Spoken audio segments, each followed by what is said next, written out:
shadows of the void where darkness reigns stands the Mordian 50th, where courage remains, with last guns gleaming and hearts of steel. They march into battle with grim resolve to deal. For Mordian's honor, they raise their cry against the Tau's fury. They'll never die. With discipline and valor, they'll stand tall. The Mordian 50th, answering the Emperor's call.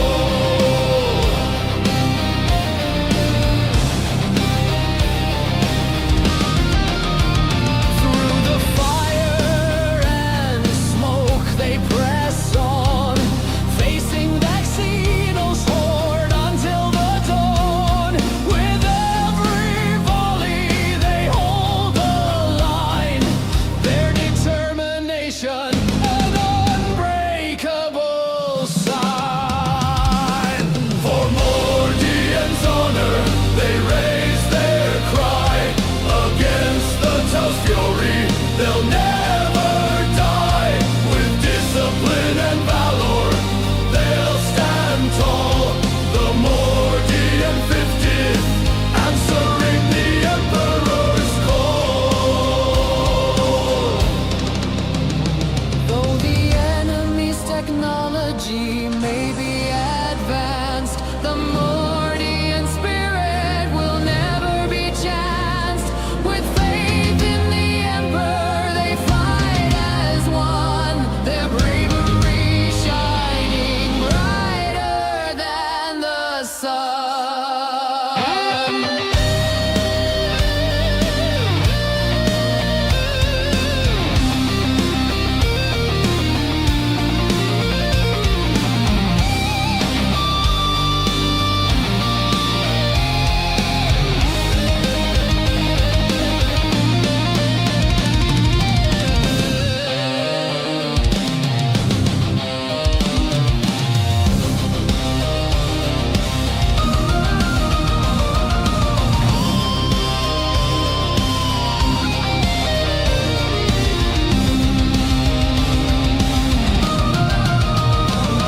For Mordian's honor, they raise their cry against the Tau's fury.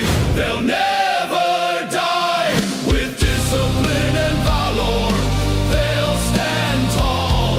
The Mordian 50th, answering the Emperor's call. So let their story be told through the ages to come, of the Mordian 50th rifles and of the wars that they have won.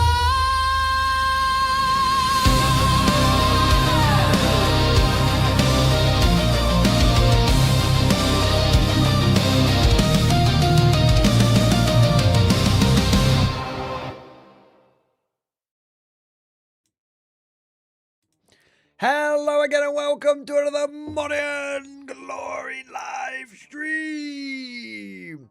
It's an ugly stream, a bug stream, a stream hostile to human life as we know it. Ah! That reminds me, we should probably play the new Starship Troopers game at some point. How are you all doing today, my little chickadees? It's time for another Mordian Glory live stream.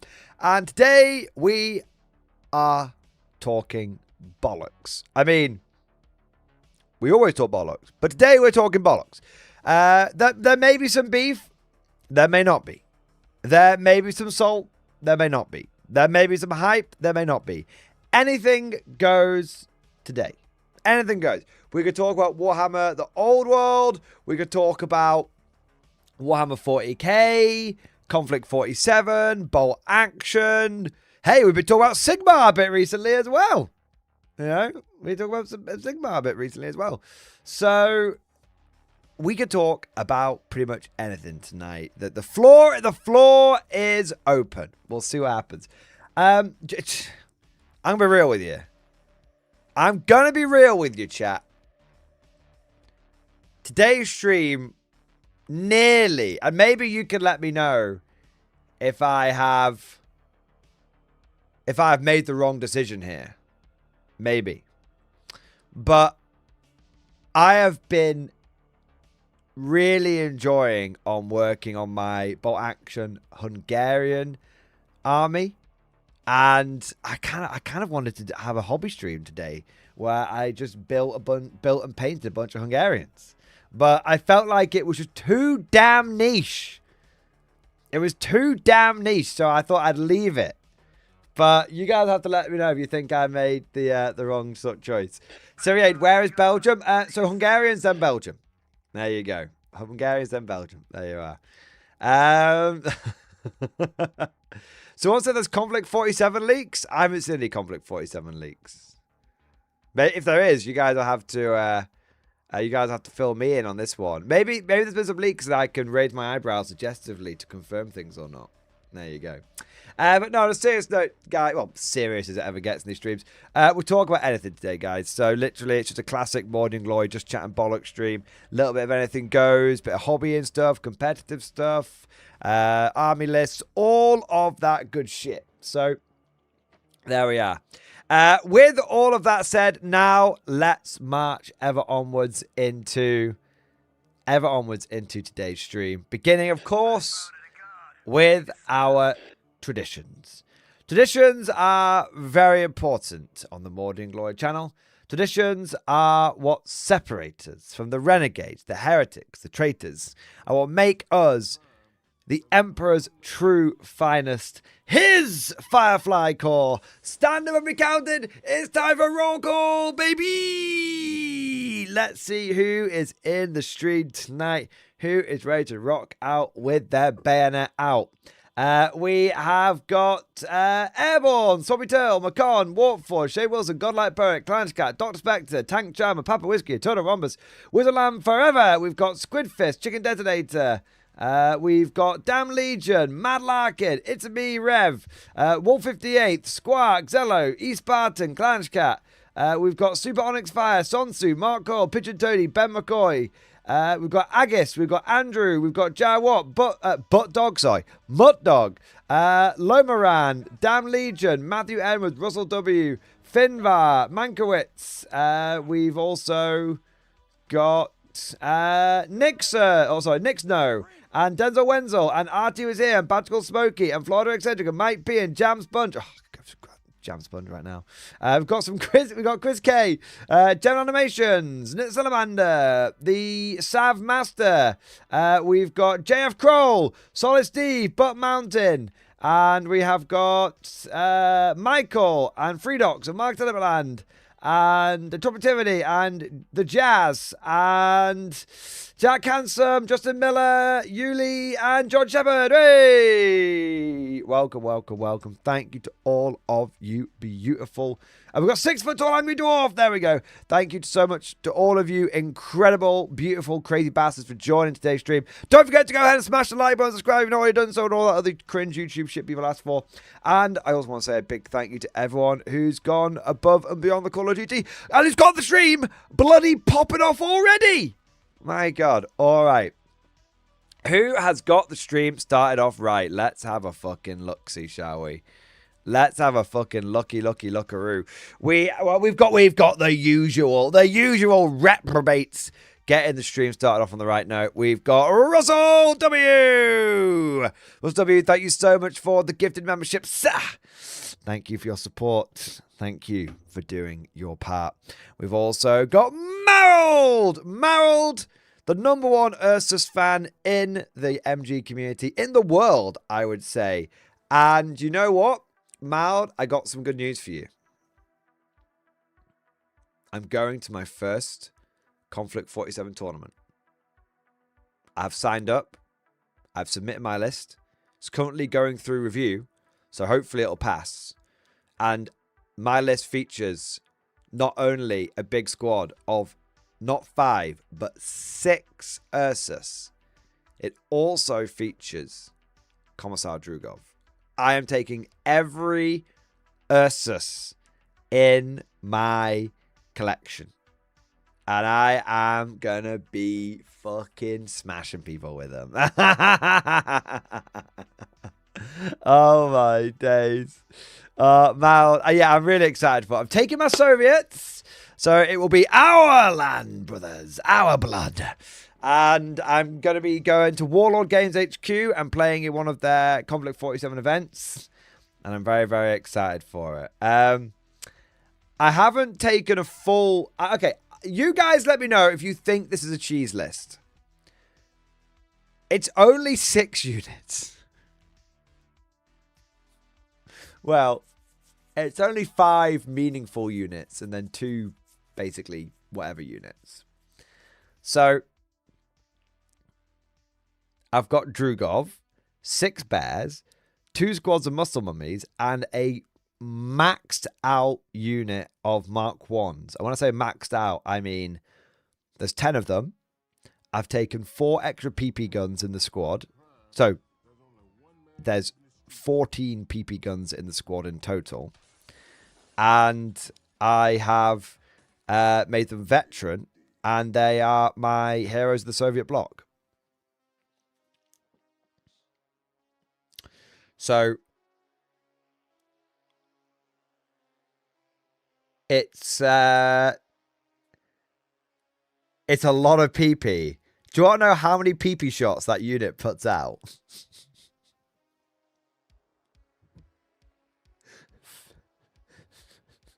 56.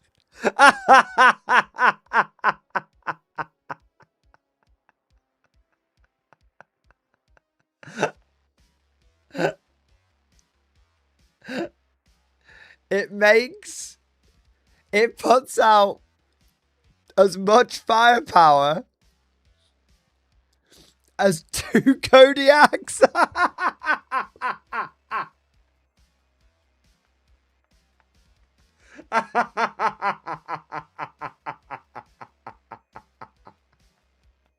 It's never been done.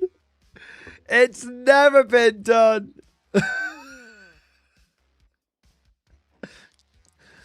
Oh. And I put them in a truck as well.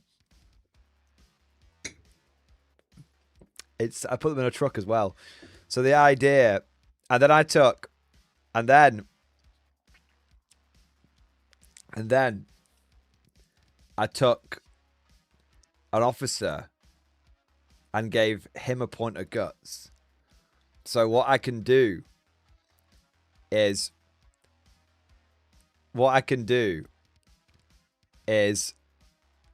flat, and I need to check the rules on this, but I can flat out the truck. So on a run order, then use guts to put the dice back into the bag. Then use the dice to, when I draw it again, to do an advance order. And then because the truck now has an advance order next to it, the guys inside can get out because it doesn't have a run order next to it. So it actually goes 36 inches and then the guys get out. The guys get out on an advance, so they shoot. And then they put their dice back into the bag and they shoot again. So it's 112 shots in one turn.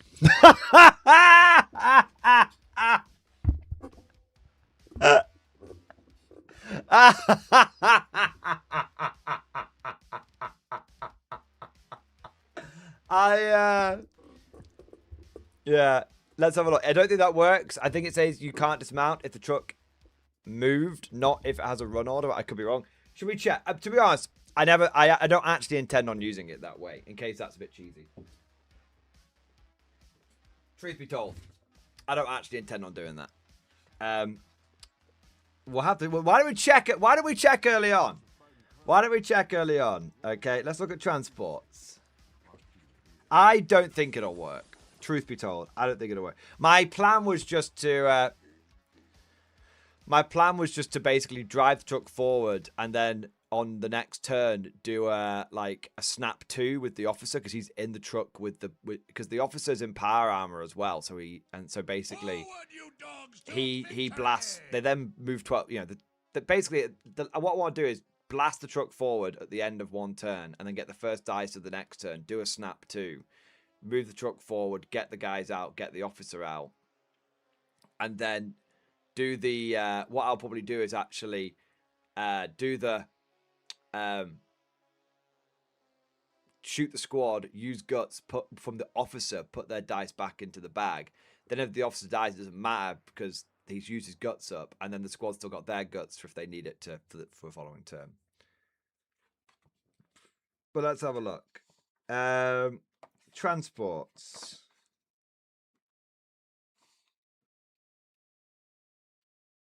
Transport vehicles, 125. Okay. Mounting a transport, you can do it on an advance or a run.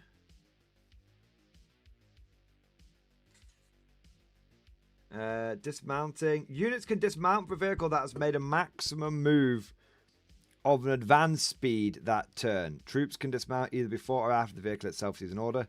If the vehicle executes a run order, any units it carries cannot dismount that turn except where they are forced to do so if the vehicle is immobilized. So you can't do it because it's not if it's got a run order next to it, it's if it's done a run order in that turn.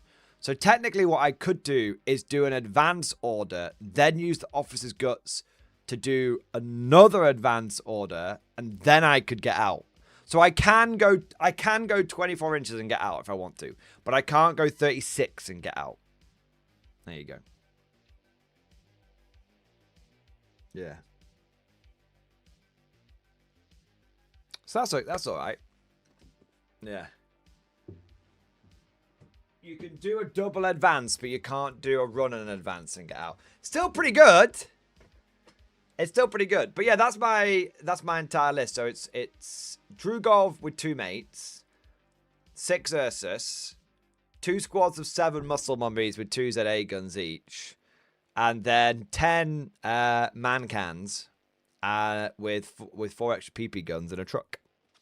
7 dice in total, 5 like actual good units, and that's it. I actually don't think it's all that powerful. I think it sounds crazy. I don't think it's all that powerful because I think that shooting with the PP guys will generally be on 5s. So, oh look, I got 56 shots, and then I'm gonna hit with like less than 20 of them, like 18, 16, something like that, and then 17 probably, and then I've only got pen +1. So even if I'm, wounding something that's like normally wounds on a 5, wounding on a 4, it's only like 8 wounds. And then they get a cover save, which will probably be a 4 up or a 5 up. So I'll probably kill like 4 or 5 guys that like mega blast. Yeah. Yeah. So, yeah. Doesn't the rule say if it did not move more than an advance or 2 advance would be more, right? You might be right, Airborne. The thing is, Airborne, here's the thing.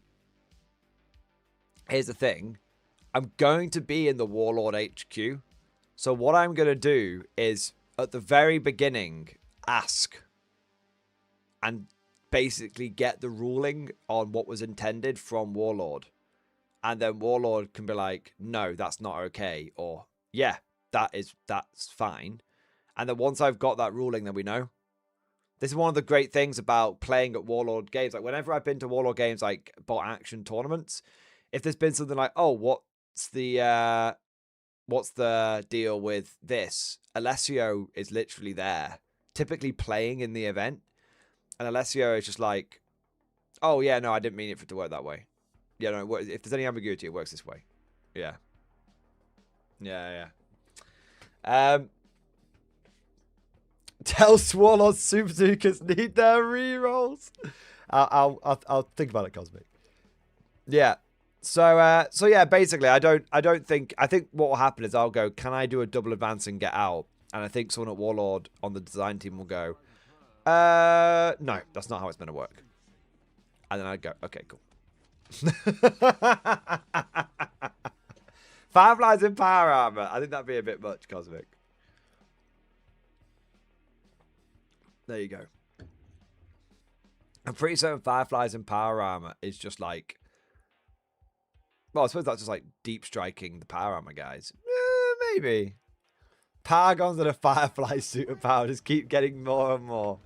All right. Tell Warlord to make linebacker super Zookers 80 points. Will do. We'll nerf them. Plus 80 points. So there'll be like 140 points. That makes sense. Yeah. I know first hand you can get out of a moving vehicle with enough guts. I mean, I think you probably can, but I guess it'll come down to their interpretation of advanced speed, because technically an advanced speed is like 12 inches on a truck. But if you double move, you've gone further than 12 inches, haven't you? Which is further than its normal advanced speed. So it'll be interesting to see. Yeah.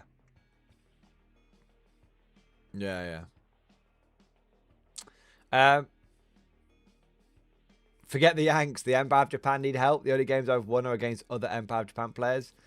Oh wait, I think you meant IRL Mordian. Sorry, tuck and roll. I missed it.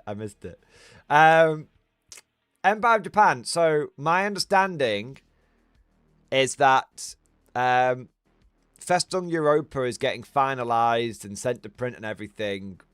If it's not already happened, it's happening very soon. And once that's done, then they're going to work on the next balance patch.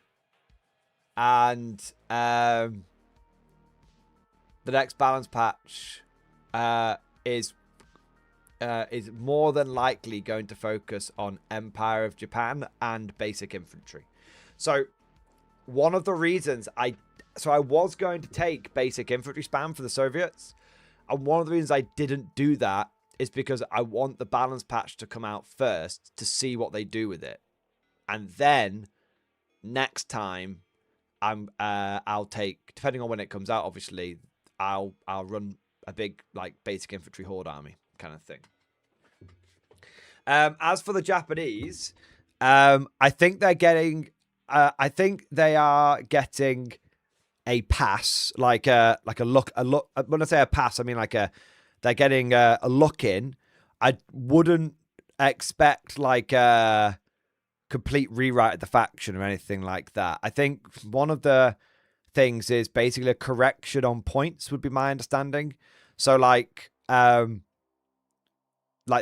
for example, like the Inigo right now is more than the Locust, but it doesn't have jumps. That doesn't make sense. So there's basically, I think it's probably going to be some points corrections rather than any major rewriting of things. But I don't know. I do not know. So there you go. But my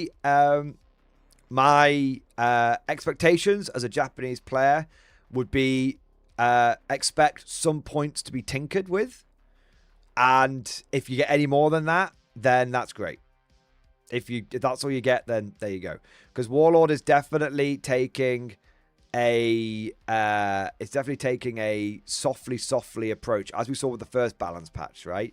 So we know because Konflikt 47 isn't on like a 3-year cycle. Not at least I don't think it's planned to be. I know they've got like an initial story they want to tell, which is going to take place over the next few years. That's why they're doing these campaign books and everything.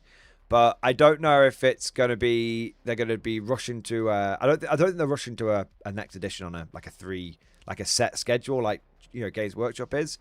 So I think the idea is like this is going to be something which is going to be slowly honed over 5 years. 5 years. There you go. Probably 5 years then. So I think this is something which, it's going to be slowly honed every 3 months. Slowly honed. So you've always got another update to, like, if you're struggling a little bit, you've always got another update, which will each time will get you a little bit closer, or they'll tweak a little thing. They're just, they're taking a softer but long-term approach to it, so it's feels less breakneck pace. Even though it's getting updated every 3 months, it feels less breakneck pace. So that's which is good.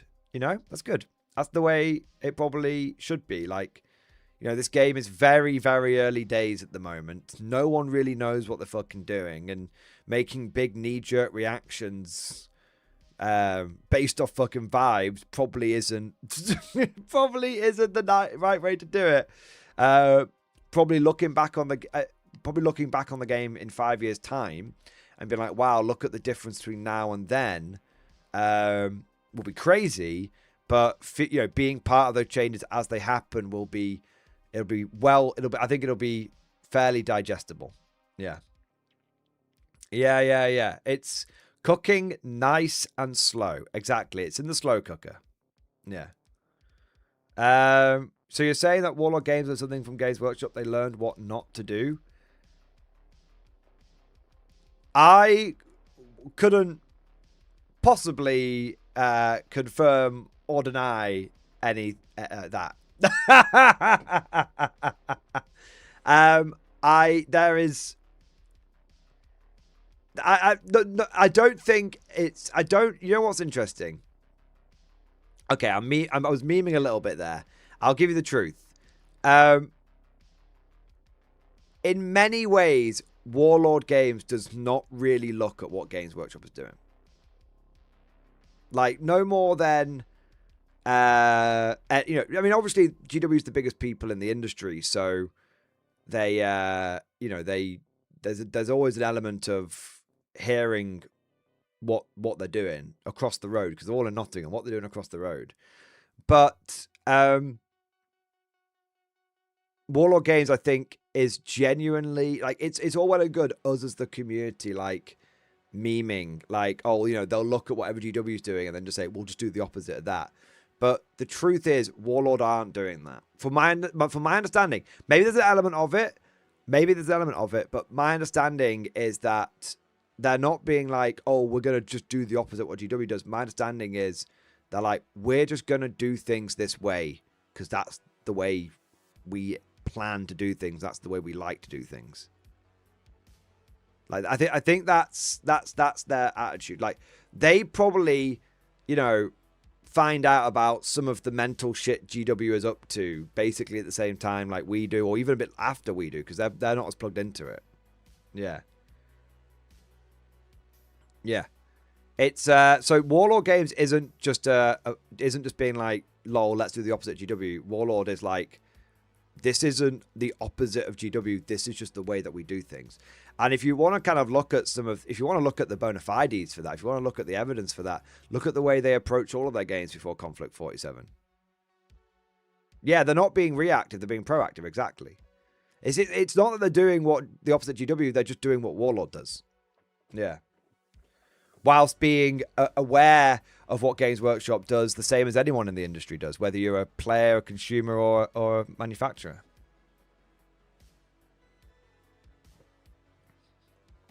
Yeah. Macon, they've got to pay some attention to what GW does. Any company has to watch others in their industry to some small degree. The more they don't just do, GW did it, so we'll try it, the better. Exactly. Yeah. But I will say, like, they are... they're definitely aware. They are definitely aware of some of the like things Games Workshop are doing, and they are, how to put this? A lot of people at Warlord Games are wargamers. Not everyone, but a lot of them are.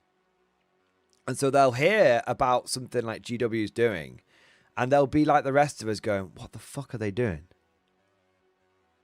But only, not on like on a professional level, but on a personal wargamer level. Yeah. Cosmic, thanks for chat. I'm just going to save you time. GW, crying face, 40k, blank face, Warlord Games, happy face, K47, very, very happy face. Yeah, thank you, Cosmic. Yeah. We've got some more super chats coming in. Let's have a look at those. We've got Chris K. Chris K, thank you for the gift of membership, man.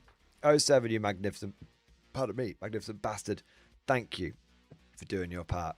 We've also got Florida Eccentric. Thank you for super chat, man. Hobby update in stream discussion. Let's have a look. Ooh.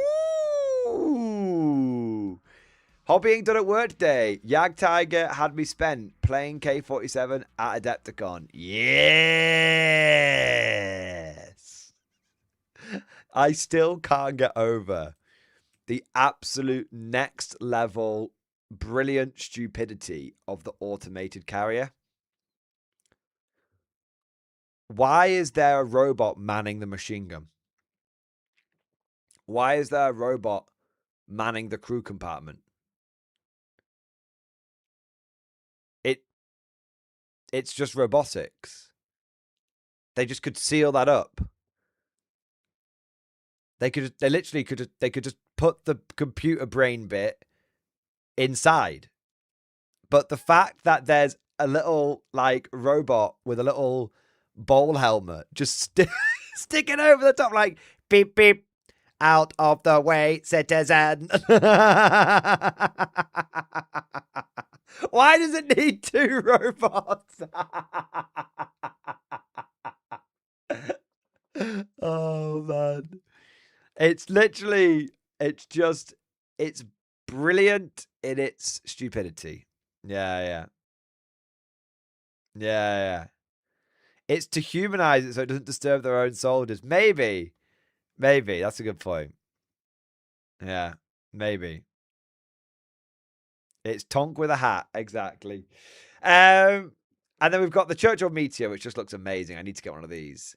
And then the Yag Tiger. It's funny, man. Great minds think alike. I've literally got a Yag Tiger on my desk right now.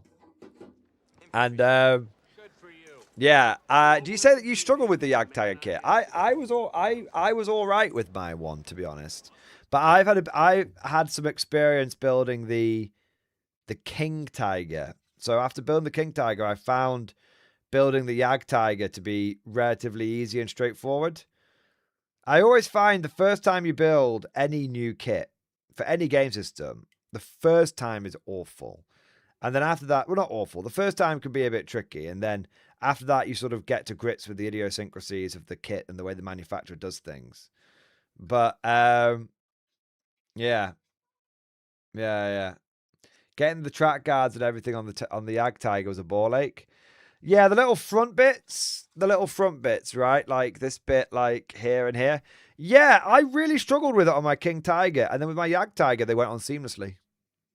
And I don't really remember what I did differently.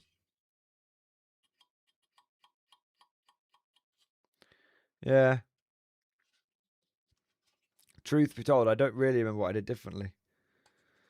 So yeah, all I can say is I remember struggling very distinctly with my King Tiger and then having an absolute dream with my Yag Tiger. Yeah. It's cool. The front struts on the Humber sucked. I've heard the Humber kit has a couple of ball ache bits on it. I've got 3 of them to build. Oh dear. But dude, I love it. I remember doing loads and loads of hobbying during meetings. So yeah, when during the event, the unnamed plague of unspecified origins, obviously a lot of people worked from home, including myself, and there were so many like stupid meetings because people were just bored at home and they realized that actually they didn't do anything at work and they needed some way to justify their existence. And I was like, I was just like, well, I've got work to do, but you're forcing me to do this meeting. So basically most of the time I would shoot into the meeting.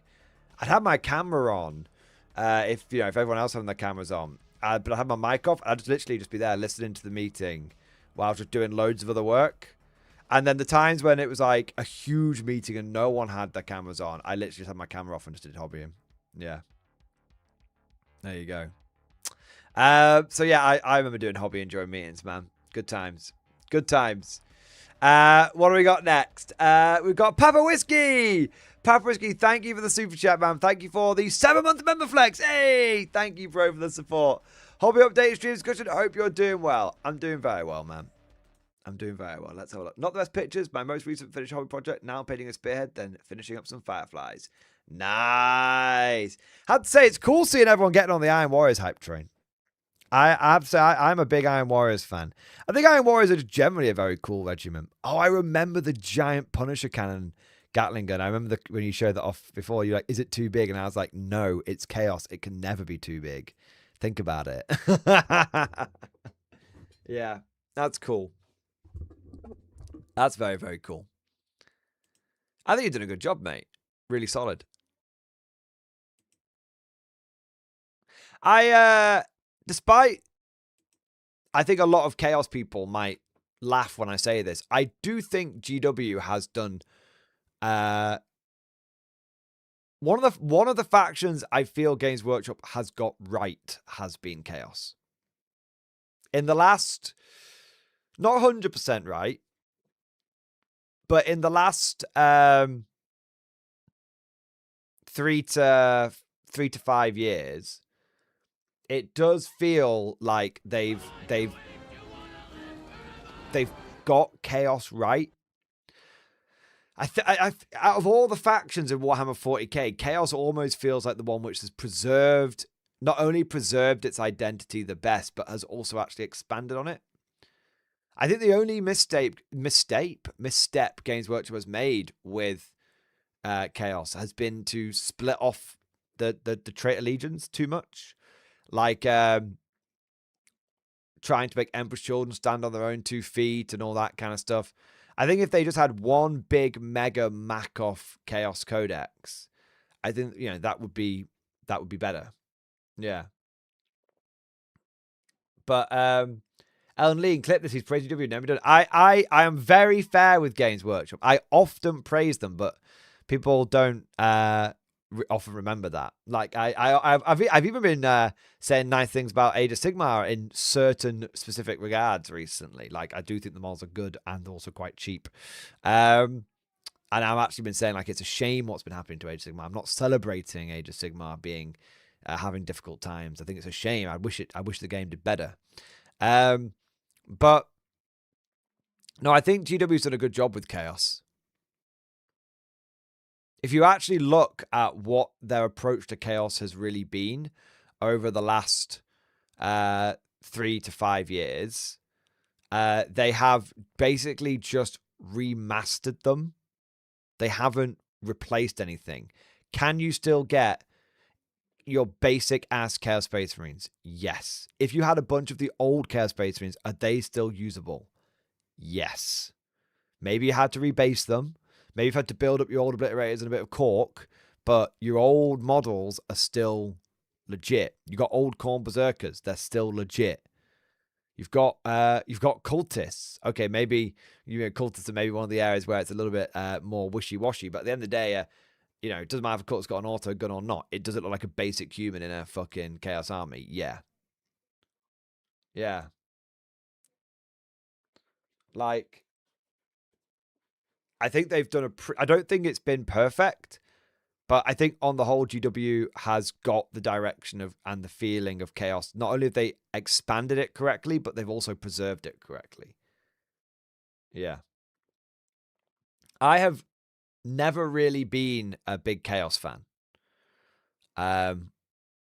Like just a basic Chaos Space Marine fan is what I mean. Okay.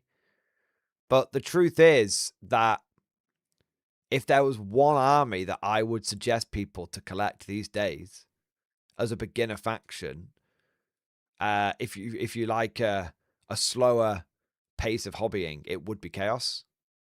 I think you get just enough updates. It would be Chaos in its entirety. World Eaters, Emperor's Children, Death Guard, Thousand Suns, and Chaos Space Marines and Demons. I would say that is the one grand. If we call it like a grand faction, that would be the grand faction I would actually recommend people start with, and I have actually recommended it to new people because It's you have an endless, deep roster of units to pick from, and your vibe has remained pretty true throughout. Yeah. And I think we've seen that I think a great example of that from someone in this community is actually Swordsmith Smith 87. He started with Guard and then actually sold them and went over to World Eaters, and then basically has just spent all of 10th edition just going from one Chaos Army to the next until he's now gone over to Gene Cult for a bit. But yeah, like he realized he was kind of like he was kind of like the trailblazer. He was like, yeah, it turns out that if I just want to get more chaos, I can just get more chaos, and it kind of all fits together. Yeah. Yeah. It's mad. I'm feeling I'm feeling the pull of chaos, boys. I'm feeling the pull of it. Do you know what? If I was to do a new passion project, it'd probably be chaos. It probably would be.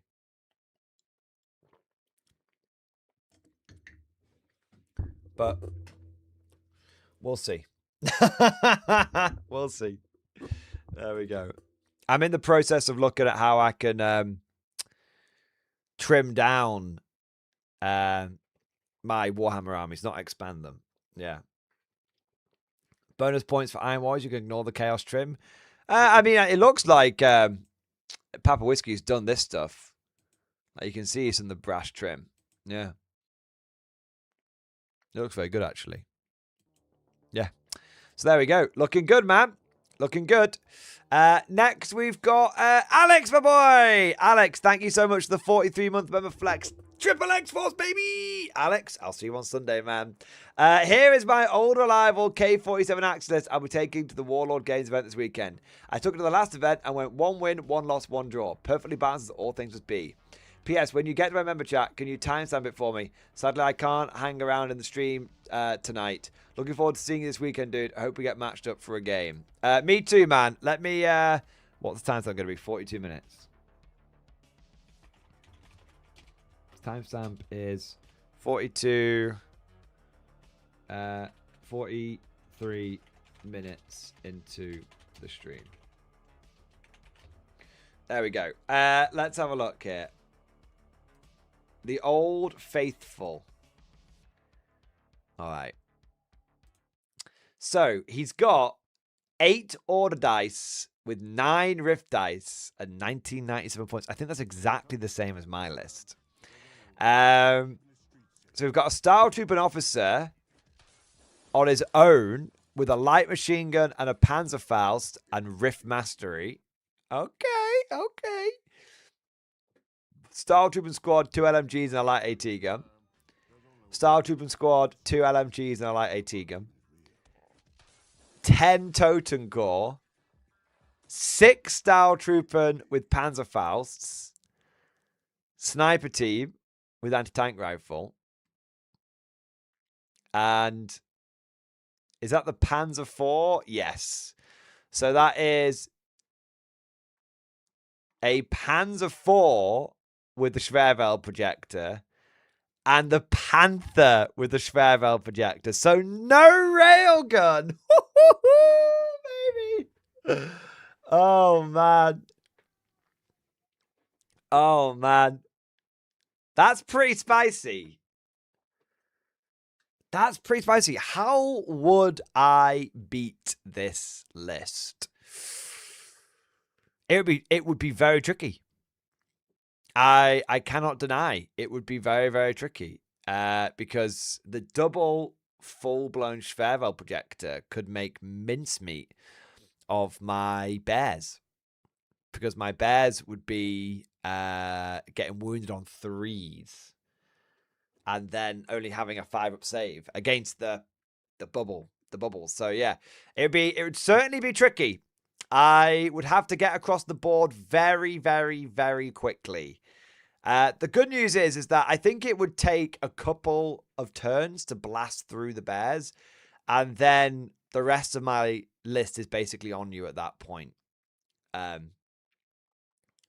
I have no issue with basically anything else in the army. Yeah. I've no issue with anything else in the army. It's all fine. It's what it is, you know.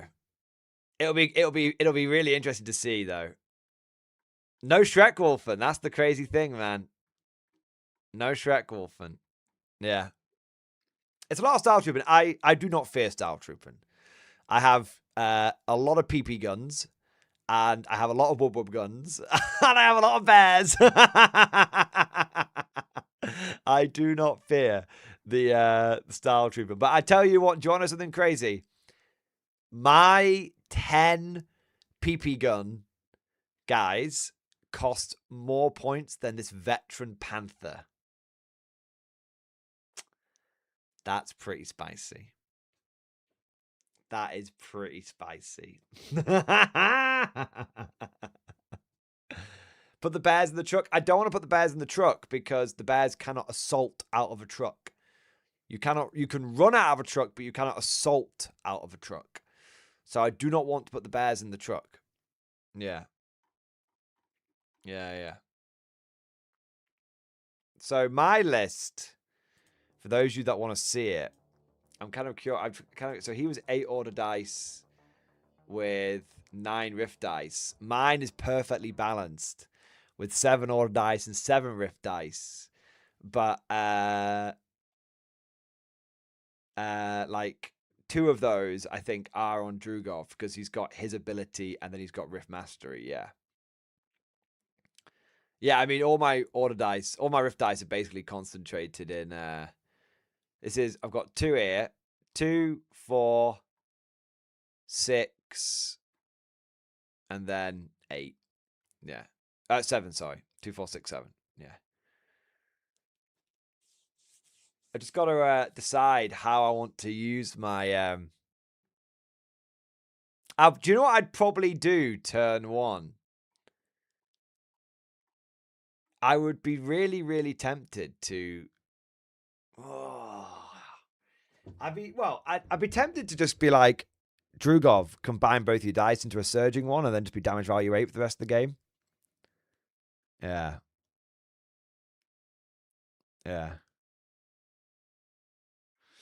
But yeah, I'm hoping that I have no issues. If I lose every single game, I will come away a happy clam because I am literally I was very aware that the Guards Mark 1 10-man infantry squad with 14 PP guns. I was very aware that this is a very expensive unit. But this is my favorite unit in the game. Like, this is my favorite. This one unit right here is the #1 reason why I got into Konflikt 47, the Mark 1 Soviet infantry. I've said that for literally since day one. So I was like, you know what? There's a bit of play to it. We've got a bit of a gimmicky tactic with it.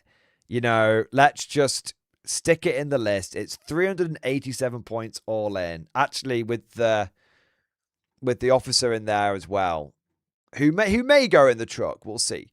But with the officer in there as well, it's like nearly 500 points. And I was like, you know what? If it dies, it dies. Doesn't matter. If it dies and I'm really fucked for the game, doesn't matter. Like, it's K-47, man. It's just vibes.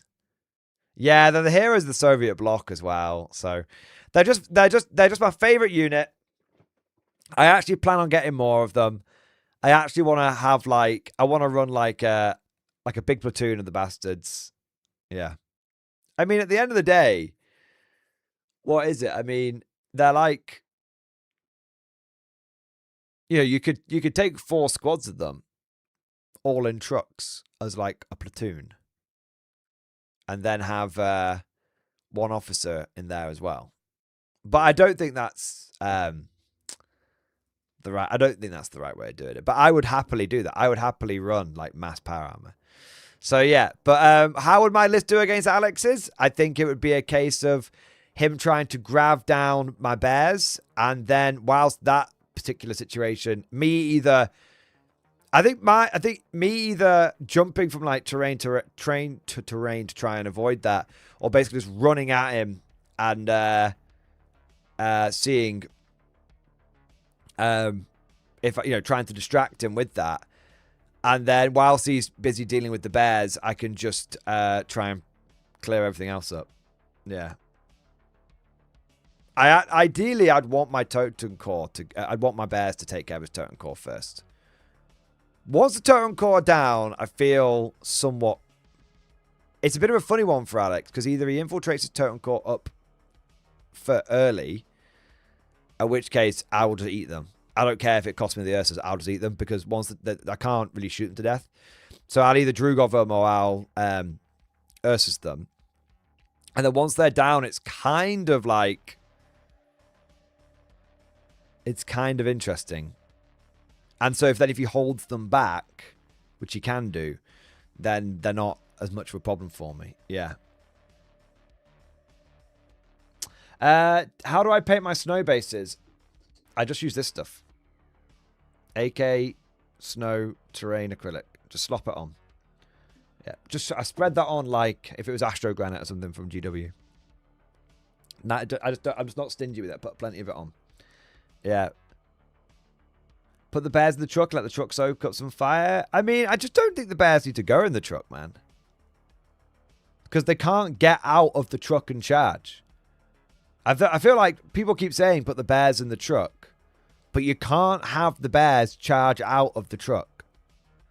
So if you run the bears up, let's say you put the bears in the truck. You go 24 inches on the first turn. Bang, put the bears forward. Then you have to get out. A smart player at that point wouldn't shoot the truck. Because they'd be like, if I shoot the truck and the bears get out, then they're able to then do what they want. Because they can't go down. Because you can't put a down order next to a fearless unit.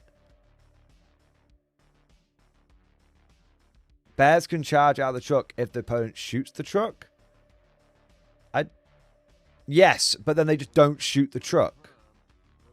So then if they don't shoot the truck, your bears are just stuck in there. And a clever opponent will just not... Yeah. The bears have to go down when the truck is destroyed. Wait, they can't go down? I don't think so, because they're fearless. I don't think so.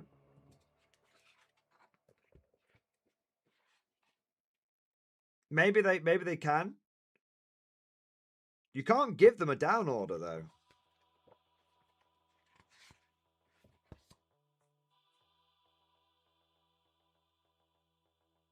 I don't think they can get it anyway. Maybe I've just made that up.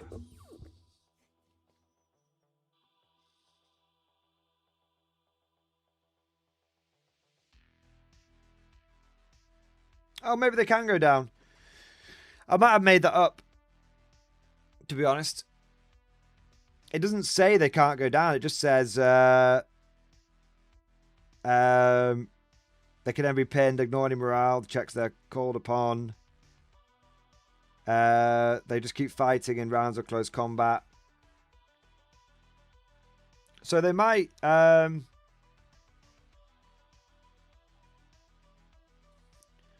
They probably could go down then. Yeah.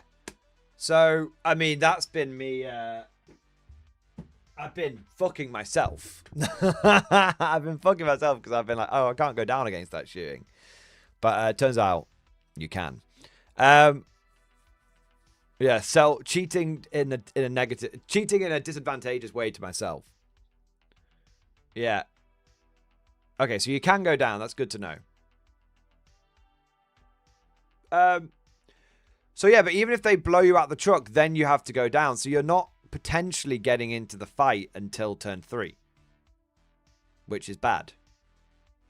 And a smart player will play around that. So instead, you want to be running at the enemy because Ursus, with Ursine Fury, remember, are fast. So they'll travel 16 inches turn 1. And then they can potentially charge 16 inches turn 2, depending on what you're fighting. Depending on if those... yeah, and then when you think about it, And then you think about it, whilst the Ursus, who are already fast enough, are in the truck, what the fuck are the Mark 1 power armor doing? Like, they're never getting anywhere. So yeah, truck for the Mark 1s, boys. Truck for the Mark 1s. Yeah. All right, what do we got next? Russell W, thank you for super chat, man. Hobby stream stained the freight. No! It's not hobby stream. Hobby stream tomorrow. Hobby stream tomorrow and Thursday. Yeah. Yeah. Hobby stream tomorrow and Thursday. I've been building my Hungarians though. Do you want to? So I had a theory using the plastic German veteran infantry would look good for Hungarians, and let me tell you, it really fucking does, because the plastic German veteran infantry have got lots of extra straps on them, so a lot of the time it covers up the Y harness of the webbing, which is really good because they didn't have the Y harness of the webbing. Yeah. So I just had to sort something out there. So yeah, I've my current plan for my Hungarians is to have a rifle platoon, an engineer platoon, a heavy weapon platoon, and an artillery platoon, and a couple of armor platoons, basically. Yeah, it's gonna be well over 1250 points. I mean, it's probably going to be like 2,500 points. But I'm going to have everything from little sort of Toldy tanks all the way up to... I'm going to have like a Tiger. Yeah, I'm going to have like a few bits I can draw upon for like Axis support. So I'm going to have like a Tiger and a Stug and a Panzer IV. Yeah. And then once the Hungarians are done, we can get into the Belgians. There we are. Yeah, there we go. What have we got here? We've got next Antropic Tyranny. Thank you for super chat, man. Hobby update in stream discussion. Oh my god. Yes. What's the hobby desk stream today? Painting them in Total War Rome 1 scheme. More 10th predictions for you. Have you ever noticed that the balanced data slates and rules updates are free? This is GW. Things are not free. To get rules updates, you have to be signed up to Warhammer Plus. GW doesn't like the size of the secondhand market. Therefore, they will launch a GW recycling scheme where if you drop your pile of shame off at your local GW, they'll give you secondhand prices for it, and then they'll destroy it. Stops someone else getting it. Forward, you dogs, to victory!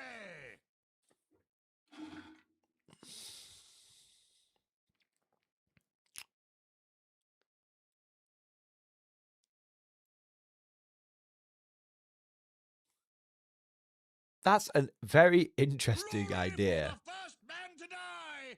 Charge! Had some big support come in. I've not Starbug and the Boss Grand. I'll get to you guys as soon as possible. They won't destroy it. They'll GameStop it. They'll give you 5. They'll sell for 20.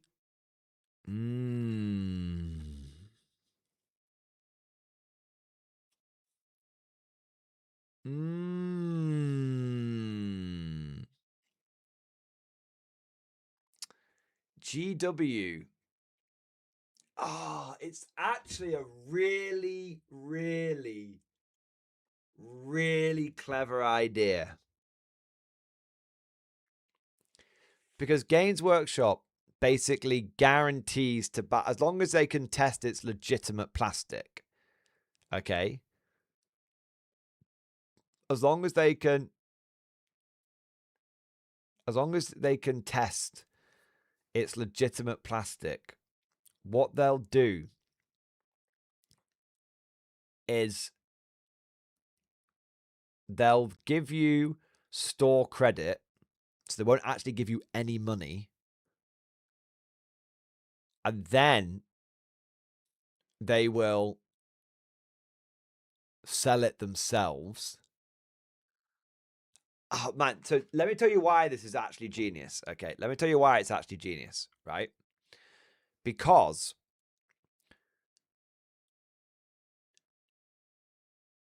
it not only cuts down the secondhand market, not only extends GW's sphere of influence, but it also solves one of Games Workshop's big problems, which is affordability of models in general. Because if they then sell those secondhand models themselves, and they sell them for cheaper than you buying the legit ones, the new in-box ones, suddenly all the ideas of GW being too expensive goes away. Because it's like, oh well, if you can't buy new in box, just buy one of the secondhand things that they've got. Secondly, it's also solves their production problems. How many times have things been sold out? How many times have things sold out on GW's website? Suddenly, there will be this whole extra ad hoc production source that they have. Because it'll be people buy, people will come in and, trade all their basilisks in for store credit and then get something else. So it's cheaper entry. It's cheaper entry level. Makes older models available for the grognards. Solves production problems. And keeps all of the money. They don't ever actually pay any money for it, and it keeps all of the money in their economy, in their control. It would shrink it, yeah. Show me a company that wouldn't be happy selling the same product twice. Exactly. And the thing is, they'll just offer like they will just offer not a great price for it, but the great thing about it will be the convenience. Oh yeah, you can go through the rigmarole of listing it on eBay and then having to fucking dick around posting it and all this kind of stuff. Or you just walk down to your local GW and cash it in. But not for actual cash. They don't ever give you cash. They just give you store credit. Oh, also, they give you store credit on your account. Boom. Now they've got your data. Now they've got your data. And not only that, they've got your data on what's being traded in a lot and what's being bought a lot. And it get also more foot traffic into their stores as well.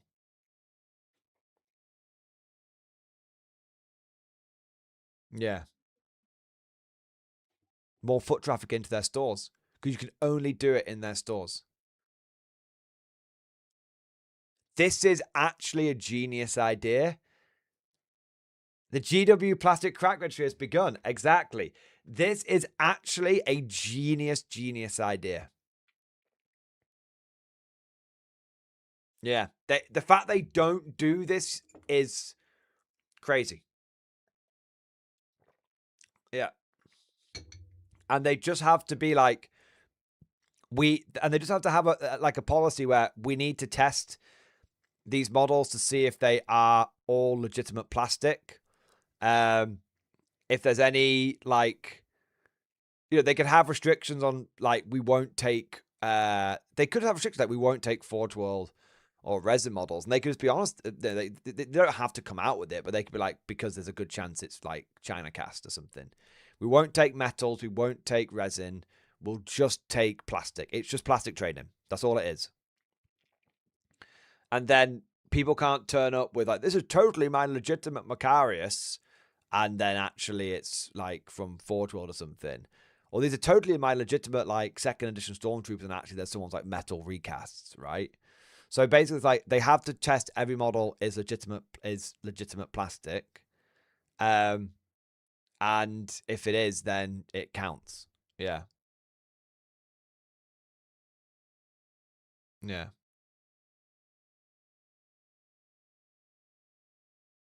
You know it's China cast because it'll look really good with no air bubbles. Ah! And they can claim environmental protection too as well, yeah. Think about that. It's an interesting idea. It's a very, very, very interesting idea. All that testing costs money. Prices go up. Gotta put the prices up. Gotta put the prices up. Yeah. Yeah. Yeah.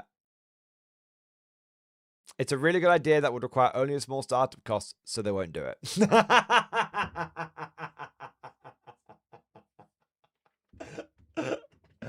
Yeah. Too true, right?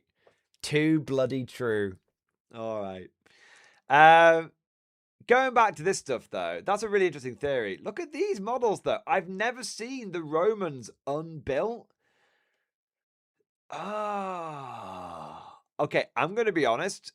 These ones look way easier to paint than the fucking Napoleonics. Because, like, half of the painting doesn't need to be done because it's just, it's empty. The problem I had with the Napoleonics is that you have to paint the front and back of every single guy. With these ones, you're actually only ever painting basically 1.5. You're not actually painting 2 guys. You're painting 1.5. Yeah. This is really, I really wish I got into. I love my Napoleonics. Don't get me wrong, but I really kind of wish I'd got into the epic Hail Caesar instead, just because of the just because of seeing how easy it is to build. That's so much easier than Napoleonic stuff. Cool. Yeah, I love it. I absolutely love it, man. What do we got next? Cosmic Drew, thank you for super chat. You're going to ruin K47 with a 40k brain. Bravo, sir. No, I truly do not believe. I truly do not believe that I am going to win every game with that conflict list that I've come up with. I think basically it's entirely possible. I've got no armor in the list whatsoever. I've only got about 5 real units in the list. It is literally entirely possible to basically just lose the bears in like a couple of like grav blasts and then GG. That's it. Yeah. So it's I do not think that I'm gonna. I think I might. I mean, hopefully I'll win our game, but if I lose every game, I lose every game. Yeah. So I don't think I'm gonna break fucking conflict. What we got next? Ben McCoy, thank you for super chat, man. Back to Badger Morning about playing 30k 3rd edition. Ben, right? It's interesting. I actually said this in yesterday's stream. I still plan to play 3rd edition, but the problem is I don't have time to learn how to play it. So what I need to do is basically have someone show me the game.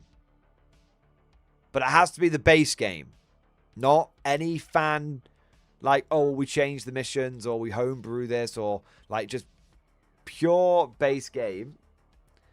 And the people, I had a few people that were like, yeah, we'll try out 3rd edition and then show you. And every single one of them has basically been like, yeah, I don't play Heresy anymore. I tried a couple of games 3rd edition. It was shit. So yeah. So I can't actually find anyone to show me how to play it. I can't, like, I can't. So it's not that I don't want to fulfill my promise. I'd happily have someone take me through a game. I'd do a battle report or something. But it seems like a lot of people who were planning on trying it have either tried it and given up or not tried it. Yeah. Cosmic Drew, what have we got next? Cosmic, thank you for support, man. Mordianglorytv now sponsored by the Space Octopus music album. That's right, now you too can crush the galaxy with Octo music goodness. Out now for free. Perfect music to hobby to Hail the Deep Octopus song. We're not doing a hobby stream. I'm sorry, Lord Tentacles. We're not doing a hobby stream.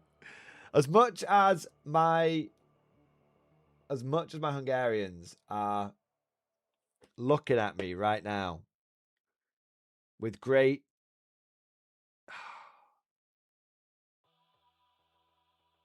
I mean, they're looking at me. It's like They're calling to me. No. No! No! No! No! We've got super chats to do. We've got a stream to do. No, we cannot be giving in to our baser instincts. We must not. It means we get a head start on Belgium. I do have a lot to do. You're right, Cosmic. What have we got? The Legend. The Legend. Thank you for Super Chat, man. Best way to magnetize the Libra sponsored housings? I don't magnetize them. I put a little blob of blue tack down each one, and that works. Very, very simple. Very, very easy. If you talk about magnetizing them onto the hull, I just don't. I just have some rusters with sponsors and some rusters without. Yeah. So I don't really do magnets, man. I find they're a big fucking faff. John Shepherd, thank you for super chat, man. More pictures of the 10mm Burgundians in work in progress. Let's have a look. Got a bit more done on the 10mm Burgundians. 1 unit mounted knights, 2 units of longbows, 1 unit of skirmishers, 3 units of dismounted knights, 2 units of pikes, 1 unit of crossbow, 1 unit of artillery, and that's a 12 base army finished. I can't paint the type of heraldry in 10 mil, so just adding dots and splooges to represent it at that scale. I'll buy 10mm standards and the lance banners for them to hopefully make them pop. The Burgundian ordnance of the late medieval, early Renaissance period, I'll probably do a land-tracked army as well. Nice! That's crazy how tiny it is. It's a teeny tiny scale. But it's cool. It's very, very, very cool, man. You never get to see that kind of shit. So it's great to see it. Yeah. There we go. The Legend. I was going to do that for 4th edition, was looking for advice, but they seem possible but difficult to magnetize. There'll be YouTube guides on it, mate. I've never done it. So I subscribe to the guard philosophy of if you magnetize, then that is an excuse for you to not buy more models, and therefore that must be avoided at all costs. So that's why I don't magnetize. So that's why I glue everything in, so that when a new variant comes along, I have an excuse to buy that new variant.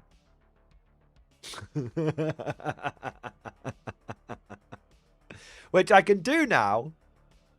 Mordian, I am poor. I know, bro. I know. Not that I know you're poor. What I mean is I know that it's expensive these days.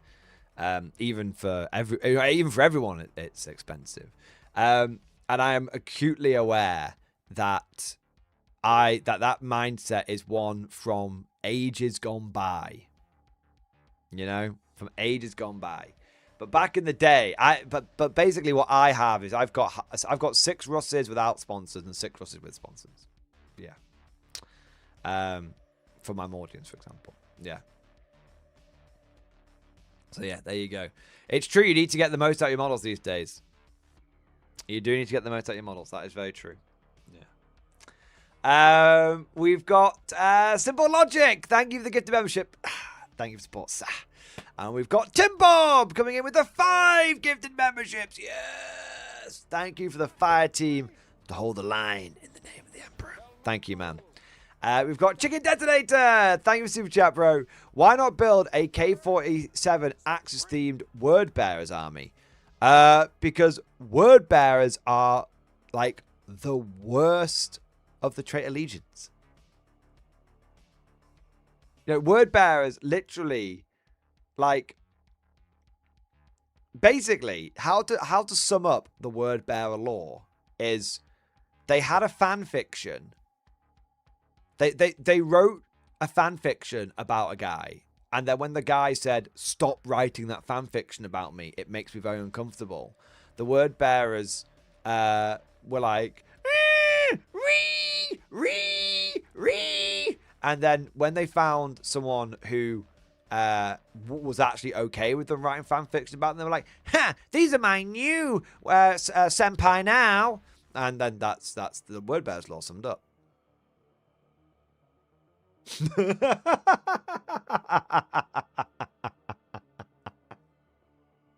I challenge you to deny that. I challenge you to tell me where I lied.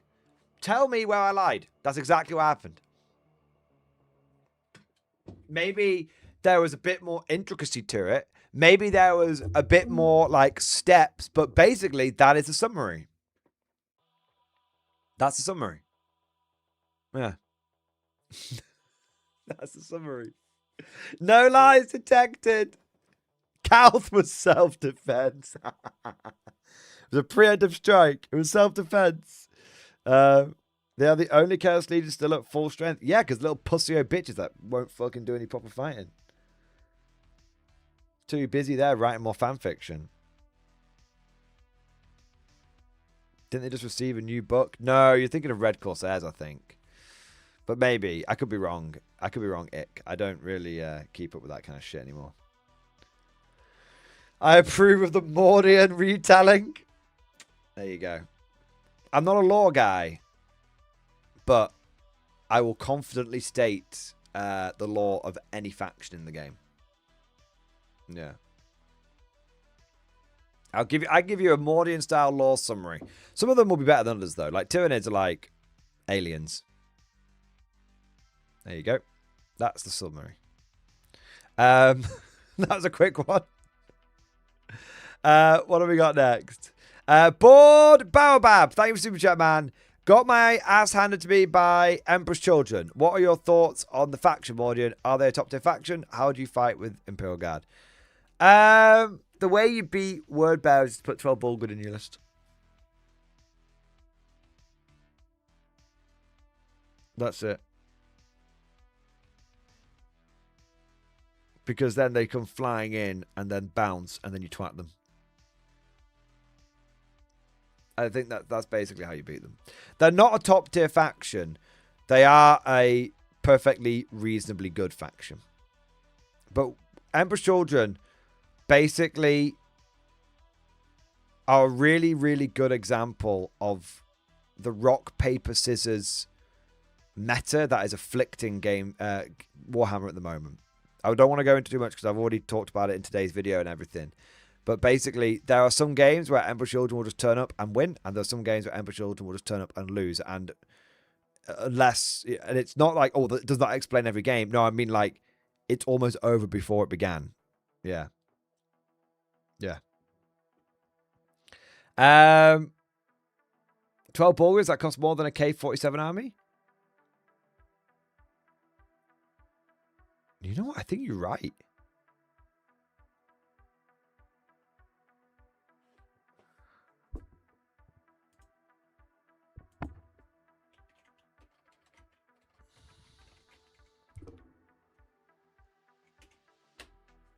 How much do fucking Bulgars cost? We looked this the other day. He's right.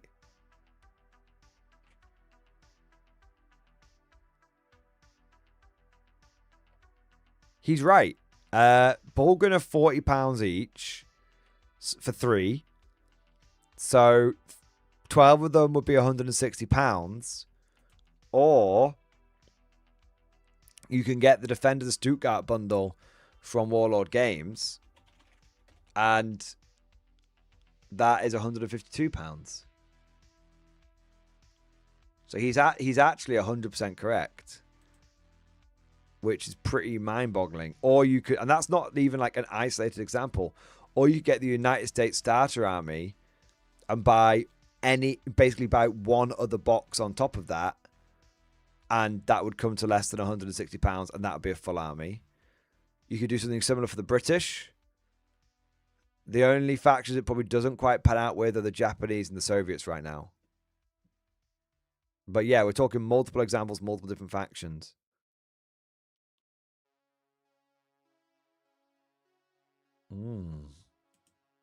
That's quite spicy. I'm fully rift-pilled. Bro, I am so conflict confirmed and rift-pilled, man. Yeah. Yeah, man. It's crazy.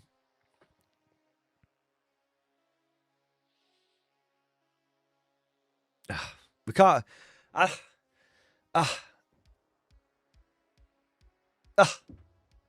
just.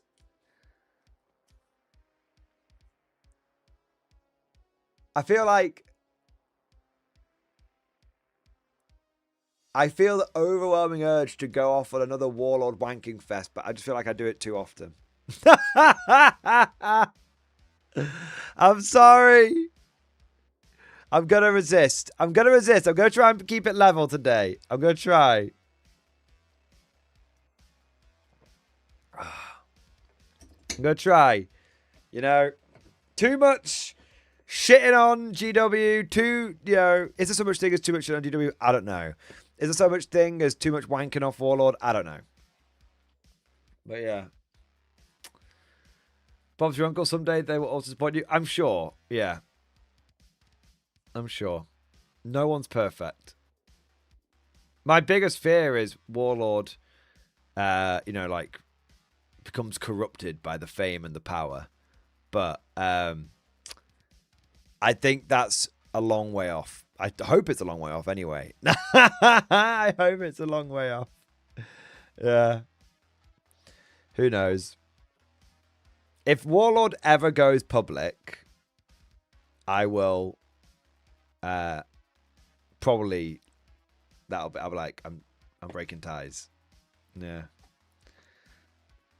There you go.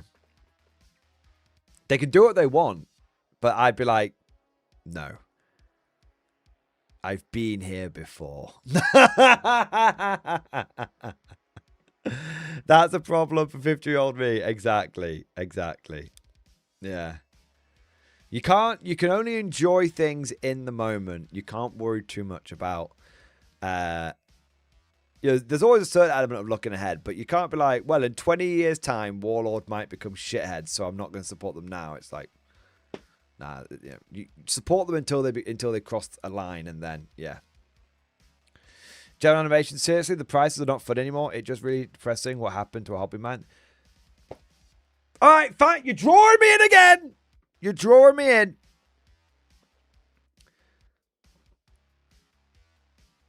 You're right. You're right. It's just too expensive. We don't need to make a big song and dance about it. We don't need to start making all sorts of crazy comparisons or anything like that. It's just, you're right. It isn't actually funny anymore. Yeah. You know? Dario says up mentions, I played Black Power today. It was a blast. Thinking about getting Perry Minis. American Civil War. Dreadnought got sold on eBay. Nice. Cool. Every company that has gone public is now asked. Changed my mind. I cannot because I agree with it. Yeah. Rat bastard L take just buy a controlling share. Ugh. Okay. All right. If Warlord ever go public, I will run a Kickstarter to buy the controlling share, and that's what I will become the we will become the stakeholders. There you go. Oh, what if we double the prices over 5 years? No. In fact, anytime someone mentions price increases, we lower the prices. Can't do that with GW now. It's all controlled by public equity companies. I think someone worked it out. You'd need like 3 billion to buy a controlling stake in GW now. I know war gamers don't mind spending a lot of money, but I don't think we could raise 3 billion. Yeah, I don't think we could. Yeah. What if GW bought the majority of Warlord shares and then it's on a merger? Then all would be lost. I'm going to be honest. If that kind of stuff... Do you know what, boys? If that happened, I'd just go and make my own wargaming company. I'd be like, okay, there's a gap in the market. That's all right. There's a gap in the market. It's that simple. Yeah. 3 billion to an AdMech army. I love it. Yeah. Desert Wenzel, MG, what advice would you give someone going to their first tournament? Do not worry about winning a single game. Just enjoy the experience. If you lose every game, that's totally fine. If you win a game, that's great. Doesn't matter if you come last or anything like that. Just be like a big sponge and absorb lots of information. Most people lose a lot of their first few... Most people lose the majority of their games their first few tournaments. But each time they get a bit better. So that's my advice. Be like a sponge. Soak up the information. Try and learn what you can. Try and learn where you went wrong. Try and learn where you went right. There you go. It's just a learning experience. It's not about winning. Yeah. DD King, I'm kind of done with GW. I hear that more and more every day. Yeah. McCon, I mean, yeah, when we straight up need third-party sculpts and resales to make the hobby affordable, it does make the hobby depressing. Yeah. I mean, I'm going to move on in a second because I don't want to spend 2 hours going down a topic that I feel like we talk about every single fucking day. Like, it's not, you know, I'll talk about it. I'll talk about it. I can see Cosmic brandishing a banana off screen. Do you know what I mean? Like, he's like, we'll talk about it again.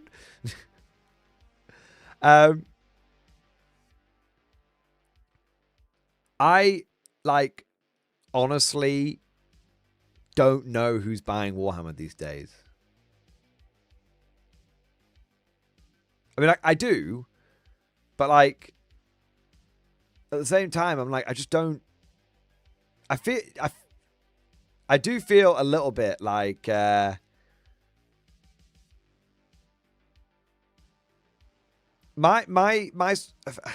different. The financial report says all sorts of things. Yeah, I agree with that bastard. Yeah, I really don't know who's buying. I really do. Yeah. I just don't know why you would buy from Games Workshop. I don't know why you'd ever buy from Games Workshop when you can literally just buy from a third-party store and save 15 to 20%. I don't know why you would. It's not like their availability is any better than anyone else's with how much is sold out. And then I don't know why you would buy GW models in general when you can buy... There are so many alternatives for a better price. Yeah.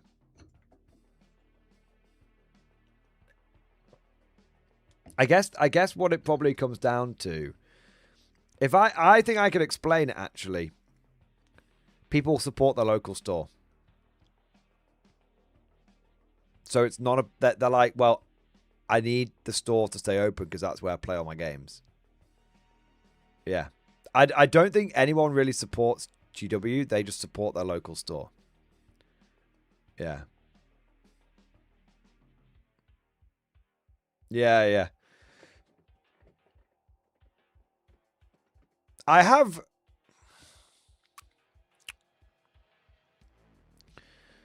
do have a bit of conspiracy theory. Do you guys want my conspiracy theory? Before we get into some more super chats, I have a little conspiracy theory. I know maybe a way GW's been increasing the profits. All right.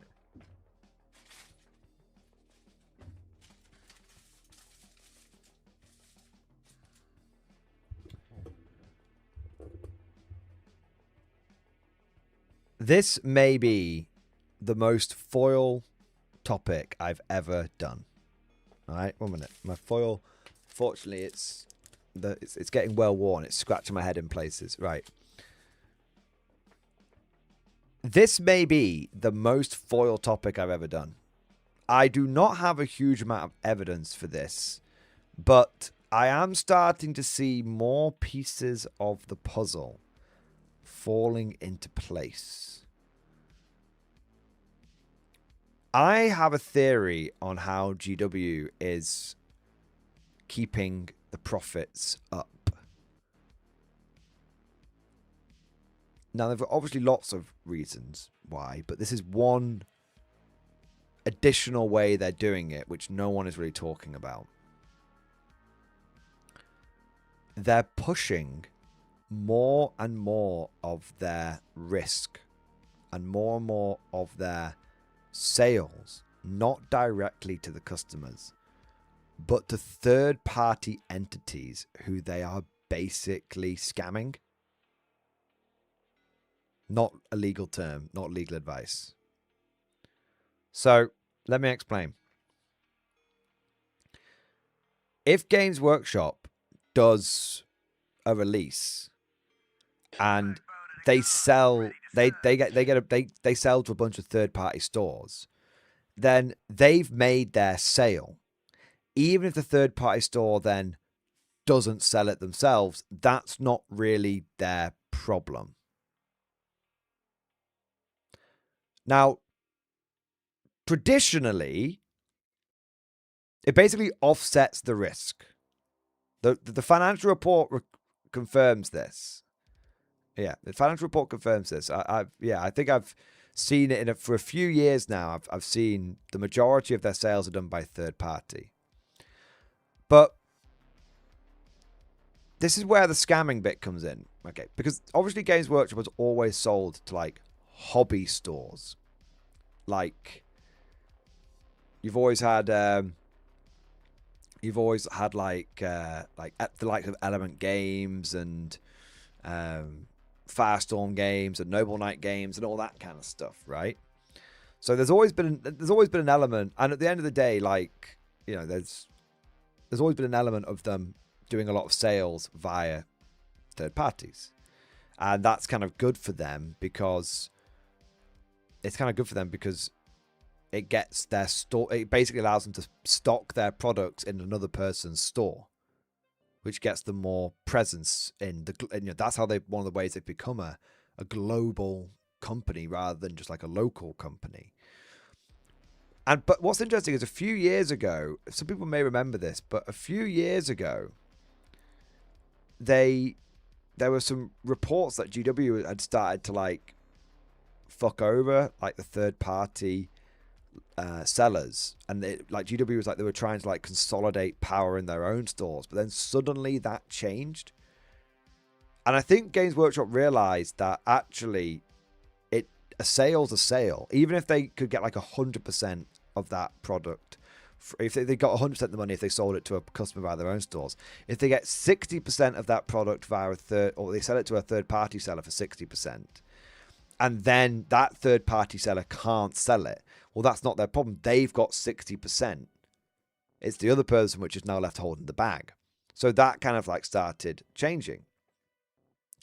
And the big thing I've seen now is that Games Workshop has started stocking products in really, really weird places. Really weird places. Like, some of them make sense. Like, I've seen, I actually saw GW products in like my local like Hobbycraft recently. Hobbycraft is a hobby store, but it's more like sequins and hot glue guns and wood and stuff like that, right? So, but the thing is, like, there was just like quite big display in my local Hobbycraft. It's arts and crafts, yeah, and quite big display. And there was obviously I'm someone that knows wargaming, and so I went over and looked at it, and all of the there was a lot of boxes on there, and all of them were quite shit. Like Firestorm, what are the Firestorm bunkers? The Hammerfall bunkers, and like the Iron Storm servo turrets, the Tech Marines on, and all this kind of stuff. So now obviously that might be an element of, well, all the good stuff sold, but there were like, I'd say 24 boxes, and they were all the shit that no one was ever going to buy. And it was there was like a few like random paints and stuff on there, and you could see that like this stuff must have been there a while, because obviously it wasn't like in the best like state. It was a bit disheveled.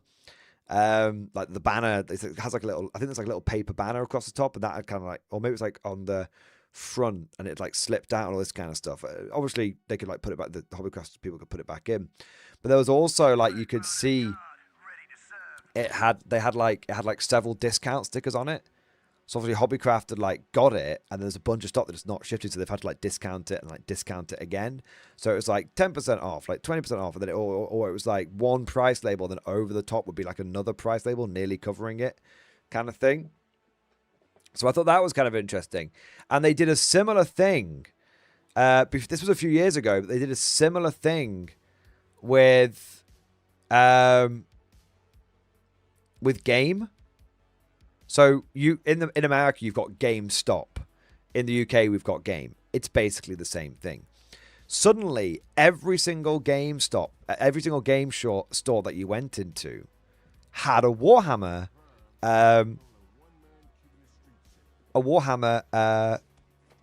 shelf.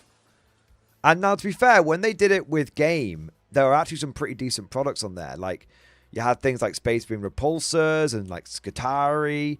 I actually remember, it actually wasn't too bad at all. And I remember but it took a while. And none of these game stores ever restocked.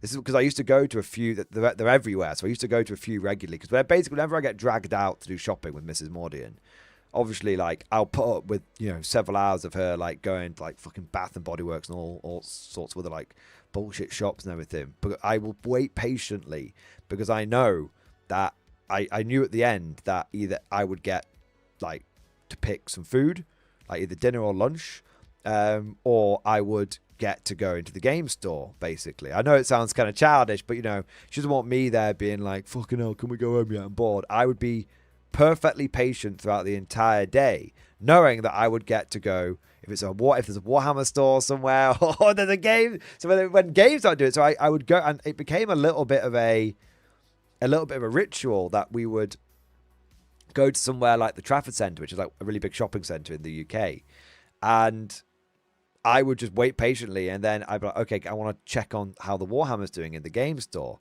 and like bit by bit it would go down, but there was some bits that just wouldn't move. And I remember Game did a huge sale. It was before the Last Guard refresh came out. And they basically just like liquidated a whole bunch of their stock. And it was like, I got 2 of the old Sentinels for like £10 each. So it was better than half price because basically this stuff had just been like sat on their shelves for ages, and they'd come down like a little bit and like a little bit and a little bit. And I remember basically realizing that they were liquidating the stock and going like in one weekend, basically going around to like all the local games in my area and like stocking up on bits that I actually wanted. Like I could have got loads of stuff, but I just got the bits that I actually wanted. I was like, have you got any guard? Okay, what is it? Yeah, get that. And all this kind of stuff. Like get some of the old guards from before they went, all that kind of shit.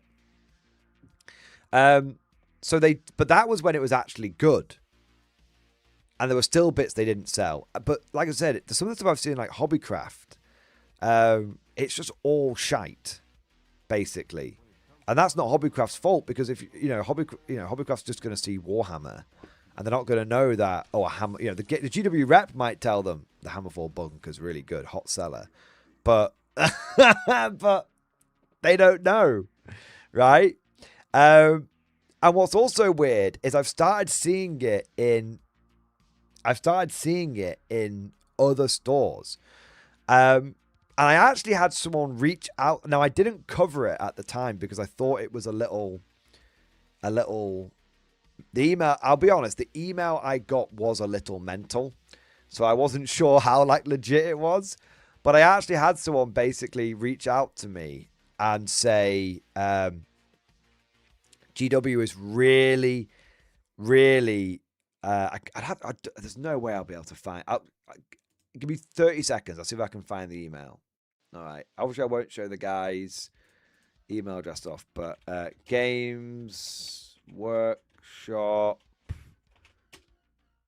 stock.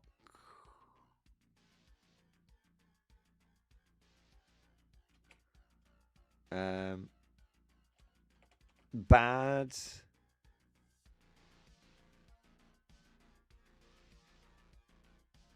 about a year ago. It would have been in 2025. Games Workshop. Um,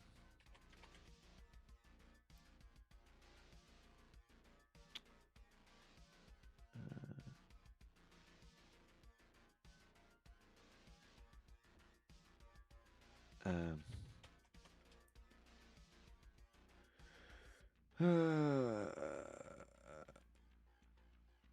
I don't think I can find it.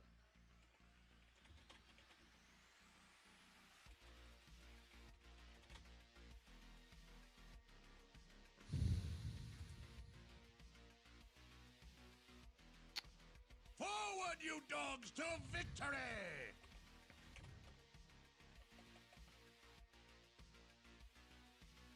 Aha! I found it. Ha! Okay. Okay, here you go. So I won't obviously share this guy's email. I actually found the email. Right, so this guy, he said it here. He said, I got sent this at the end of last year. Okay, and I was very, very busy at the end of last year. I was very busy, so I didn't really have time to give it the attention it deserved. But I actually got an email and it said, Mordian, we are writing on. So this was this email was, it was obviously, I won't say who it's from, but it was from like the title was like, well, I won't even say it just in case. But it says, Mordian, we are writing on behalf of a group of retailers who prefer to remain anonymous.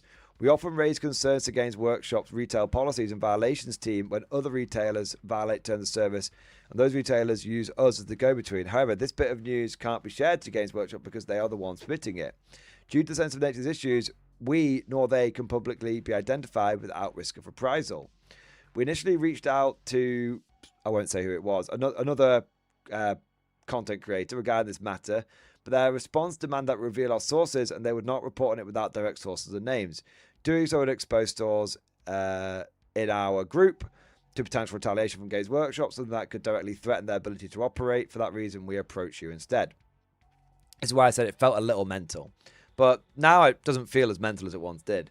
The concern at hand is Games Workshop's growing practice of distributing products through non-gaming channels such as pharmacies, vape stores, gas stations, and even automotive dealerships. While this may broaden their sales reach, it reduces allocation of traditional game stores and places limited release products into outlets without established hobby community. These products often remain unsold in such locations, while dedicated collectors and players struggle to access them through their local stores. From a business standpoint, this allows Games Workshop to increase their sales volume and shift risk onto businesses unfamiliar with the hobby, such as overselling Saturnine boxes to these non-traditional retailers. However, this practice undermines the stated mission of building local game communities by diverting product away from core hobby retailers. One example we have documented is a Hyundai dealership in California which promoted Warhammer products on its social media challenges. Screenshots show limited release items displayed at full MSRP. And that's what we've seen with, I think it was initially with things like with Hobbycraft. They started off at full price and then they've, tried to sale them later.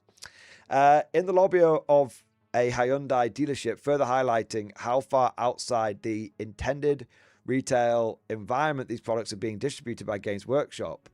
They actually did show the screenshots for this as well. Such practices not only often confuse customers, but also diminish the credibility of the product line when sold in unrelated venues and expose players to potential shark behavior, like being upsold cars while they shop for their hobby items. I mean, maybe. I think it's just GW pushing the risk onto somebody else. Yeah. With allocations already becoming more constrained, this model places legitimate hobby retailers and their communities an even greater disadvantage. If this issue is of interest, we ask you to shed light on this issue. The Hyundai dealership example referenced above remains most visible on the dealership's social media accounts and can serve as a starting point, but honestly, it's such an example that the community may not need to see much more. However, you can easily find online retailers in the US on sites like Walmart or Amazon that are located in small towns, gas stations, and the venues. Thank you for your time and your consideration. And then they did actually send me a couple of pictures. So I won't obviously show the email off. And I don't think there's anything here that would be Yeah, I don't think there's here anything that would be a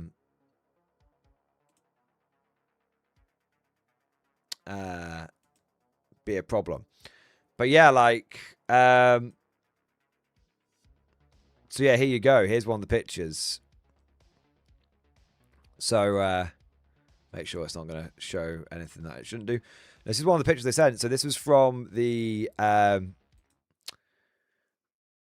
Viz Alia Hyundai. I think that's the Hyundai dealership in California, and they've got a Warhammer stand, and it's all Age of Sigmar. New Spearhead releases from Warhammer Age of Sigmar. And I don't know if you can see the price, but I think it's the full. It's not very clear, but it looks like it's the full price. So that is a car dealership which is selling Warhammer. And now this guy is obviously concerned because he's like, it could be like disadvantageous to. It could be disadvantageous to wargamers because, like, if you really want that FOMO box, then basically half of them end up in fucking vape shops and car dealerships. Then you miss out, but GW gets their money. But I think the big thing here is basically Games Workshop is they are pushing risk on to other companies, and they're not giving them the best products. Yeah. Suriade at Morning Glory. That's someone doing it to buy stuff at retail prices for his buddies. That's an interesting take, Suriade. I can believe that. Yeah.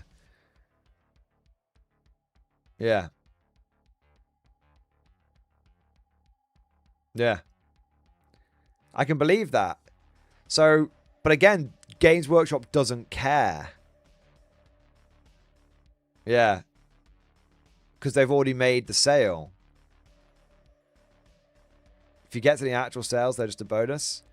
True, but then why would he have a okay, I can kind of believe that, Syrie, but then why whenever you see these like random shops with Warhammer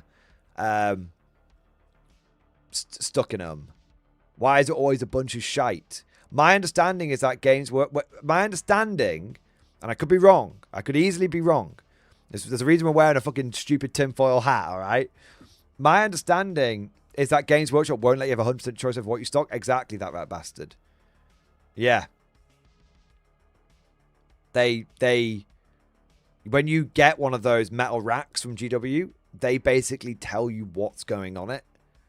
And then once you've proven you can sell one of those racks, they'll start giving you access to more stuff. Yeah. You have to basically prove your bona fides before they'll start giving you more stuff. But that might be the way it was. That might be the way it was back in the day. But what it's looking like now is that they will... Well, I suppose there's still a certain element of that. Like, Games Workshop's like, oh shit, we need to push a bunch of Sigmar stuff to make it look like Sigmar. See, this is funny. People keep saying... Do you know what? So many pieces are falling into place. The scales are falling for my eyes. The Matrix. I'm no longer in the Matrix. I'm looking around at everyone else plugged into the power plant. This explains one of the things that I saw the other day, which is someone left some comments. I got a few comments on one of the other like stupid videos that I did, and it was but GW, you know, you say AOS is dying, but if you look at the financial report and stuff, GW sales are doing really well for AOS and for like things like Horus Heresy and stuff like that. And suddenly it's clicked into place. Of course. GW is still reporting big sales for those things. Why? Because they're not selling them to the public. They're selling them to unsuspecting third-party companies who don't know the difference between a Sigmar box and a 40k box. It's all Warhammer, right?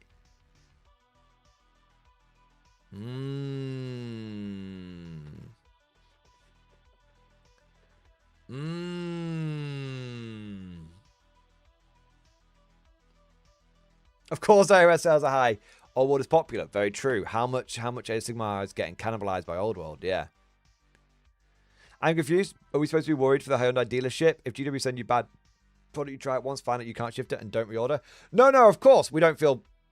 No, I do not feel bad for any company that is not doing their market research. Yeah, if you're going to put a product in your store, you should be at least putting the effort in to understand what sells and what doesn't.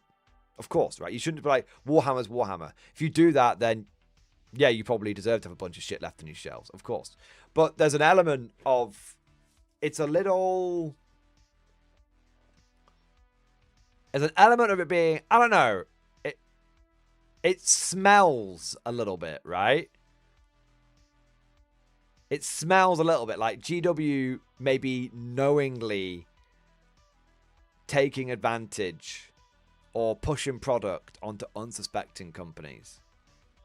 Yeah, it's a little poor corporate practice. Yeah, it's a little fishy. All right. I mean, I've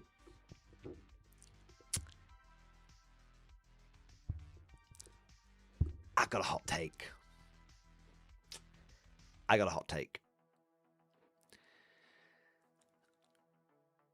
feel like GW... How to phrase this? I think GW preys on people's lack of knowledge. If you're brand new to Warhammer 40k and you walk into your local GW and you say, I'm interested in collecting Imperial Guard, your GW sales, that GW guy is going to tell you, oh, well, you should start with the Combat Patrol. And then you go, okay, cool. And you buy a Combat Patrol and think you've got all these horses and these Kazakin, this command squad. And then you get it home, build it, paint it, whatever, and get into your first game or whatever and realize that this is a bag of shit. And by the time you've found it, you've already spent 100 quid with them. So at that point, the sunk cost fallacy is already pretty strong because you've dumped 100 quid into something. So you're like, well, now I need to get the bits to correct. Now, well, this command squad's got nothing that it can join. So now I need to get at least 2 squads of Acadians. There you go. Yeah. Exactly. But man, so it's not that GW sales are fraudulent or inflated. It's just sort of artificial through predatory business practices. Yeah, exactly. Like what games yeah. That's why the combat patrols have consistently got worse. Because it allows them to basically take advantage of people. It allows them to sell product they wouldn't normally shift and take advantage of people under the guise of it being a beginner box because the beginners don't know any better. That's my conspiracy. And so it turns out they're not just... See, GW, they're not just preying on the mums buying stuff for Christmas. They're preying on the new guys who don't know anything, who are coming into the hobby on top of that. And then they're also preying on other businesses. I'm going to be real, Tim. Take your meds. No! Ever since I stopped taking them, I can see so much more clearly now. To be fair, most Combat Patrol boxes are great to start an army. The guard one's an exception. I think we should test that theory. I'm not saying you're wrong. I am very, very... my perception is very skewed because I only really look at Warhammer through the lens of...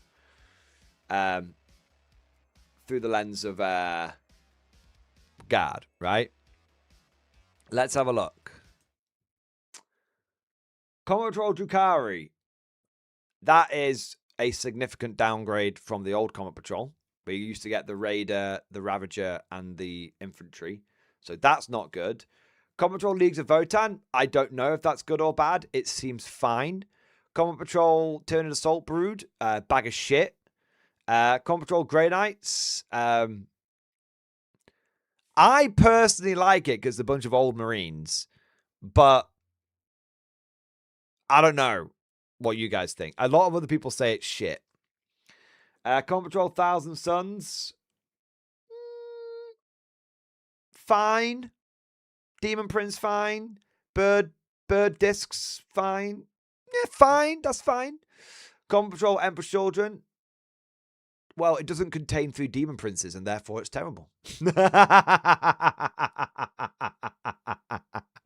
that one looks okay. World Eaters looks okay. Eldar. I actually think the Eldar one's an improvement over the old one. Because the old one had like a bike and a Wraith Lord, and do you know what I mean? It was a bit weird. So that one's actually an improvement. Guard is terrible. Blood Angels.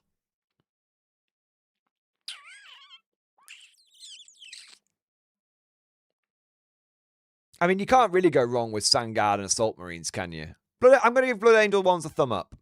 Imperial Agents. Obviously a giant scam. anyone who walks in and goes, oh, I like a bit of Warhammer, but I don't know what faction to buy. That's the box they push into your hands if you don't know what faction to buy. Yeah. Gene look cool. It's a downgrade from the old one. Sister Battle.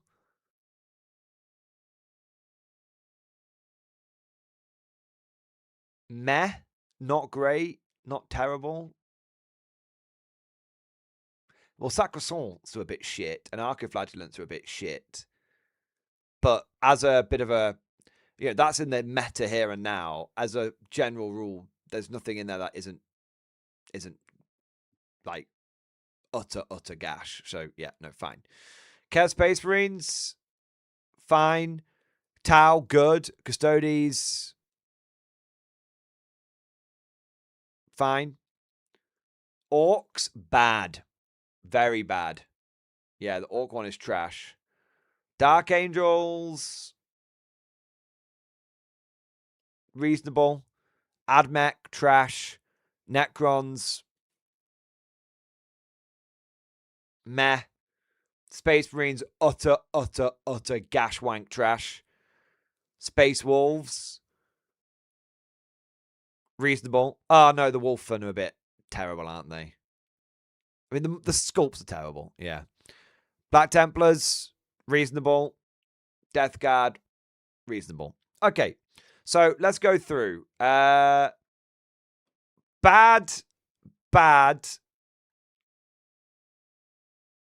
Bad. Bad. Bad.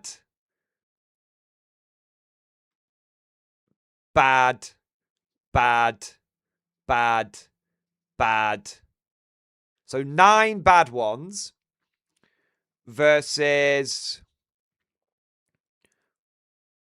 okay. Okay. Okay. Okay.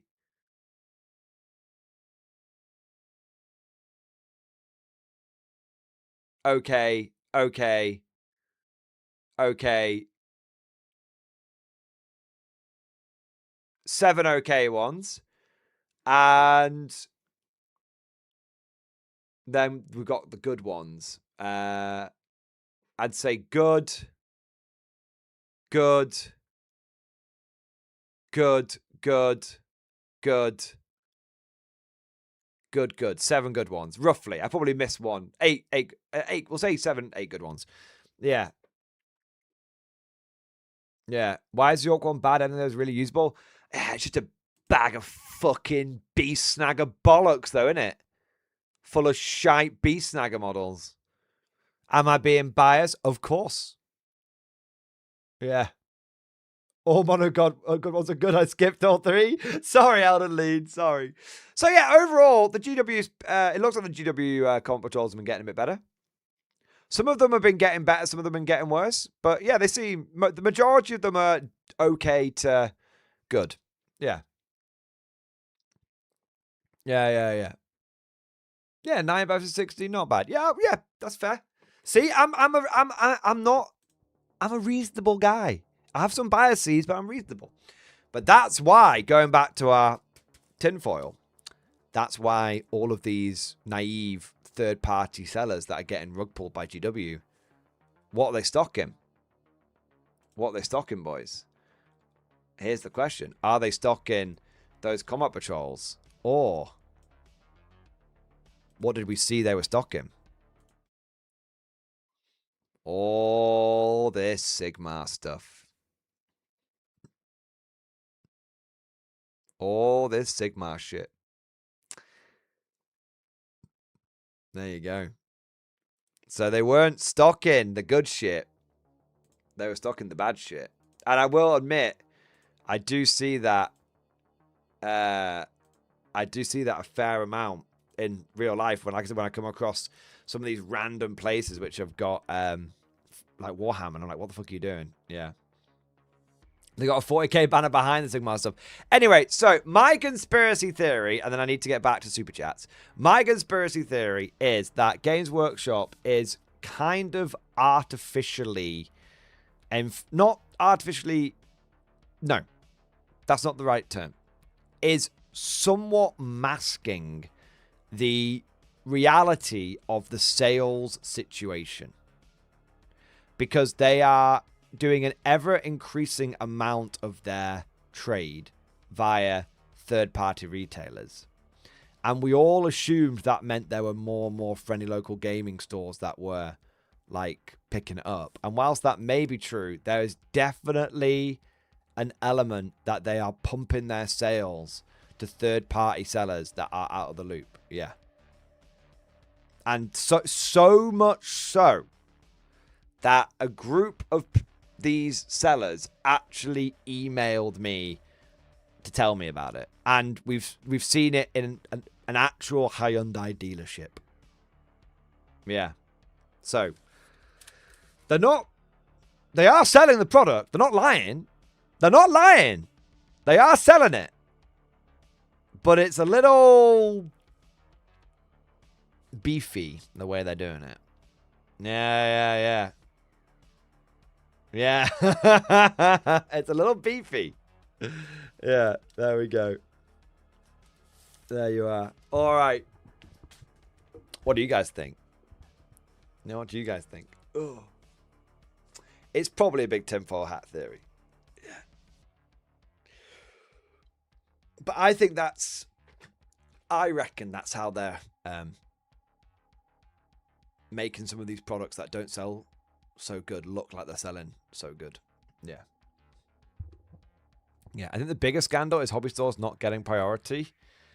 I think Games Workshop doesn't care. A sale's a sale to them. Like, people are like, why doesn't GW stop scalpers? They don't care. Why would GW stop scalpers? They have no incentive to do so. They make the money. Then the scalpers... then the scalpers just sell it for more. But Games Workshop doesn't care. And the scalpers don't care. The only people that care are you and I. And there's no incentive for GW to do anything about that. Until suddenly there is. GW sales reps are all the same, whether in GW store or regional sales reps or third-party retailers. They push it wherever they can. Yeah. Yeah. Scalpers can drive prices so high that overall demand goes down. That's true.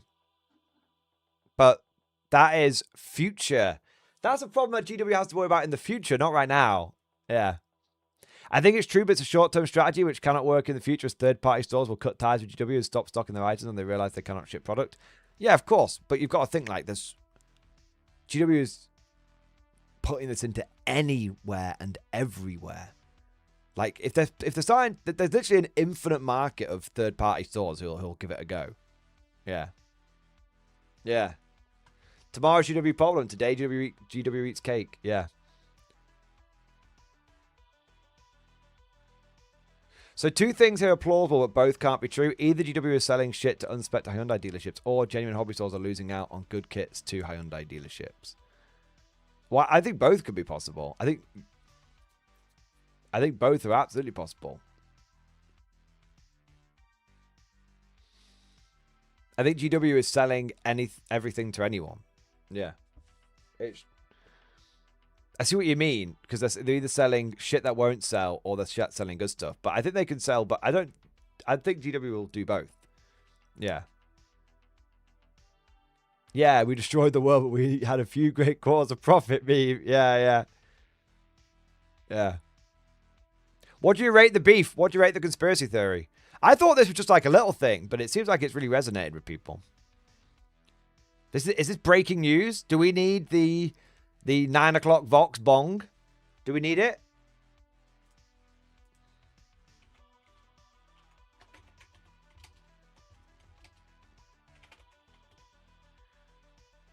One minute.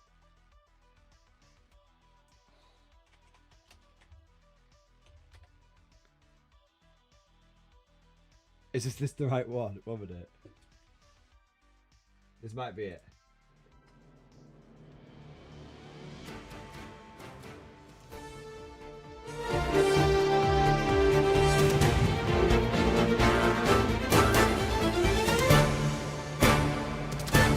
This is ITV News at 10 with Tom Bradby. Ah, didn't do the bong. Normally it does the Big Ben like bong.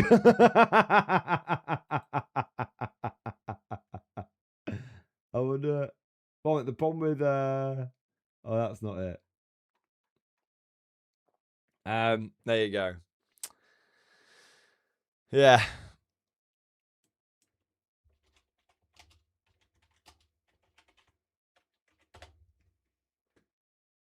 Maybe it's this one.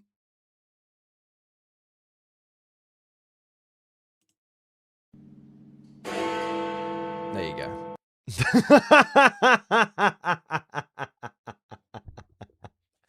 Gong. No, that's not a gong. Listen to it again. It's not a gong. It's not the kind of bong you're thinking of, but it's not a gong. It's a very clear, like, bong. If it was like in a Batman cartoon, it would say bong. Yeah. In like yellow, in a yellow star. Yeah.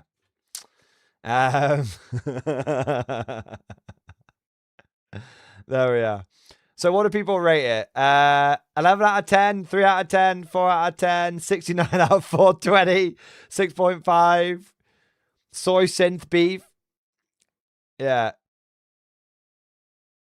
Every single British person knows that bong immediately. Exactly, man. Yeah, exactly. Yeah, bong, GW wankers, more at 11. Yeah. It's a dong. I just don't think that's any better. It's not a bong, it's a gong. It's not a gong, it's a dong. I think it's all bad. Yeah. To be honest, Sigma boxes aren't even reaching low stock status in my local hobby store. Still is green on the old Gitmob army kit. Yeah. I never see anywhere shifting Age of Sigma. Do you want to know again, this is just anecdotal evidence. The Age of Sigma people hate it when I say this. But do you want to know I've had multiple store owners confide in me that they are literally so grateful for Old World. Because even though 40k obviously is the big numbers, right? They shifted so much AOS stock which had been sat on their shelves when Old World came out. Stuff that they were like, they had it in like almost the bargain bucket. Do you know what I mean? Yeah. Yeah. Like stuff that they literally had deep, either just sit on shelves at regular discount or deep discounted, and they still couldn't shift it. And it wasn't until the Old World came out that they managed to shift so much of it. Like I said, one of my local store guys, someone I've known for years and years and years,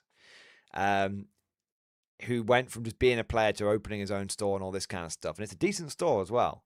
He said that it's easily 50 AOS and Sigma sell equal amounts in his store. And he said, but easily the majority of what he sells for AOS is going to be used in Old World. Yeah. Another glorious day in the Corps. Day in the Marine Corps is like a day on the farm. And he said that unprompted to me, because because we were just chatting about. I was actually talking about Konflikt. Yeah, there you go. Anyway, but I think it's very localized. Like Black Hawk says, it's funny my local GW didn't stock any Old World because they say OS and Kill Team sell more. Yeah. I think it's very, very, very, very localized. I think Old World and Sigmar are very localized. I think in some places Sigmar will basically be going to Old World, and in some places Sigmar will be standing on its own 2 feet. Yeah. What is right in my area may not be right in other areas, and I think that's fair point. Yeah. Anyway, bit of beef, but now I'm very far behind Super Chat, so I'm going to catch up. What have we got here? I'm really, really far behind. I'm sorry. Macon, thank you for Super Chat, man. Expanding on your Iron Warrior idea, 30k or 40k models. Ooh.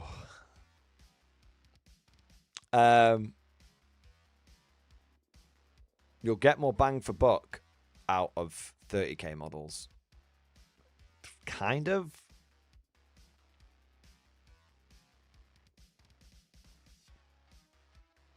Because obviously you only get the bolters.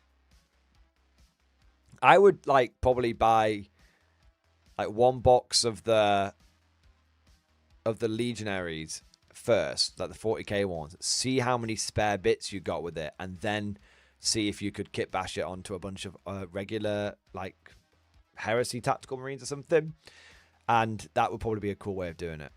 That's probably, do you know what's interesting? If I was to collect a Red Corsairs army, I'd probably do it via Horus Heresy kits, because they're wearing tactical marine armor. Yeah. For Iron Warriors, 30k Mark III Marines. Yeah, that's a good shout, Matt Godlight. Very good shout. Nostalgia Vivek, thank you for Super Chat, man. Recent Old World buys and list question in stream discussion. All right. Let's have a look. I'll start with a couple of purchases I made tonight. Troll Trader was running a live eBay auction for Old World today, and I bought a Chaos Giant for 32 quid. Nice. An out of production metal Empire Engineer for 15 and an old resin Sigvold for 16, pre-painted to a decent level. This one is going to be a little longer, so I've ended up hogging. I'm going to tournament this Saturday, taking Grizzled for the first time. Duos event, brother is taking Melee Elite Black Templars. I want some list advice. I'm going to list most of what I've got painted, a couple of things that I could get painted for the tournament. 6 Acadians, 2 Castellans, 3 Commissars, 1 Command Squad, 2 Chimeras, 5 Russes, 2 Dawns, 3 Sentinels, 1 Basilisk, 1 Fob, 10 Kazakin, Lord Soul Leon to Shadow Sword Baneblade. Could get painted time for a tournament. I couldn't do more than 2 of these in time, especially if the 10 extra Acadians are chosen. Art team, 10 more Acadians, Creed, 3 Bulgrin.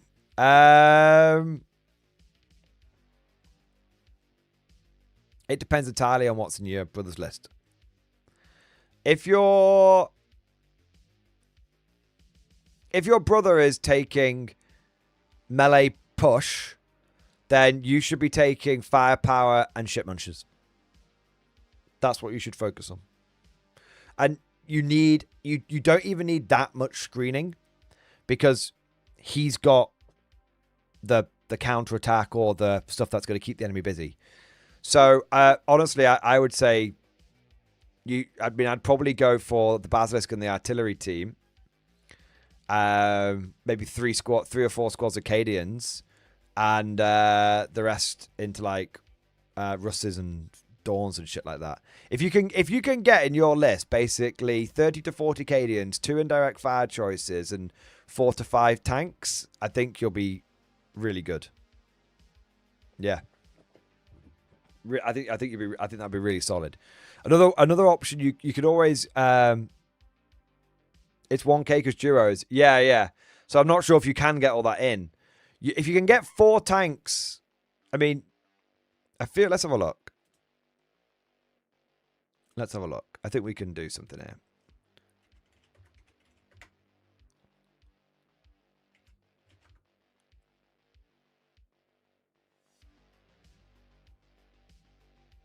You need 1 more.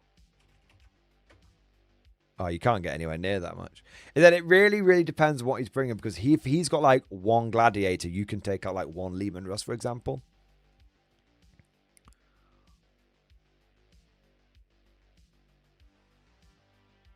Yeah.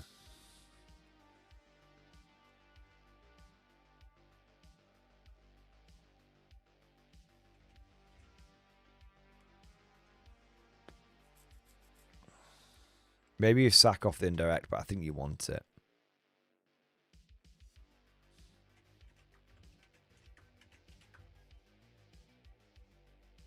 Hellbret, Land Raider, Sword Brethren, Blade Guard, Crusaders.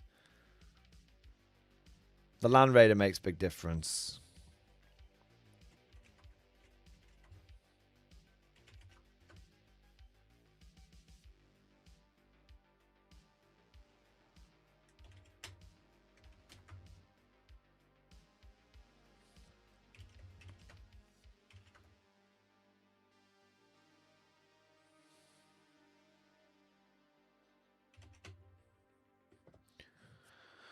So you could go for Vanquisher, Vanquisher, Tank Commander,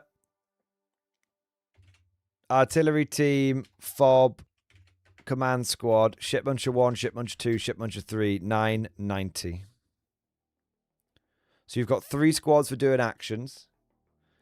Couple of... you've got your Command Squad for basically doing a bit of screening and ordering your 2 artillery pieces.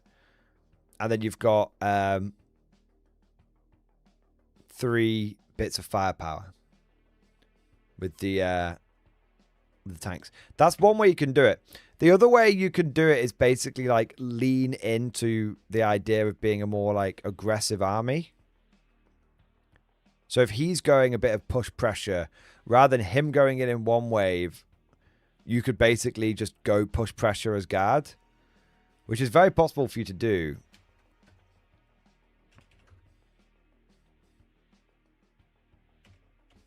Is it 275 for a Dawn Commander these days and 250 for a regular Dawn? Yes.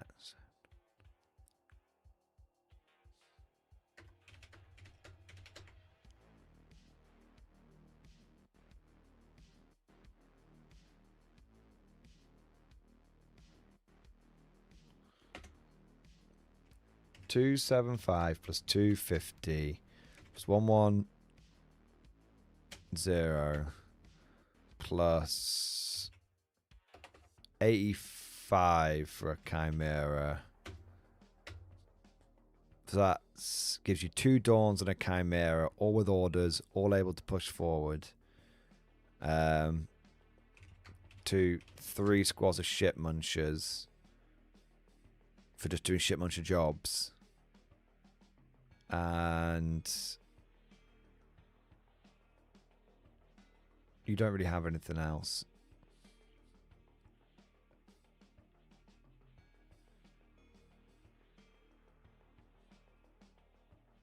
No. That's an interesting idea.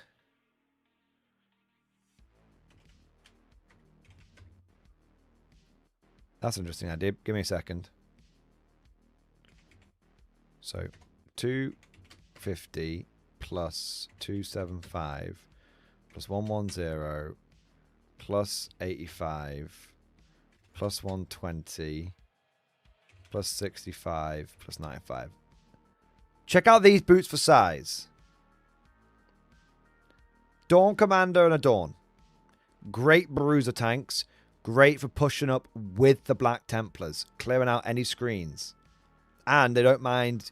You'll be moving forward as one. Because he'll be moving forward and you'll be moving forward. So it doesn't mean that he basically gets flattened first and you have to like play the rest of the sort of turns out. Everyone's going at the same time. You support that with a unit of Kazakin inside a Chimera. Also a pushy, aggressive unit. You then take 20 Cadians with a command squad leading them. Just a nice block of infantry. Great for a bit of sacrificial screening, if need be. You don't even need to attach the command squad to him if you don't want to. 1 artillery team. So your artillery team can sit on your home objective, because even though you can sticky it, you want something that can sit there and stop someone from deep striking it and taking it away from you. So the artillery team can sit there. It can get an order from the command squad. The blob can get an order from the command squad.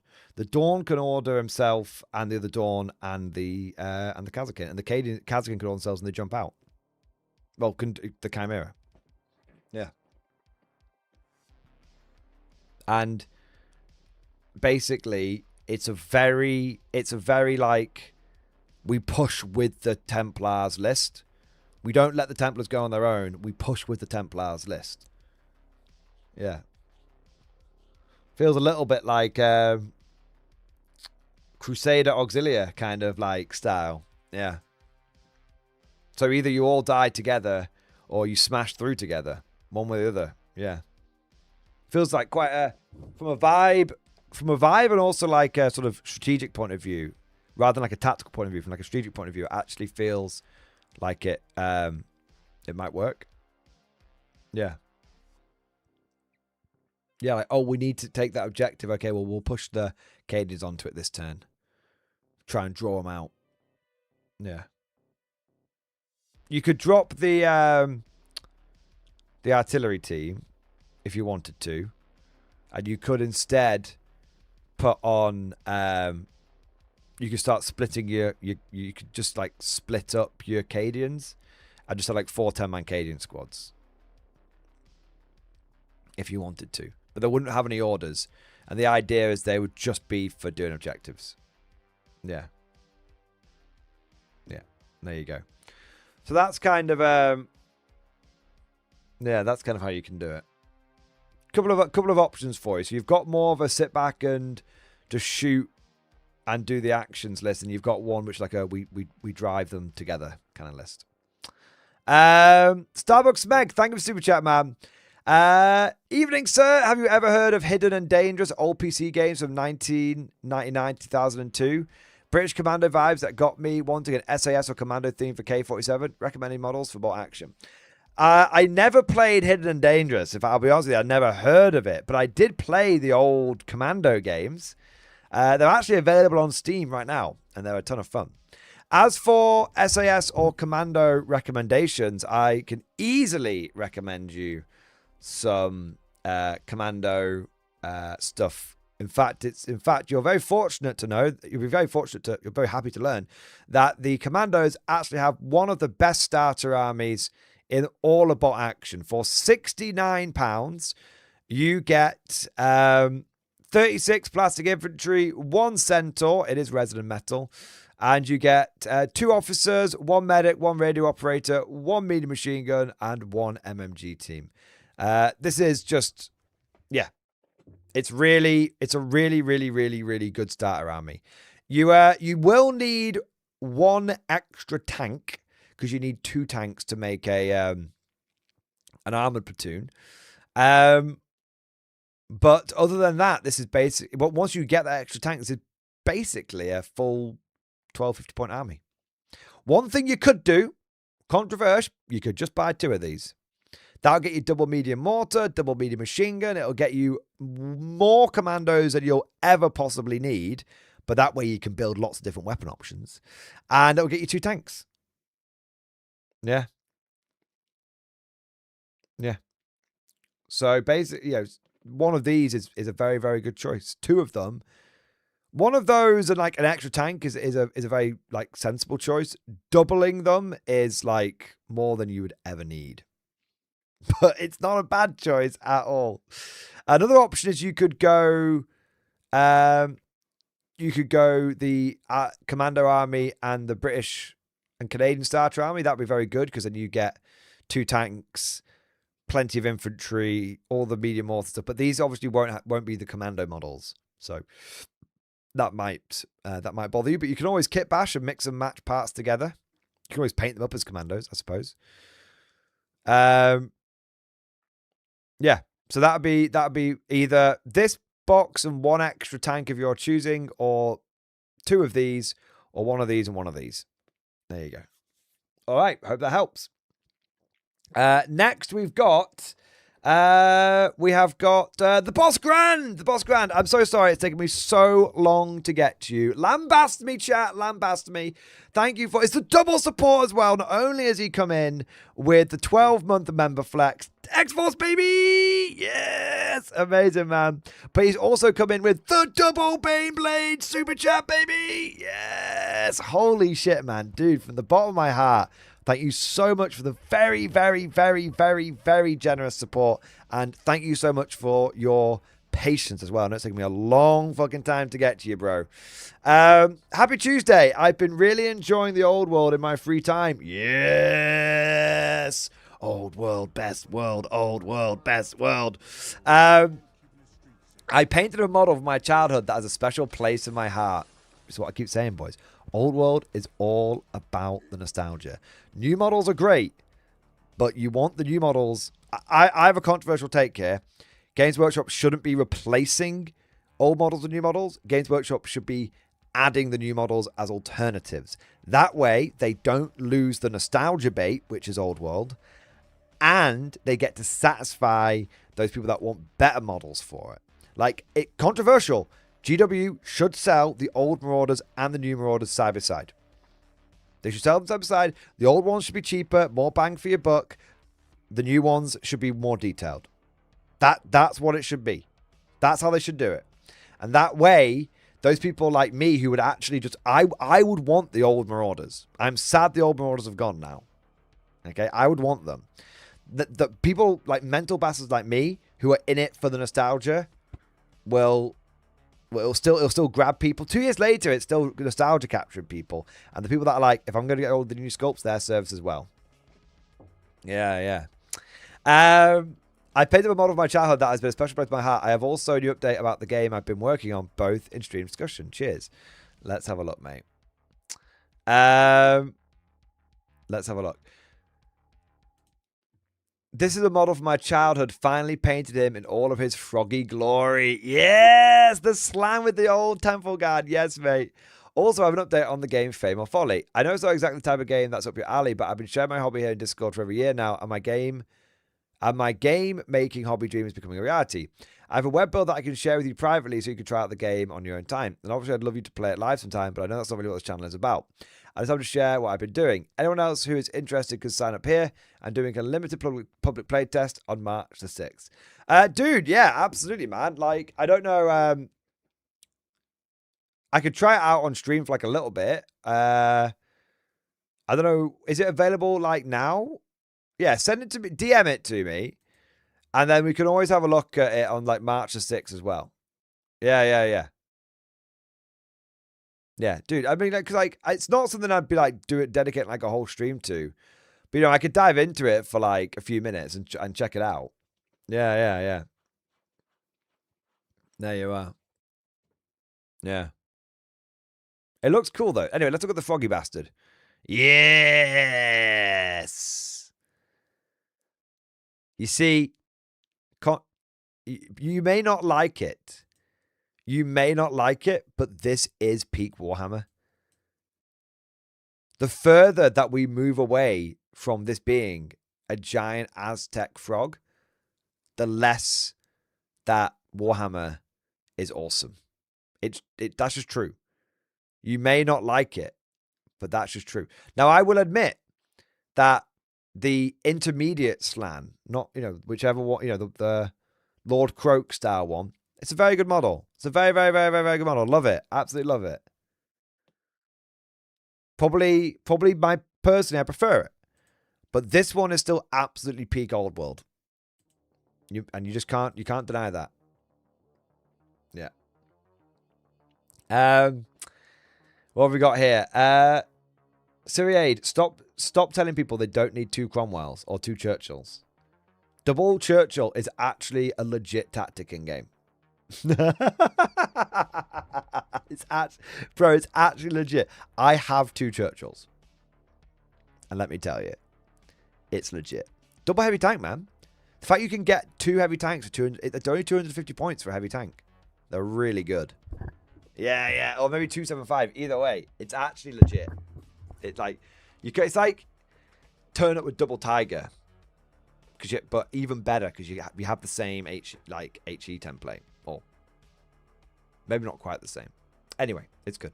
Cheap, heavy armor is legitimately viable in bot action. Yeah. I actually still have a plan to do my double tiger list at some point.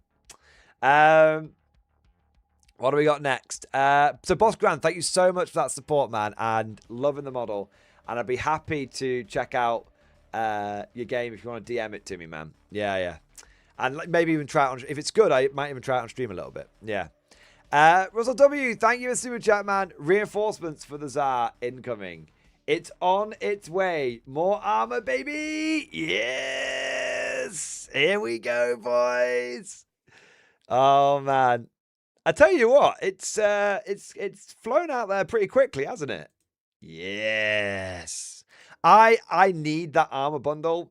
I think my next Soviet army, if the basic infantry one update isn't out by whatever form it may take, if the basic infantry update isn't out by my next event, I'll probably take Soviet power armor spam.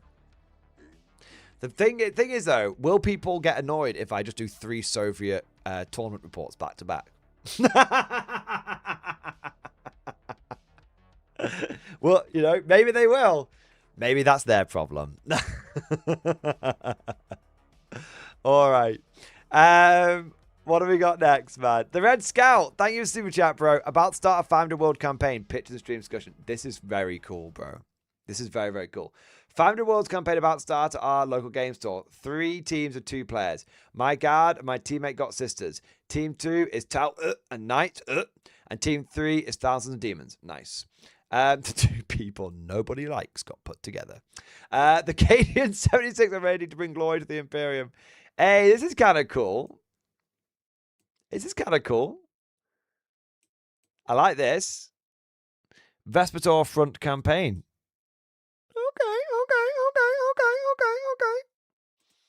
Yes! 1 minute. That picture right there reminds me of something.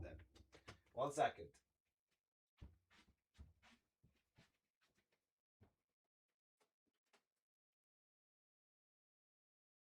Where are you?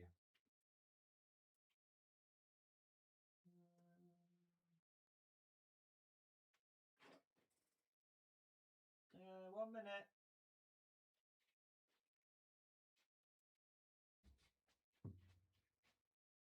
Infantry, sir. Good for you. I'm still here. I've just got Mobile infantry made me the man I am today. Maybe it's buried. I didn't think it'd be that far down, though. It must be. I've put it. Oh, 1 minute. Aha! Aha! I've got it. I've got it.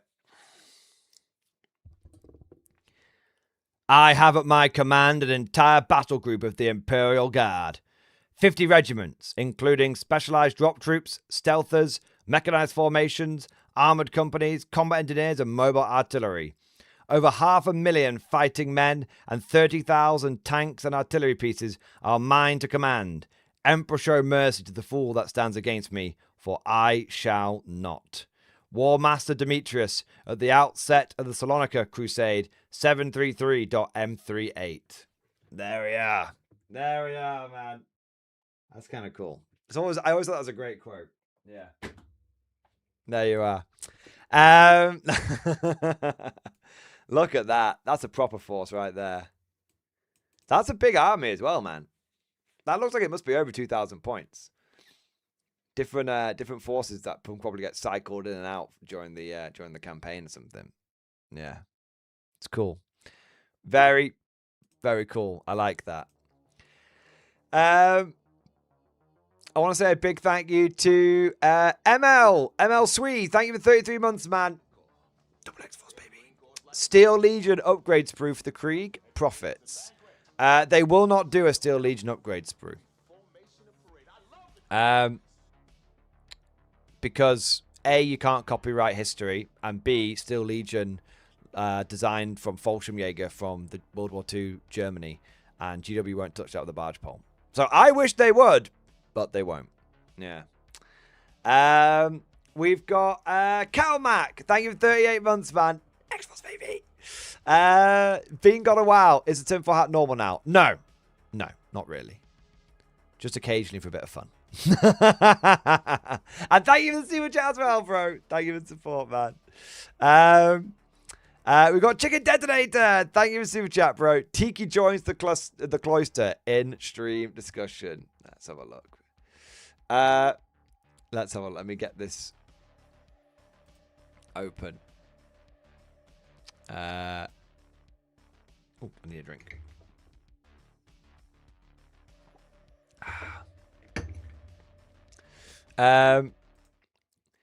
07 sir, the High Noble Tiki the Hut joins the cloister. Below is a tale of his joining, photos of models, and a painting of his victory. This looks great, man. I'm loving Tiki is in the samurai armor.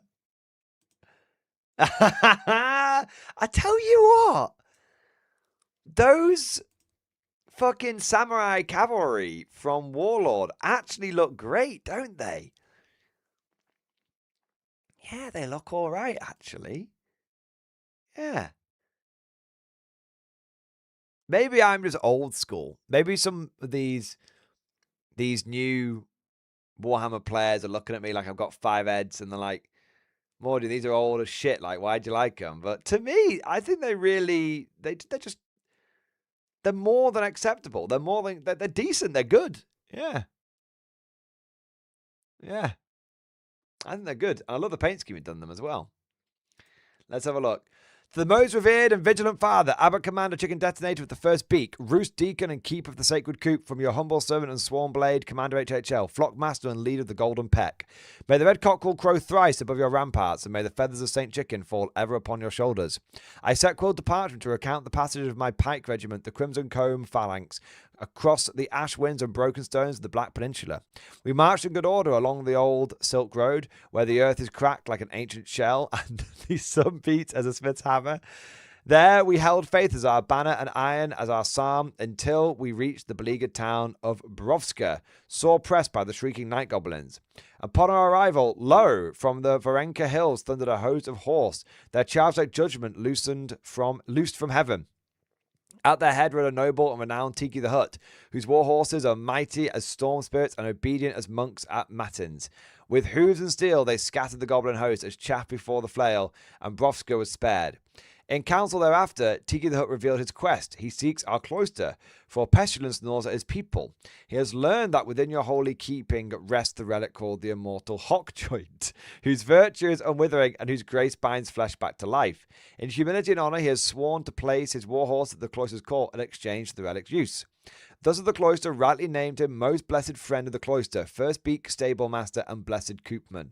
I commend this alliance to your wisdom and pray your judgment be swift and true. By pike, by feather, and by faith, Commander HHL, written beneath a travelling sky with dust upon my boots and devotion in my heart, Deus Cluck. Deus Cluck! May the golden yoke grow strong. There we are. I love it, man. I absolutely fucking love all the different channel members getting their own different bit of the cloister or becoming a friend of the cloister thing. I love that, man. Brilliant. That's so good. What have we got next? Wallace, thank you for super chat, man. No new use of the old world. Is it dying? Well, there is some new use of the old world. Old world is not dying.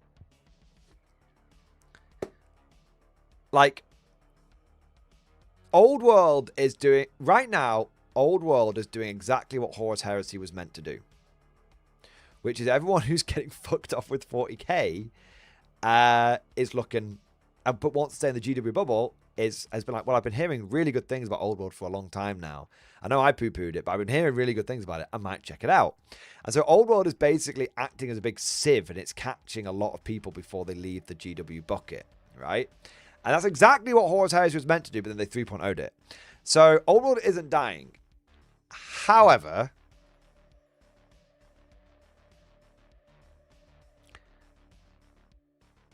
there is maybe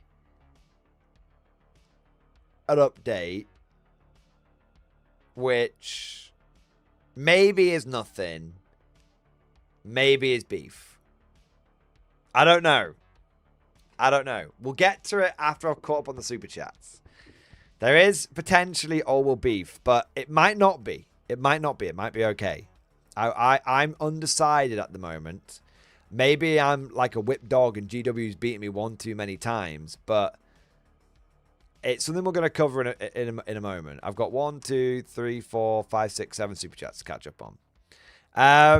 All right. What have we got next?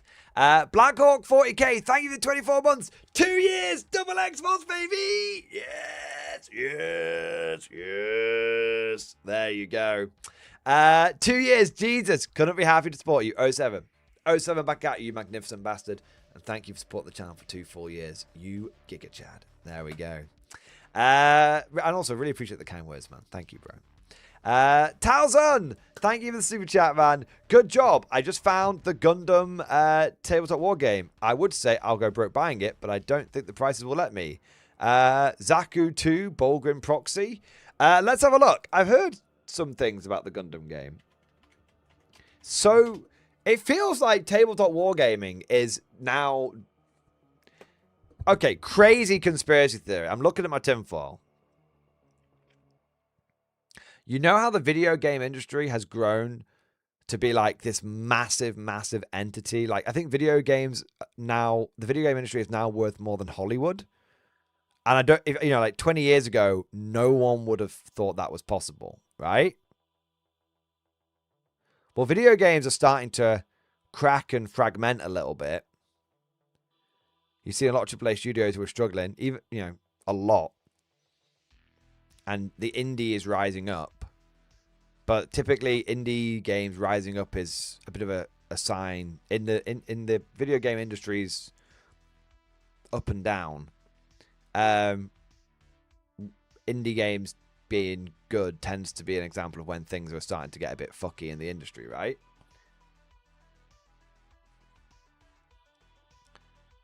But I think, is it possible that tabletop war games will become the new big industry? As people said, there's no way that there's no way that video games would take over Hollywood.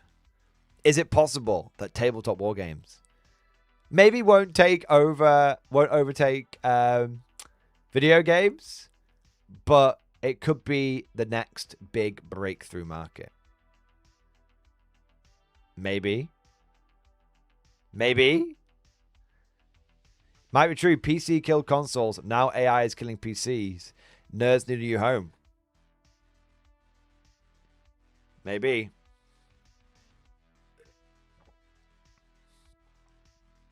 I hope not, because GW will be at its head.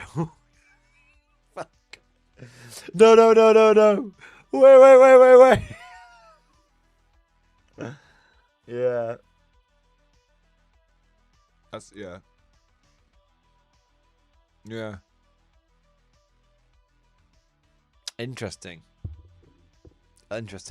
Right, Gundam tabletop game. What were these things called? Zaku 2.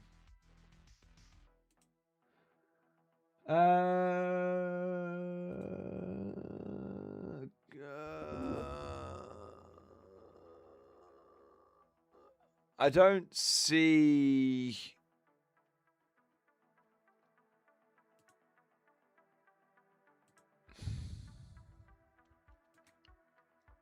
I don't think they'll replace Bulgrin. The thing is, I don't really know what I'm looking for when it comes to Gundam. But if it's this guy, I don't think he'll replace Bulgrin.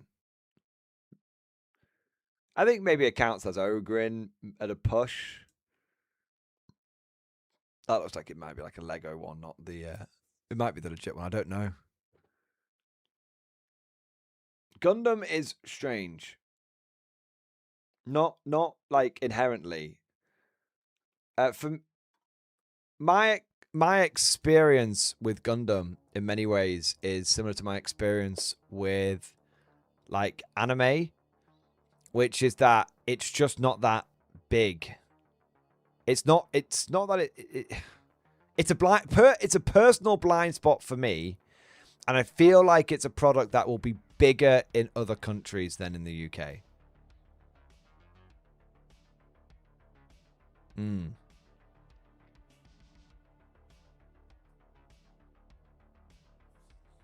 I don't hate anime. I just don't like anime. I feel completely ambivalently towards anime. It's just not a big cultural thing in the UK. Maybe that's different these days. I don't know what the kids are getting up to. I thought they were... I mean, the last thing I heard kids were doing, they were eating Tide Pods. That was like 10 years ago, so I don't know what they're doing now. But yeah, I think it's more of an American... I think Gundam and anime is much more of an American thing. And as it's much more widespread in America, and then in Europe and the UK, it can be very intense, but like very intensely liked, but within somewhat isolated pockets. Yeah. Yeah.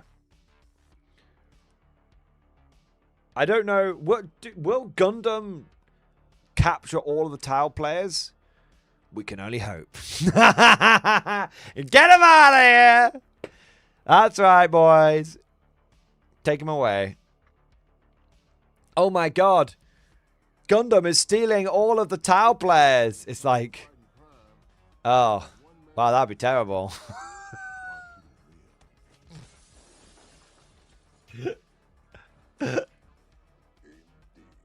Oh man. That would be awful. Anyway.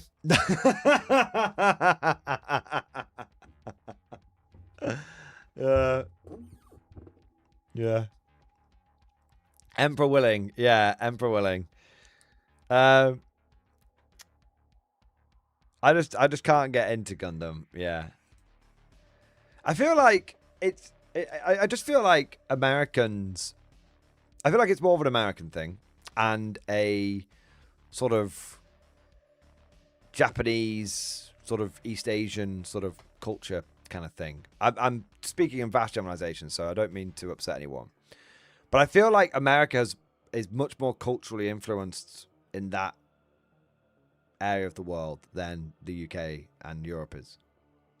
Probably because you guys are actually like closer. It feels like you're closer anyway. Yeah. In my opinion, anime suffered a massive paradigm shift in the mid-2010s that made it much more perverse and highly annoying. Yeah, I mean, I'll be real. The only anime... Okay. I'm going to be honest with you. It's... The only two things that I ever seem to see/encounter with anime is like big titties, which is like fine, okay, great, but also like really like high pitched like voices. Yeah, that's the only bits I ever seem to drift past me, and so it's like, yeah, not for me, you know.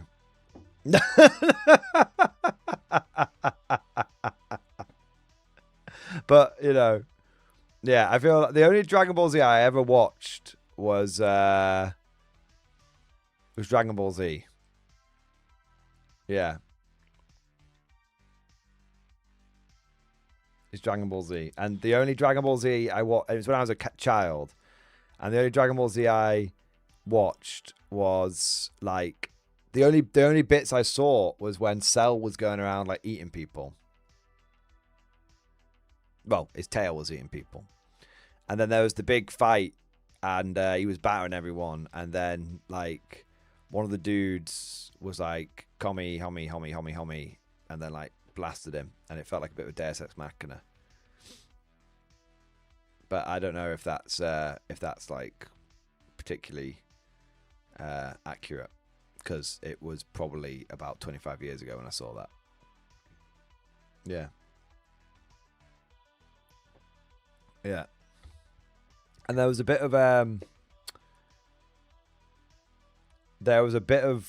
is Pokemon anime? Obviously there's loads of Pokemon. Yeah.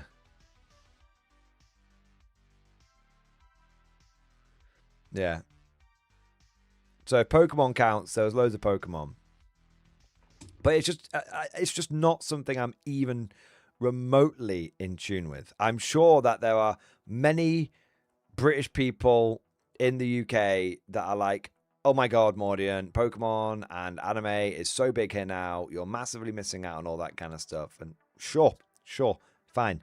Definitely. I don't have a... You will know more than I do, and I have no fucking clue what I'm talking about. Yeah. I thought Pokemon... I couldn't tell you if Pokemon was anime or cartoon. People are saying it's anime. Yeah. Yeah. Oh, there's a little bit of Yu-Gi-Oh! Back in the day as well. A little bit. But they always seem to show the episodes in really, like, weird... You can never follow it, because the episodes were never shown properly. Yeah. Your description of Dragon Ball is simultaneously accurate and untrue.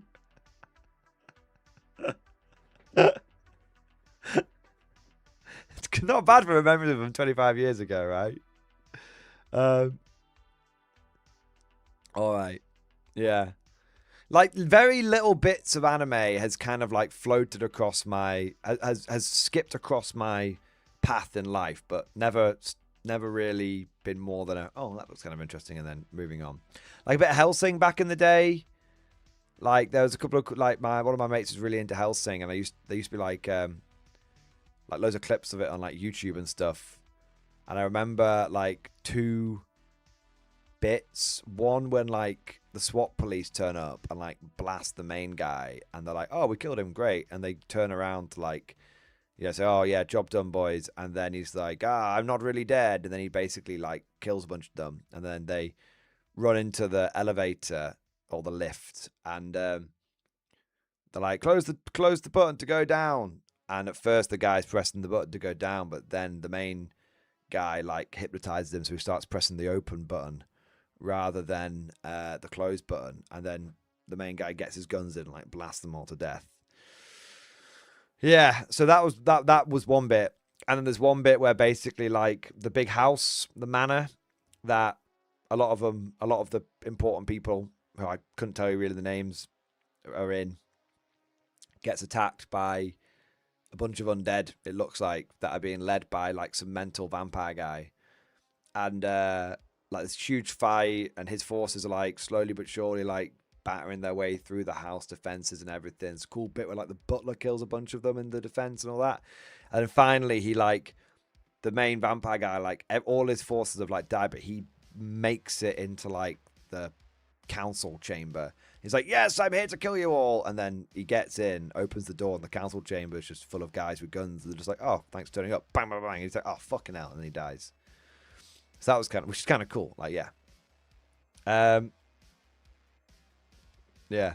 That, and then, of course, you had the main guy in the red hat, the main vampire, and then you had his like sidekick, which was, the big titty police girl. Yeah. Because like I said, my only the 2 common factors that I always encounter with anime is there's going to be like a big titty girl, typically like schoolgirl or schoolgirl adjacent, and high-pitched voices. They're the 2 common factors. And then basically after that, it's very different from thing to thing. Yeah. Yeah. So that was, I remember watching clips of that on YouTube like 15 years ago, 16 years ago, maybe. Yeah. So there you go. Yeah, so that's all I really remember about it. Those are like the 2 episodes I remember. I think there was some dude who like flung cards at the main guy, and then he just got absolutely twatted because flinging a bunch of fucking like whatever, yeah, he was like flinging cards and like, I've got like magic cards, and then he just got twatted because flinging cards at like the main guy was never really going to be a winning strategy. Yeah, but I don't really remember that very much. That did happen.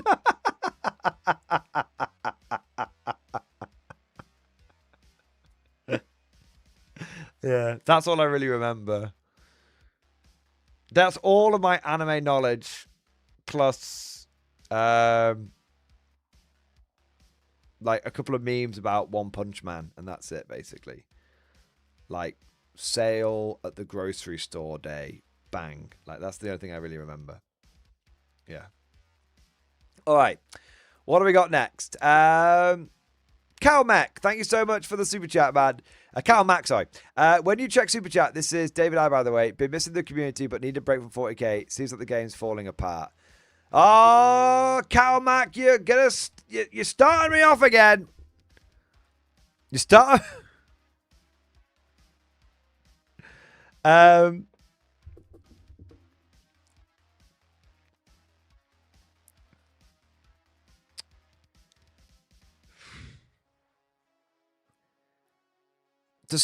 Cattle Mac, I'll sum it up.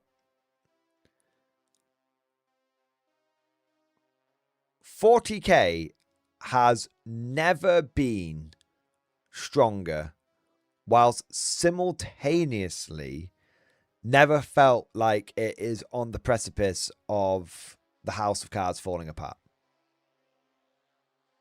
Like these two completely opposite, paradoxical things seem to be happening at the same time. And I think it's basically I think it's basically there's a whole myriad of reasons that can explain it. But that's, I feel, is basically the end result.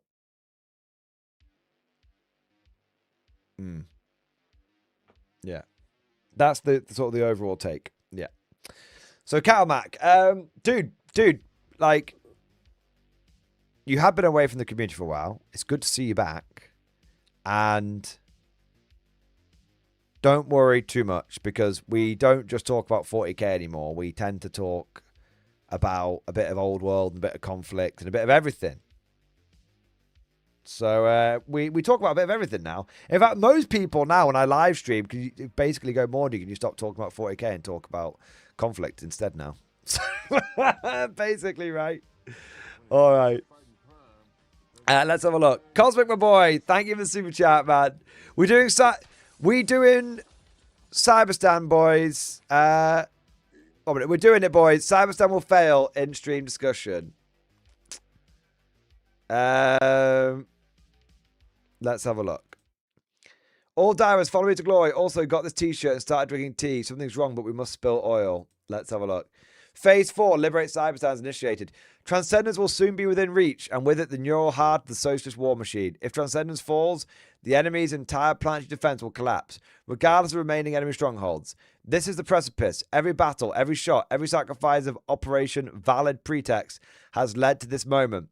Helldivers, strike at the core. Destroy Transcendence to liberate Cyberstan. End the cyborg threat before they can transmit their corruption further. High Command has allocated the entirety of the remaining reinforcement budget to this final assault. You must finish this fight with forces you have. There is no safety net.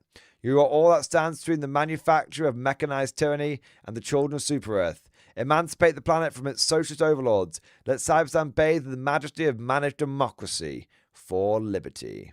Liberate Cyberstan by destroying the capital megafactory, Transcendence, using the final allocation of remaining reinforcements in order to emancipate Cyberstan and ensure the collapse of the Cyborg Defense Network. 95 medals. I need to log in and spend some of my medals. Hey, that's a cool t-shirt, man. Tea! Nice. I feel like you're doing tea in, like, a coffee thing. I swear to fuck, Cosmic, that's for coffee. Like, why can't you fucking Americans just put a tea bag into a fucking porcelain mug and then put some boiling water on it, put some milk on it? It's for coffee. I see Americans, they microwave the tea, they put the milk in first, all this, like, mental shit, okay? All this mental shit. Just take the tea bag, put it in the cup, put the boiling water on top. Why don't you have kettles?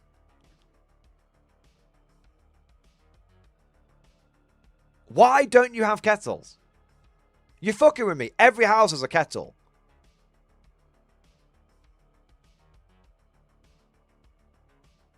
I will not believe that you don't have kettles.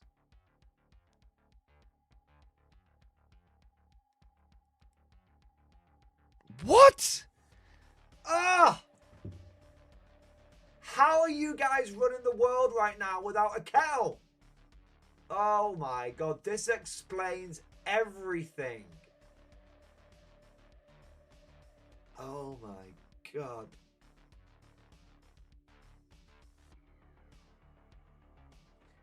Jesus, man.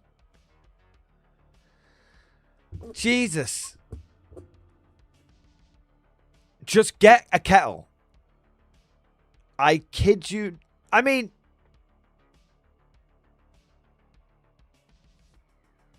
what? It's the most useful tool in the kitchen.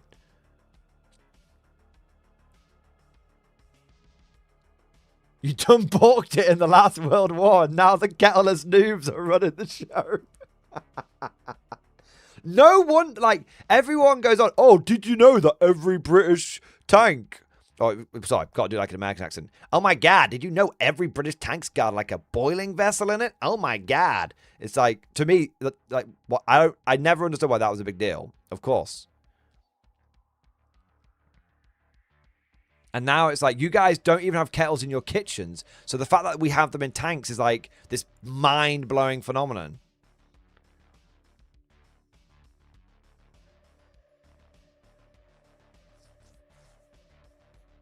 Right, the kettle is really useful because not only is it good for making hot drinks, but it's also good for, like, you know, boiling the water. So let's say you, so it's like steaming vegetables, for example. You've got your, oh wait, I'm telling Americans how to eat vegetables. Fuck, okay, let me use a different example. Yeah, you guys probably don't need one.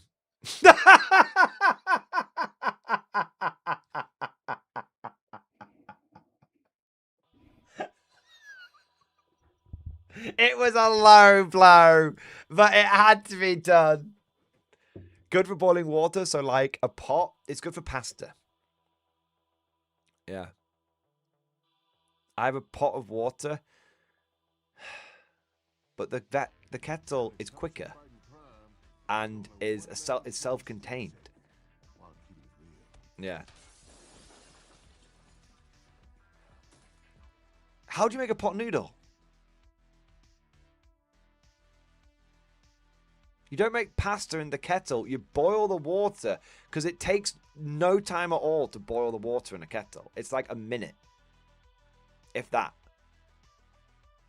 And then so you have your pasta in your saucepan, or your pasta, yeah, in your saucepan, or your big pot, and then you pour the boiling water on, and then it's like it cooks much quicker. Yeah. And the kettle keeps the water hotter. Yeah, no. I am fully aware that you can boil water in a pot. What I am telling you is that you're taking fucking ages when you could do it really quickly.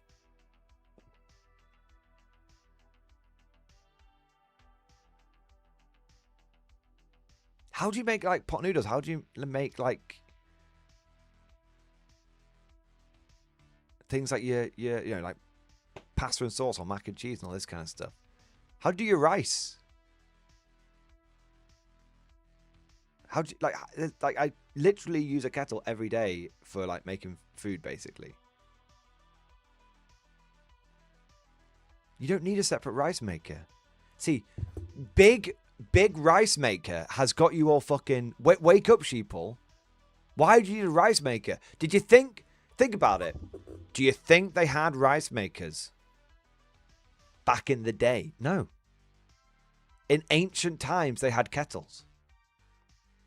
Think about it. You're all being they've all convinced you need your rice maker.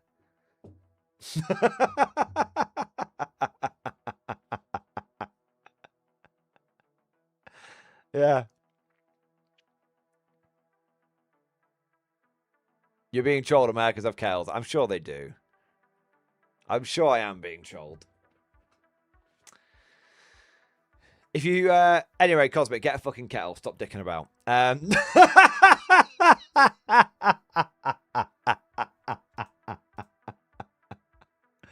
Right. What have we got here? The Boss Grand, thank you for super chat, man. DM'd you the link to the game in Discord. Thank you, bro. Appreciate it. I'll take a look. We've also got Commander HHL. Thank you for the gifted membership, man. 07, buddy. Boss Grand again. Thank you, man. The game plays well. I actually had another YouTuber play it on the channel for 2 hours today. Hey, that's cool. Hey, look, I always say if I try it out and it's good, I'll keep playing it. If it's not quite the right vibe for the channel, I won't worry about it. But yeah, I'll definitely check it out, man. Always happy to help. The Legend. Thank you, super chat, man. Gundam is a decent grunt military show. Meme in stream discussion. Let's have a look. Oh, I have seen one other anime thing, by the way, which was where there's a guy that was so smelly. He was like killing everyone and everything around him. And they had to like try to like blow him up with tanks and stuff. And he didn't realize they were trying to kill him. He thought he was like, but like they kept missing him somehow. Yeah. With operation. Don't get shot down by any Cyclops. Same goes for you, buddy. So are Gundam like Transformers, or are there people inside the Gundam? Are they like Transformers, or are they like what do you call it? Power Ranger, like Megazord. This looks kind of cool. Tunnel entrance sighted. Coordinates. Huh? Transmitting coordinates now. Oh shit, man! He took his mate out. Oh, he's been nobbled by the idiot left himself wide open. by the big zip line.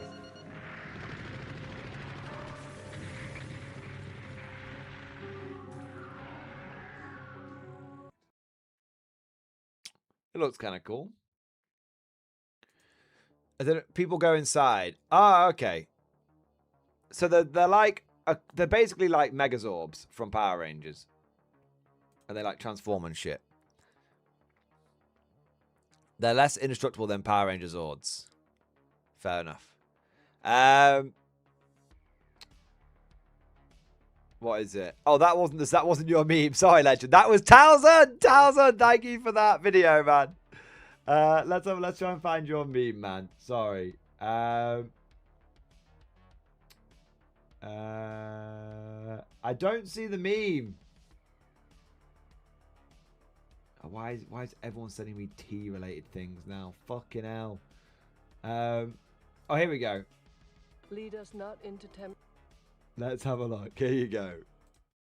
Lead us not into temptation, but deliver us.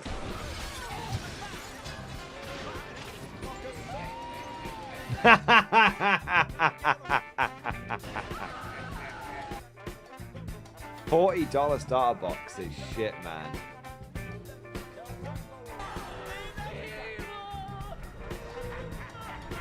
Lead us not into temptation, but deliver Brilliant. us. That's actually very good. Very good. All right. Legend and Townsend, thank you for those clips, man. Thank you for those shorts. We've got Chris K. Thanks for super chat. No questions. Want to say hi? Oh, thanks, man. Hello to you too. Cattle Mac, thank you for the super chat, man. It's nice to hang out again. Hope you're well. Dude, I'm all right. Yeah. Dude, it is nice to have, like, it's nice to see one of the OGs, you know, coming back. Do you know what I mean? It's awesome, man. So, yeah, just come on, hang out, chill out, all that kind of good shit. You know, we get a little salty about the state of 40k, but you'll find a sympathetic ear here, that's for sure. And hope you're doing all right as well, man. Also, Kettlemech, thank you for another super chat, bro. 007, double super chat. We threw all the kettles in the harbour. I just don't believe you. I refuse to believe that you guys don't have kettles. If to every American right now who doesn't have a kettle, get one. It won't be expensive. You don't need a fancy one. You don't need a branded one, like a basic ass, you know, just whatever kettle goes with your kitchen or whatever. If you give a shit about that, like, just get one. It is just a quick way of boiling water. It's great. It's quick. It's not messy. Super easy. Just get one. Yeah. There you go. I'm not even being a dick about it. Like, it's honestly, like, genuine, like, advice. It's worth getting one. The lower decks, thank you for the super chat, man. Sir, we had rain. The turnips are now slippery. I don't care how slippery the goddamn turnips are. Get back in the turnip mines and get them out the fucking ground, man. Let's have a look. Cosmic Truth, thank you for super chat, man. A meme video about the kettle in stream discussion. I'm just gonna get bombarded by fucking kettle fucking memes now, aren't I? Right. Which one of you? All right, let's have a look. Which one? Which one of you was gonna tell me tea tastes different if you put it in hot water? You're putting it in cold water. I do not mean. Yeah, I thought for like 5 years that people just put it into hot water to speed up the teaification process. This is bullshit. He's He's lying. You don't have the patience to microwave water for 3 minutes? Why are you microwaving water? You putting it in the microwave to boil it. Do you think I have the patience to boil water on a stove? It takes less than a minute. Is your stovetop powered by the fucking sun? How long does it take you to boil? Just get a kettle. Like 7 minutes. Just stick the mug on top of the stove on medium No. Do not put the mug on the stove. heat, and it boils in like 2 minutes. Less than that, and you use a saucepan. You're putting the whole mug on the stove on medium heat. Your stove is enchanted. Every single person in this post is a fucking lunatic. Do none of you own a fucking kettle? Exactly. Just get a fucking kettle, man. Just get a fucking kettle. Like, honestly, just get a fucking kettle. You guys are absolutely insane. It is so. Why are you boiling water in a pan? Why are you putting it in a microwave? Why are you putting mugs on stoves? Why, like, just get a kettle. Okay. Let me say this to you. Let me ask you this: a coffee maker's a good idea.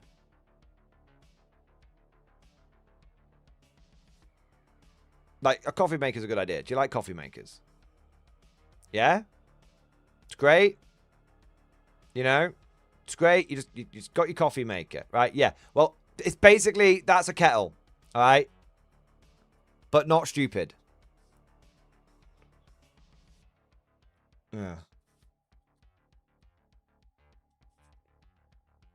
You got coffee makers aren't quite the same thing, but it's close. Yeah. How do you feel about sweet iced tea? It's great, of course. Look, I'm not the weird one here. Amazingly, in this conversation, I'm not the weirdo. Do you understand how rare of an experience that is? Do you understand how massively fucked you must be if you're making me look normal? Okay? It happens like once a decade. Like, you just need to get a kettle. You just need to get a fucking kettle. If you've not got a kettle, just get a kettle. There's no disadvantage to you getting one. Okay? There's no disadvantage. That it's like. Oh my god! Do you know what you guys are all doing right now?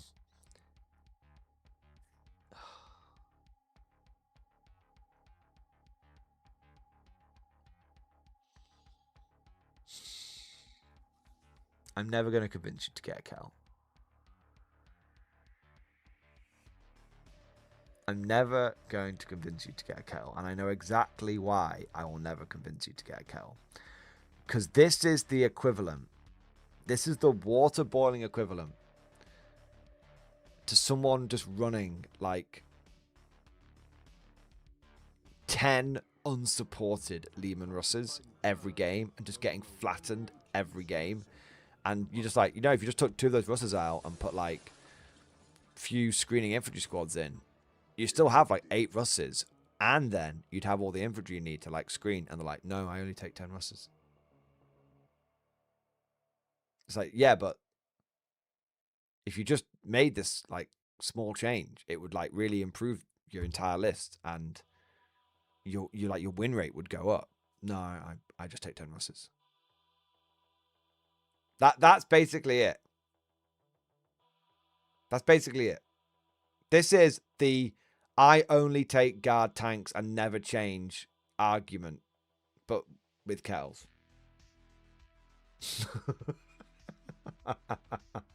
I have encountered this mindset for 11 years. That's how long I've been doing YouTube now. 11 years. Although, to be fair, a lot of it was video games at first. Yeah. Yeah, you know what? It is no skin off my nose if you guys don't buy Kells. You're just self-nerfing. You are just self-nerfing. You guys like to talk about American #1, USA, USA, USA.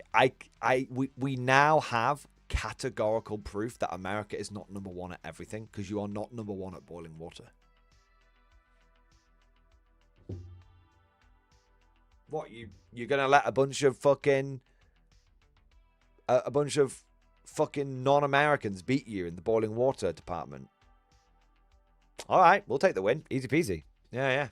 Easy peasy. Thanks for the easy win, bro. There you are.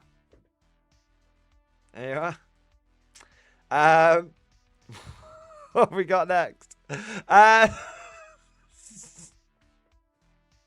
So newbie, few good short memes about us Brits and tea. Oh god, I'm getting absolutely flooded with fucking tea memes now.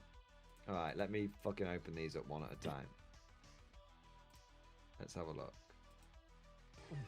Stop. 1 minute.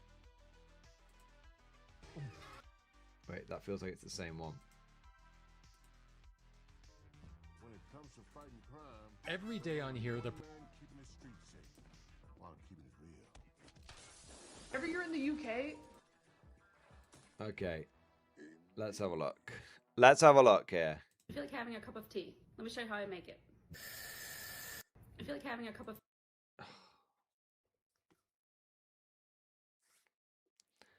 tea. Let me show you how I make it. Get your water, microwave.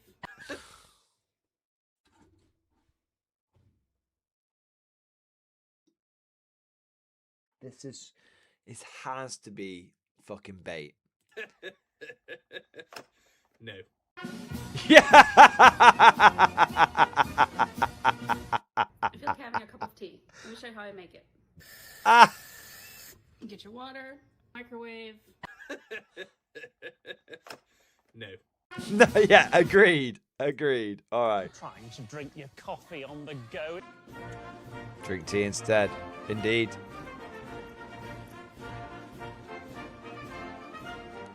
Tea is by far the superior beverage. Tea is the distinguished drink of the gentleman. Coffee is the hot mud of the peasant. There you go. Brits are saying Americans can't make tea. They can't make a decent cup of tea. Well, I'm here to dispel that myth. Okay, are you ready? Here we go.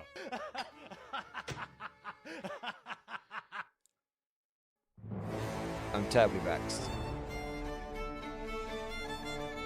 I quite fancy cup of tea now, actually.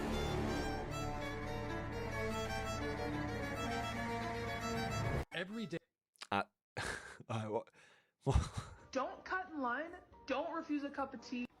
It's okay to refuse the tea. You can absolutely refuse the cup of tea. tea. Drink the bloody tea. Ever you're in the UK? Don't cut in line. Don't refuse a cup of tea.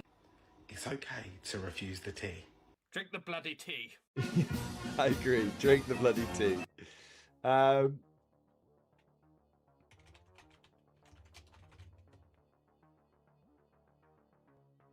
It reminds me of this.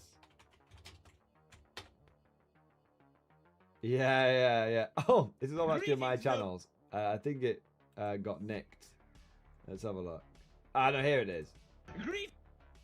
Here you go. It's from Woodimp. Ah, that's it. Woodimp put it, did it on his channel first. Then when he was doing some editing for me, he put it on my channel.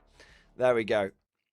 King's noble natives, I am Lieutenant Garforth of the Royal Geographical Society. I've been sent here to teach you savages how to play cricket. When I was stationed in Zanzibar, some Zulus nearly cut off my genitalia. For 3 pounds of barley, I'll sell you my Scottish manservant Farquhar. I'm warning you, if any of you Zulus touch my silverware, I'll give you a good thrashing. This reminds me of my time with the Hindus in the Orient. They are a wise and industrious people, though they are sneaky. Greetings, noble natives. I am Lieutenant Garforth. It's basically true. Like that meme basically is the Praetorian Guard. Ah, that makes me really want a Praetorian army now. You know what? Does anyone else get like this? I feel like this. I feel like a lot of people get like this. I feel like actually it's time for us to come together. Okay, no, Cosmo, not like that. Wargamers of the world, especially those with kettles and those without. It's time for us to come together. I feel like there are many of us who have this mentality, which is when someone says, "Oh, you can't do that," your instinctive reaction is, "Well, that makes me want to do it even more." If someone tells me, if GW says, "Forward, you dogs, to victory!" we can't do Praetorians, it might upset someone. It could be offensive. It just really makes me want a Praetorian army.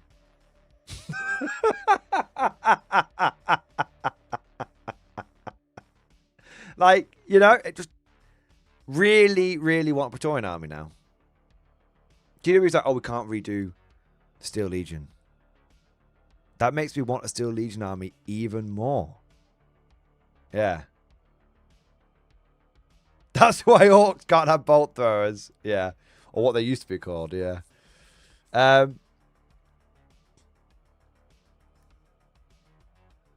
You can't get a Praetorian army. I want a Praetorian army. I'm going to get a Praetorian army. For, yeah. For like 4th edition or something. I'm going to buy a bunch of the Warlord. How much? I think you can get a pretty good deal. I think you can outdo Wargames Atlantic kind of deal.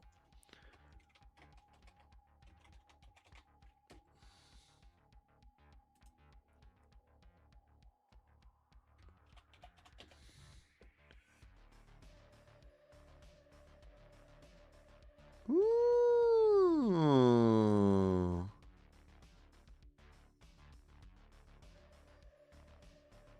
I don't know. This kind of feels like it might be a better deal than Wargames Atlantic. 72 redcoats for £72. That's £1 per miniature. That's definitely better than Wargames Atlantic. How interesting.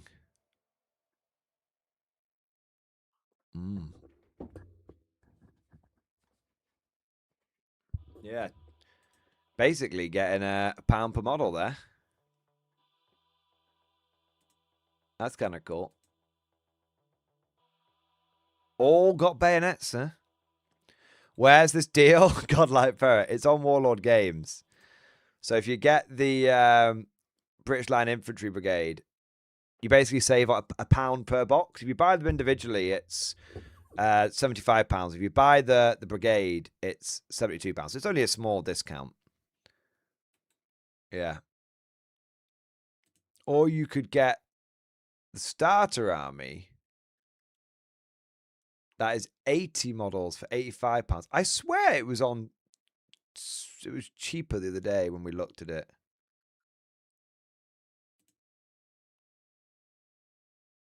But I might have been looking at the wrong thing.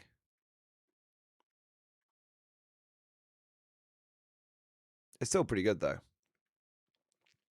It's just whether you want the extra, You want the native contingent, if you want that or not. Sometimes you might not. Yeah, the Natal native contingent. I genuinely really like the Zulu models, and I've said this before. I think one of the best bits in the film Zulu is when you've got the Zulus doing their chant, and it's like, hey, I can't like do the fucking like thing, do you know what I mean? But like, it's actually it's like a really, it's very like somber. It's really good. So I'd love to have like I'd love to have both a Redcoat army and a Zulu army. I think that'd be great. Yeah. 80 models for £56. That's pretty good. I wonder if you could use them in like Old World or something.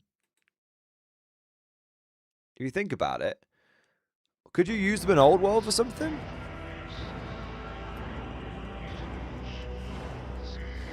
I don't know.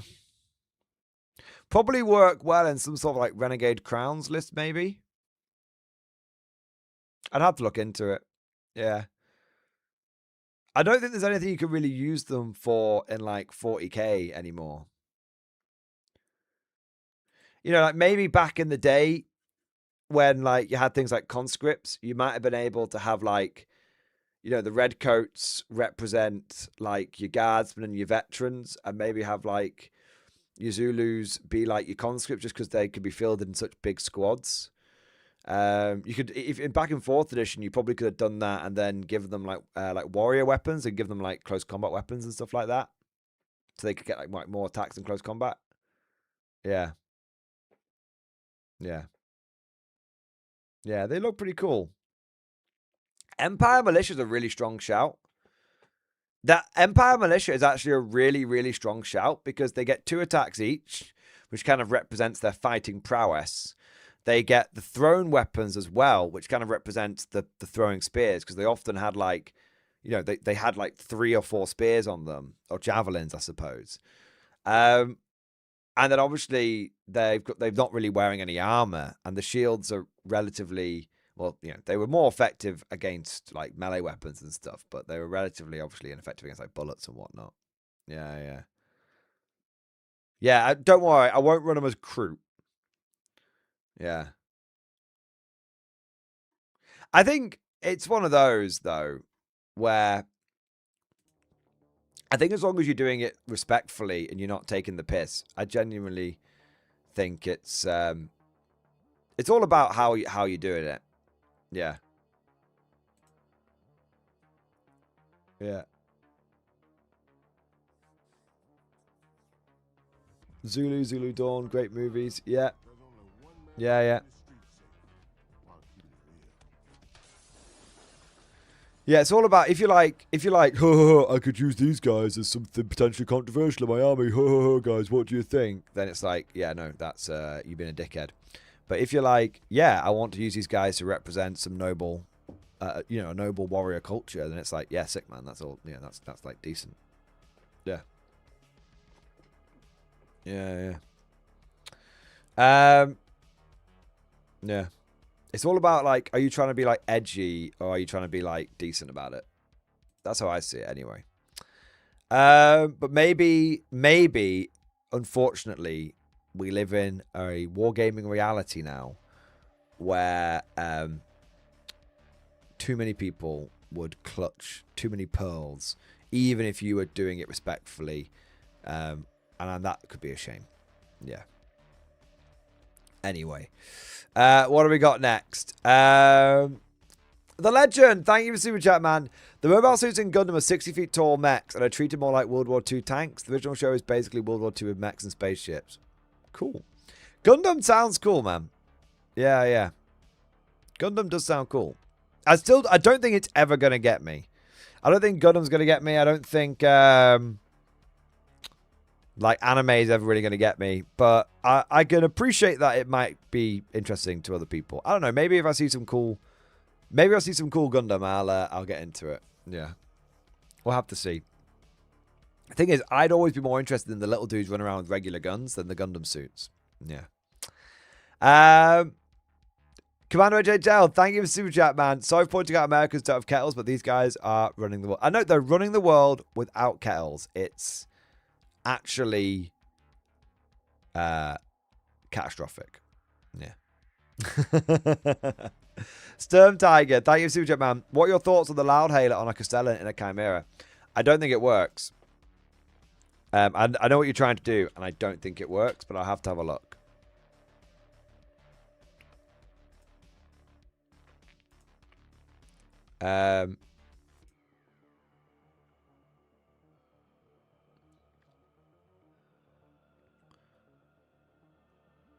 So loud hailer. Each time you select a unit for this order, each time you select a unit for this officer model to issue an order to, that unit can be within 12 inches instead of within 6. And then you've got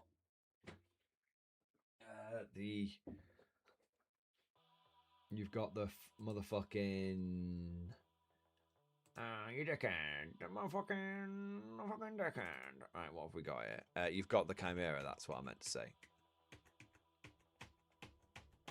Fucking Devo coming out there. Right. In your command phase, one officer model embarked in this transport can issue orders even though it's not on the battlefield. When doing so, measure distances to and from the transport. Ugh.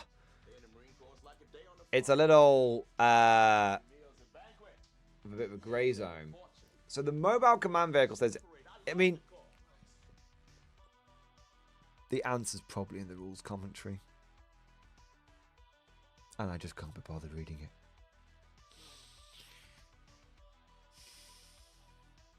Chat, does loud hailer work on an officer in a Chimera? Like, I'm just going to ask chat at this point. See, now we're going to get some people say yes, some people say no, and then we'll be back to square one. Well, let's have a look. So, in your command phase, one officer model embarked within this transport can issue orders, even though it is not on the battlefield. When doing so, measure distances to and from the transport. And then Loudhailer says, Ashbert Arm officer model, each time you select a unit for this officer model to issue an order to, that unit can be within 12 inches instead of 6. So, I think that it can.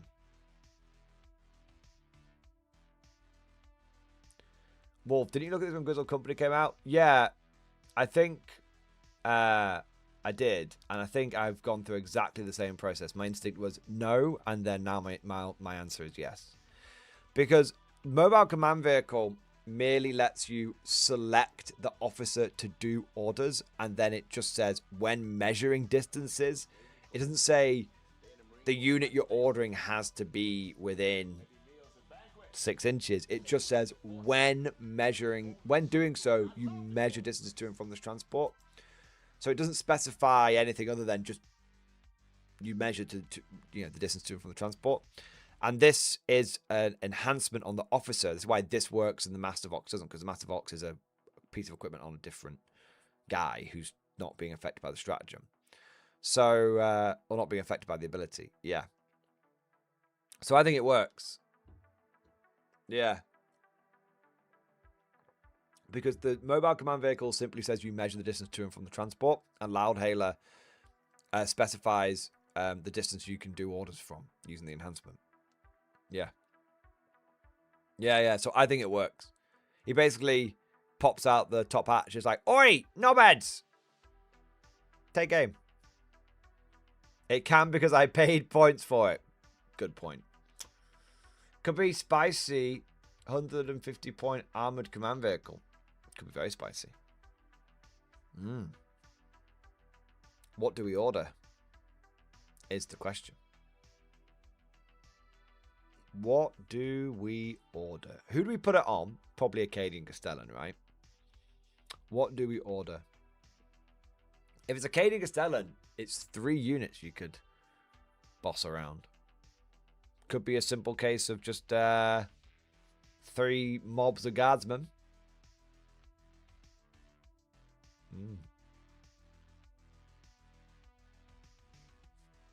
Could be a case of 3 squads of armor sentinels or scout sentinels. I think you're probably just better than taking tanks at that point. Yeah. I think you just take 3 mobs of guardsmen, and then this guy just orders all 3 of them. And because the chimera, and basically, even though it'll look super bullshit, basically, get out of my fucking way, fucking pain. Right. Right.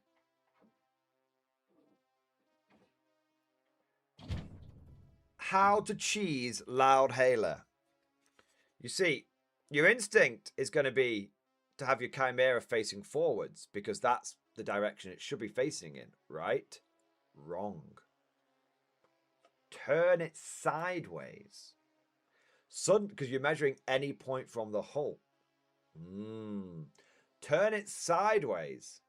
And that way you can order in a... and then basically move across the board sideways like that. That way you are projecting it out in a slightly bigger bubble to units that are like on the front lines.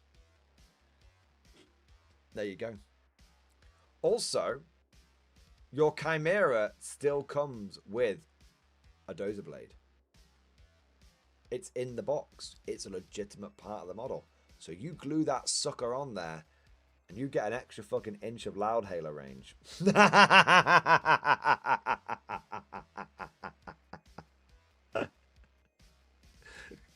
You know, even better, make sure you get the old chimera.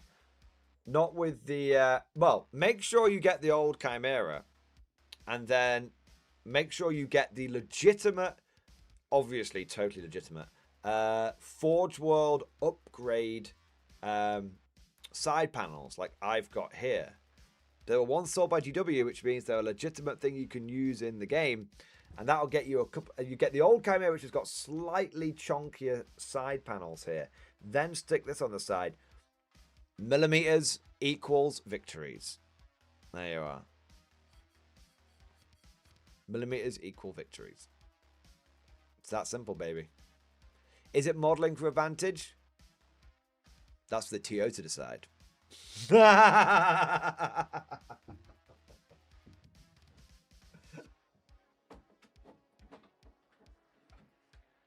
I'm obviously, of course, teasing. Don't be a dickhead. Yeah. Element Glory, then you get into arguments about whether or not the dozer blade is part of the hull. Hey, if they want to count it for line of sight, I'm counting it as part of the hull. There you go. There you are.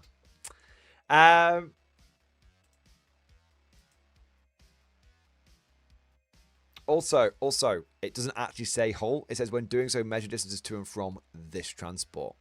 Could be any part of it. Could be any part of it. There you are. All right, what have we got next? That was a good question, Sturm Tiger. Yeah, I like it. Cosmic, thank you for support, man. Should I use a nuclear reaction to boil my water? Yeah.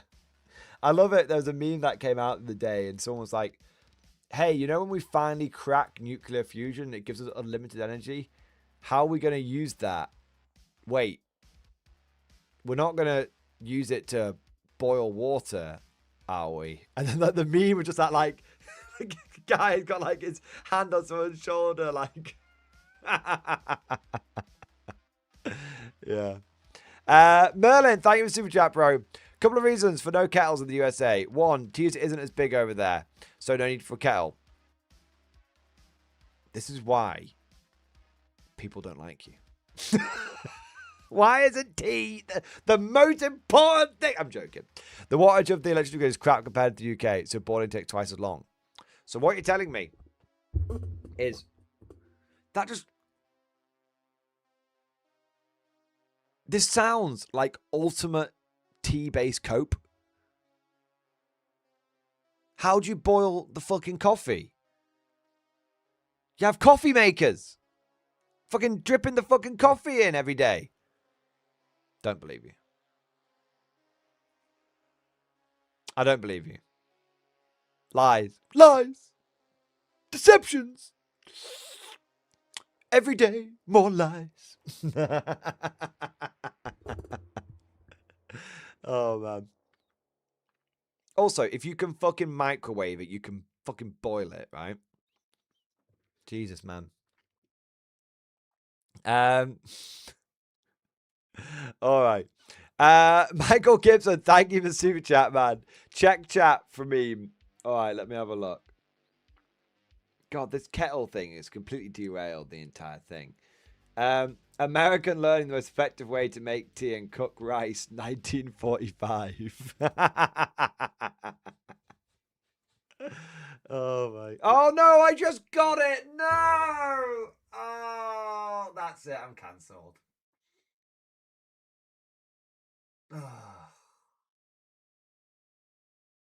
That's it. GG. GG. It's over, boys. It's over. Right, I'm out. That's it. Cool. It's a good run. It's a good run whilst we had it. Oh, there we are. Oh, yeah, cool. All right. Jesus Christ. Oh. Right, well, I know a stream that's going to have to go fucking private post going live.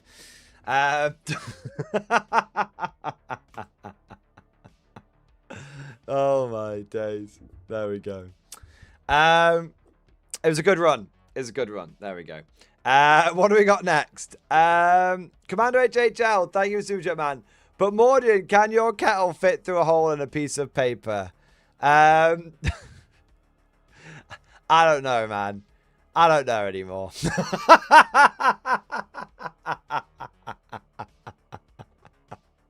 Oh my god. Macon, proper water boiling. She's gonna. I am putting a ban on this.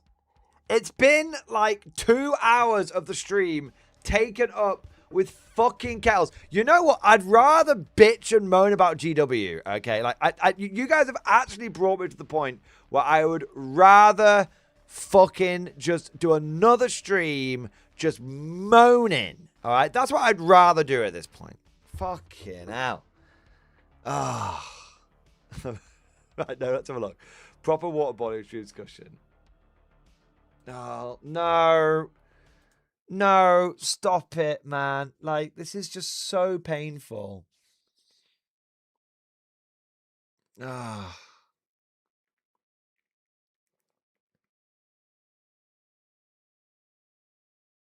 This is just so painful. I'm so unbelievably, terribly vexed by this. You know. Unbelievable. Yeah. Cosmic Drew, thank you for super chat, man. Life boils down to two things. Make rock go fast and boiling water. We made rock fast in many ways. Gun, space shuttle, boiling water, turn wheel. Yeah. Yeah. I mean, you apparently... I don't know, man. I just cannot consider America #1 until this kettle situation is resolved. I just can't. I can't. You just can't convince me. You guys are out there putting fucking like pans and on to make pans to make tea or coffee or some shit. I don't even know, man. Like, you're microwaving shit. Ugh. Yeah. It's 2026, bros.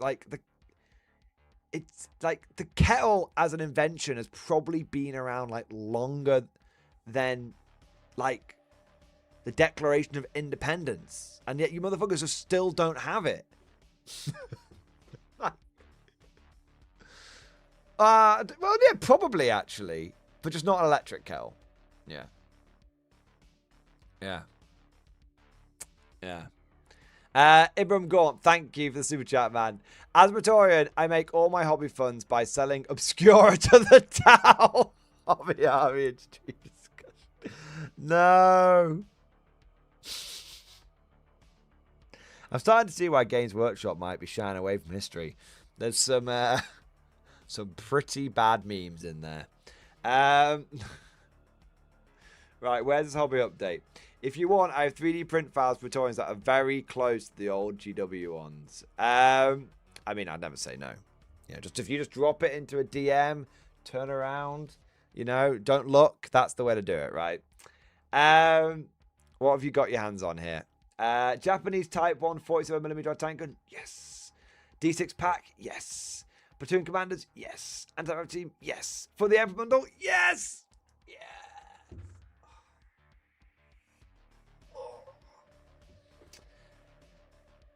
That's a good shopping list right there.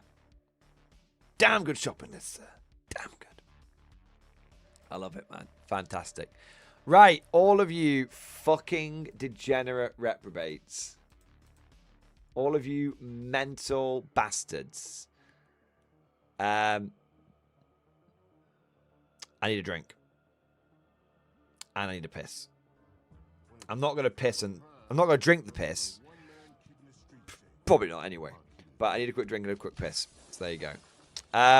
Macon, thank you for the super chat, man. If we don't go to hell for our humor, we failed. That's probably true. Yeah. Yeah, that's probably true. To be fair. Not drinking it, coward. Necessary? Is it necessary for me to drink my own urine? Probably not. No, but it's stout and I like the taste. All right, I'm good. I'm only gonna be a second. I'm literally gonna run downstairs, grab a drink, have a piss, and then come back. All right. Talk amongst yourselves. I did have something. Oh yeah, I wanted to. I don't like beefing on Old World though, because I quite like Old World. But I may have some Old World beef.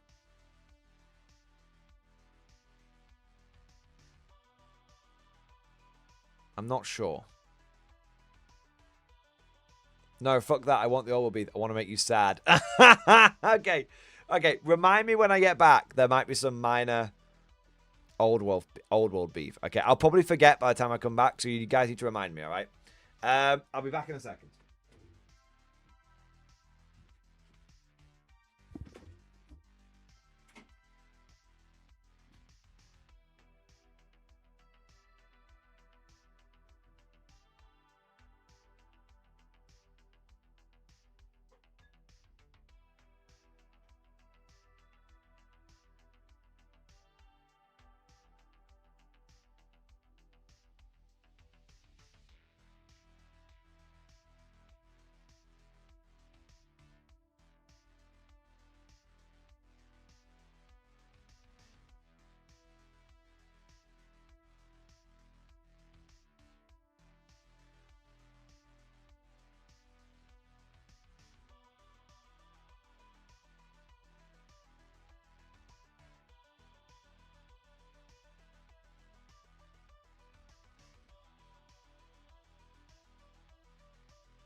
When it comes to fighting crime, there's only one man keeping the streets safe, while keeping it real.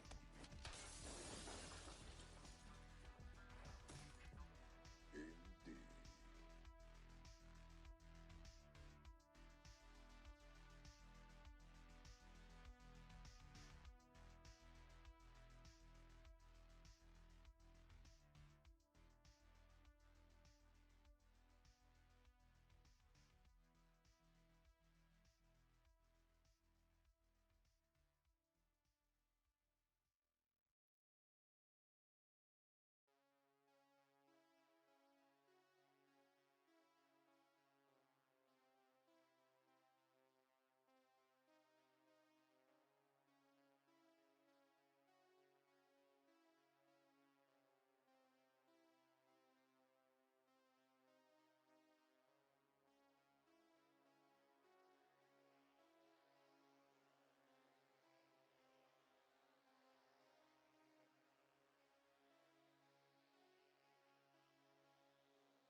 go.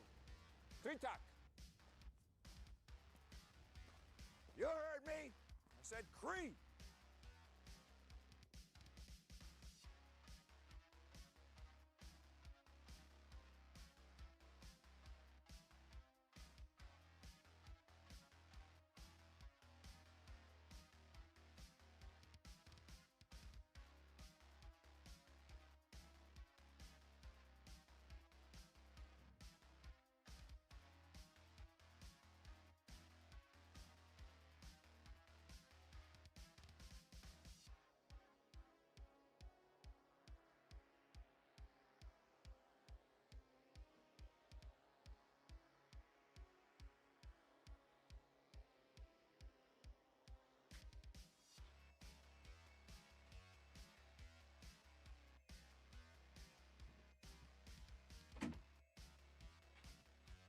All right.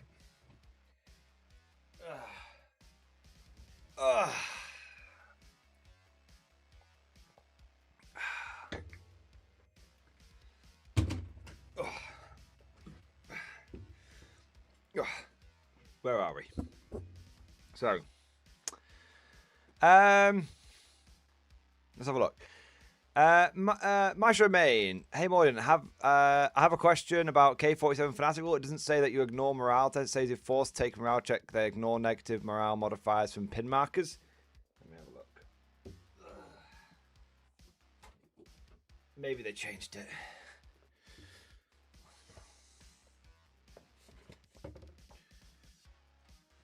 There are a few differences between Fanatic and stuff.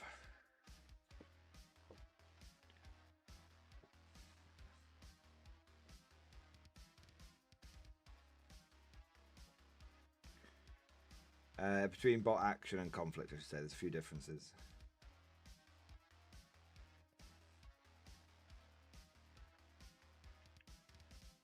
I think I just need to stop randomly scrolling through the pages and just use the index. 102. Fanatics will die fighting rather than flee or surrender. Force take a morale check. They ignore negative morale modifiers and pin marks as long as the unit includes at least 2 models.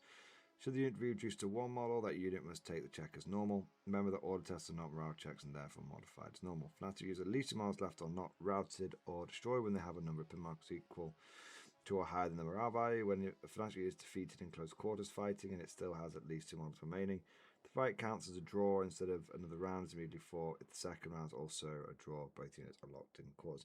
Yeah, so you might be right. So you still need to take the morale test. It used to be you just auto passed it. Maybe that's shit. They did nerf it a little bit in bot action. They must have done the same thing here. Okay. So it's a bit like stubborn.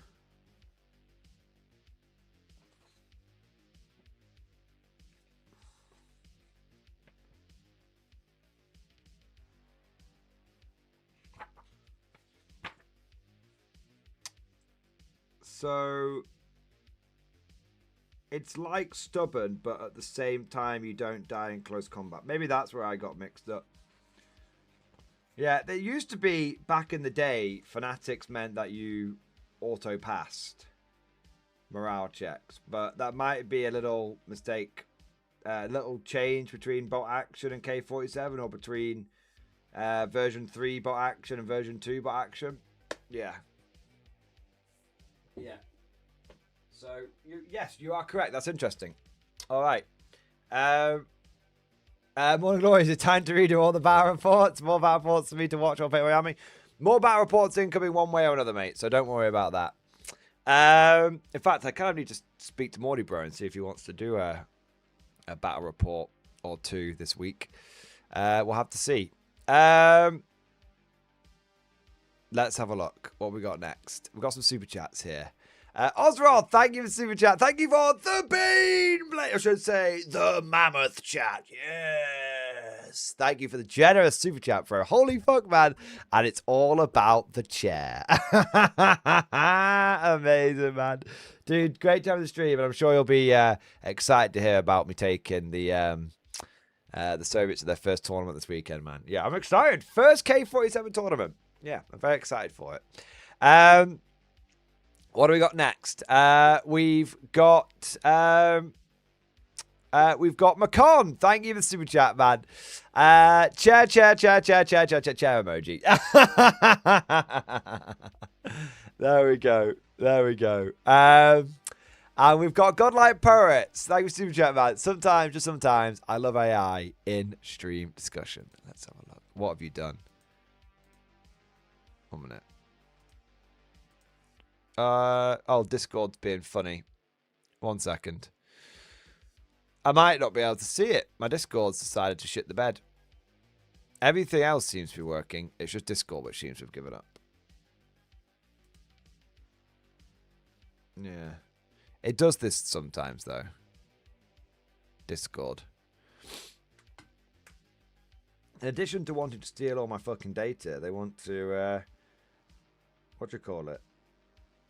They want to bloody crash all the time. Maybe I'd sell my fucking data if they fucking didn't crash every 5 seconds like a bunch of bozos.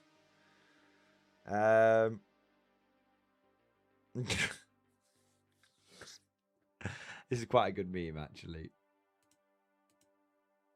Ah, there you go. It's fixed itself. Discord has unfucked itself. Keep calm and make tea. Get a fucking kettle. Least patriotic man in the UK. There we are. All right. All fucking right then. Let's have a look. So, do you guys want some beef? It's only a little beefy. It might even be jumping the gun. We might be jumping the beef. Okay? But I'm kind of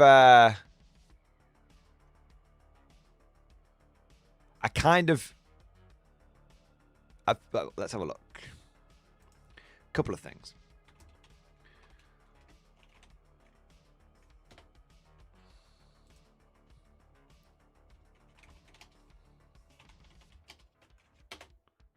Yeah, YouTube looks a bit fucked at the moment. Okay. Hello, welcome to this. So, we've got a couple of bits here, right? So, let's have a look here. There's a couple of bits. So, I think the best way to do this is actually to do it via the video that I saw it, because I think that's, like, the way it should be done, because you should obviously support, like, fellow content creators and stuff like that. So, give me a second.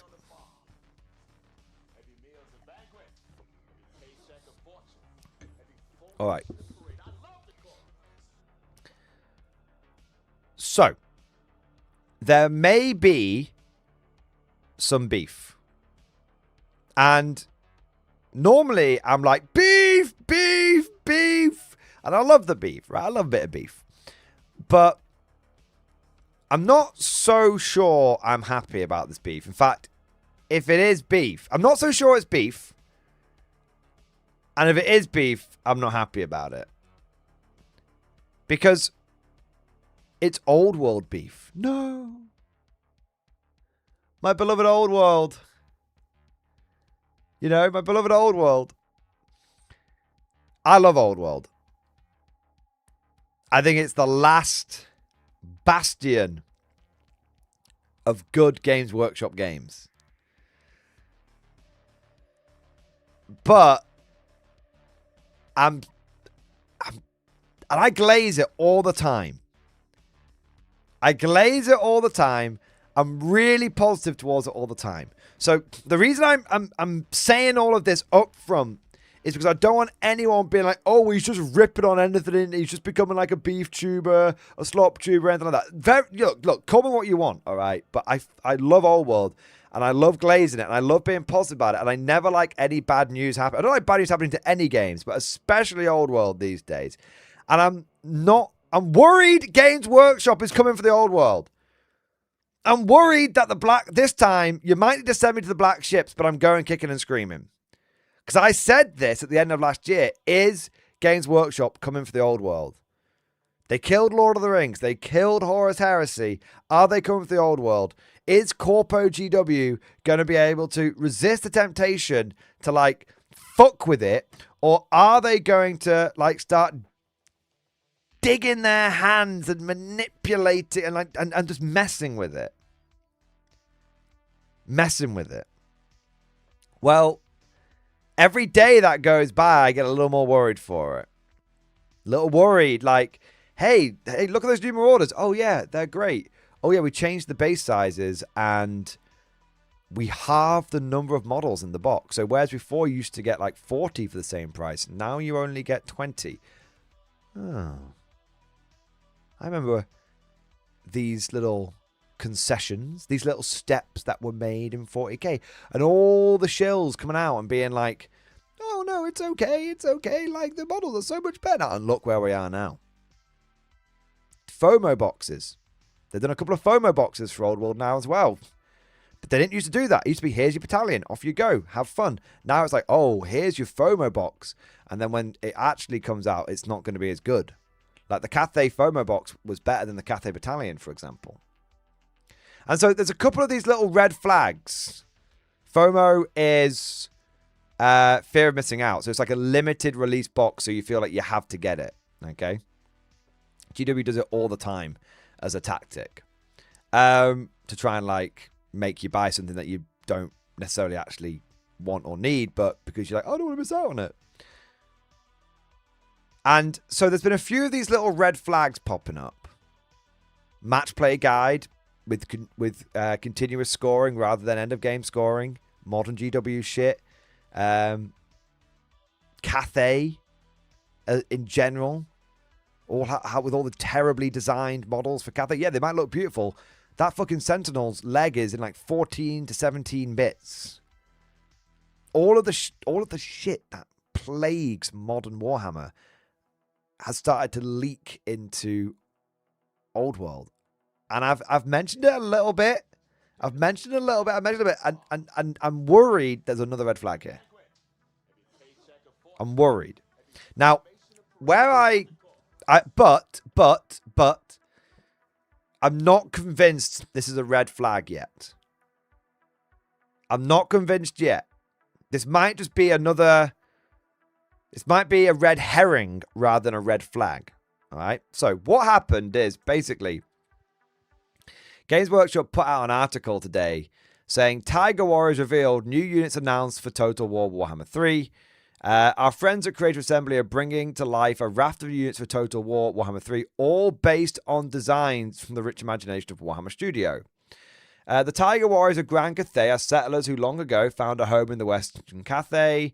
They are sworn to serve Zhao Ming, the Iron Dragon, and Master of the Western Provinces. They remain wholly loyal to the chieftain, Bashiva, and to their god, Kamu. They stand apart from the people of Grand Cathay, maintaining their own traditions and military structures. Legends tell that they were created in the distant past by the Old Ones. The Tiger Warriors will be coming soon to Total Warhammer 3 as part of a character pack. You can find more details about the release on the Creative Assembly Development blog. So, it's obviously not saying it's for Warhammer the Old World. It's saying it's for Warhammer Total War. So that's why, like, I'm not totally, like, convinced of the beef. But then, like, we had a video come out here from the Square Base channel, which I haven't watched it yet, so I kind of want to have a look at it now and see what he says, because he's, like, saying, new faction coming to the Old World, question mark.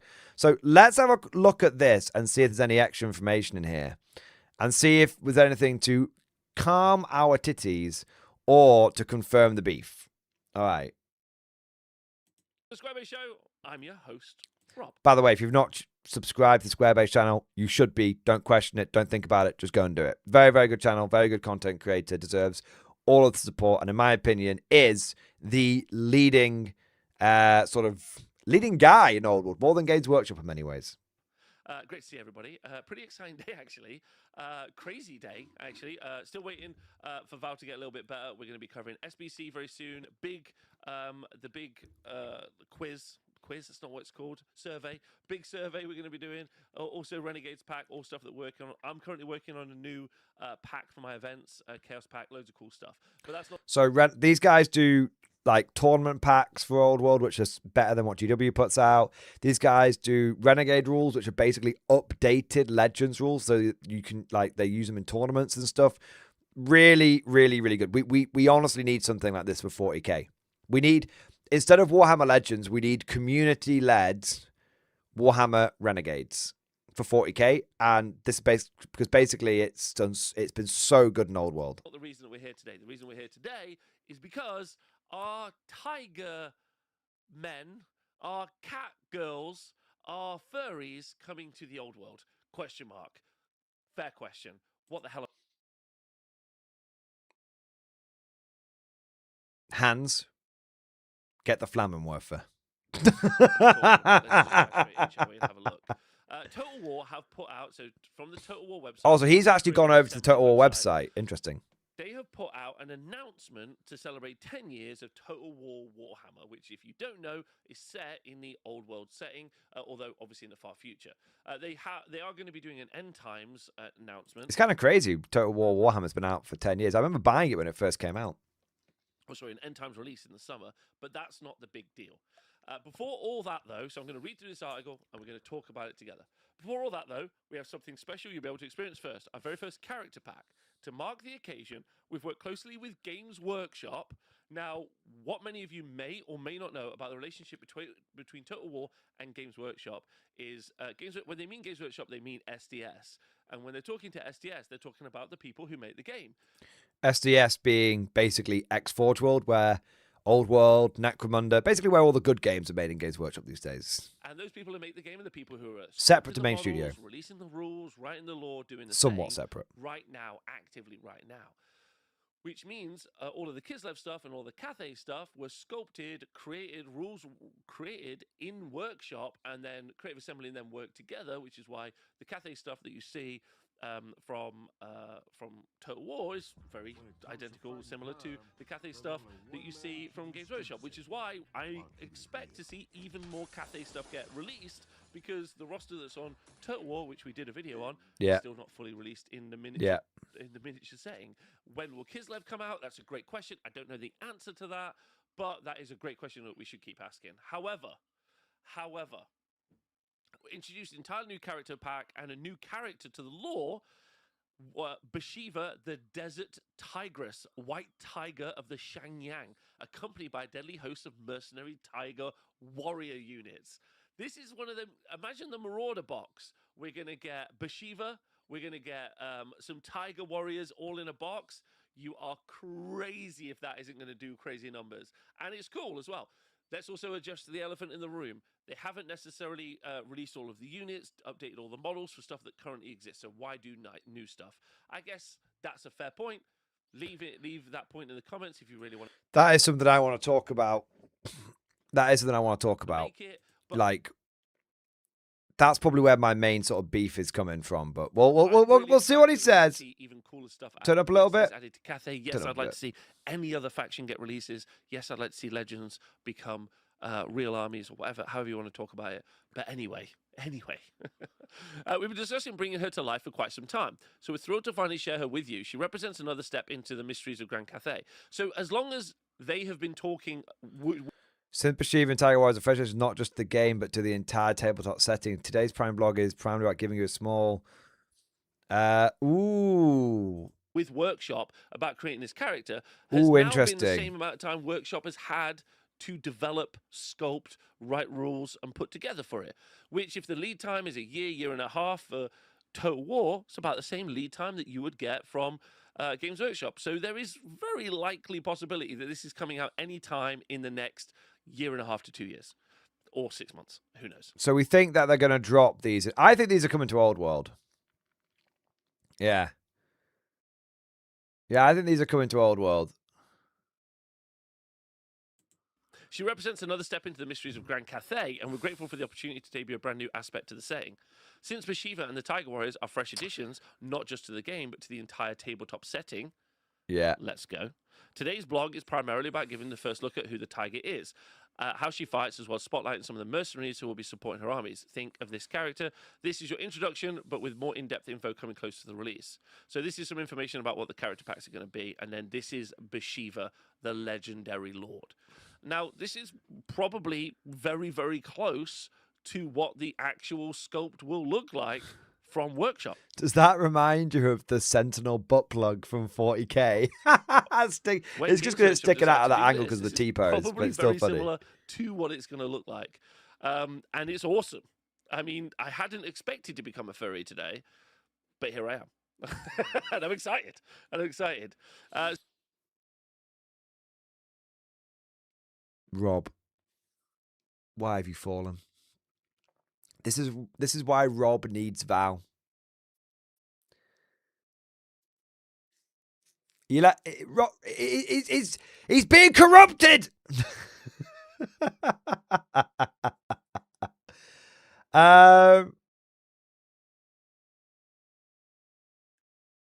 Okay, so I think this is basically just going to be a bit of lore and stuff.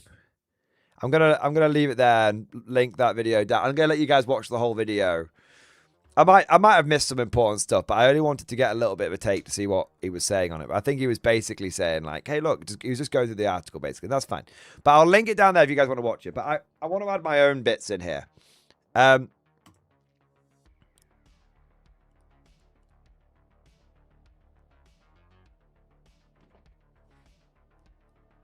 not a fan. Now, I know that there will be some people that will like this, and that's okay. I'm not saying you shouldn't like it. I want to make that clear. I'm not saying you shouldn't like it. I'm not saying that you should hate it or anything like that. I'm not trying to yuck your yum. I'm not trying to. Okay? I'm just going to give you my personal opinion.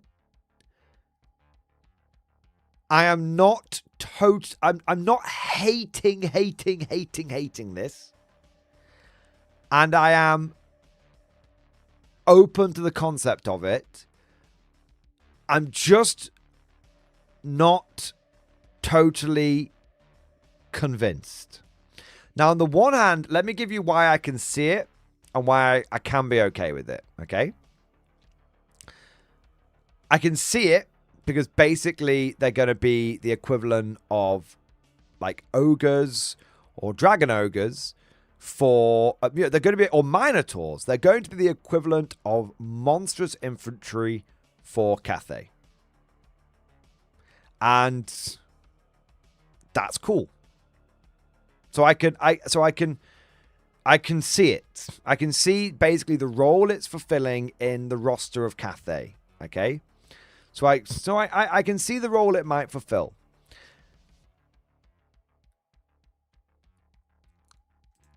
I am a little concerned on two fronts. The first is I'm 50-50 on whether it passes the vibe check. Let's have a look. Okay. This I actually like. It's actually quite grounded when you look at it. Big, muscly, like cat ogre. That's just like a gladiator style sort of armor down one side. Not overly fancy or overly ornate. So this bit's, you know, I can actually kind of dig it, and I could see like this guy hefting like a big axe. I could see it. This one, maybe because it's like a digital model, I'm way less on board with. Seems out of place. Seems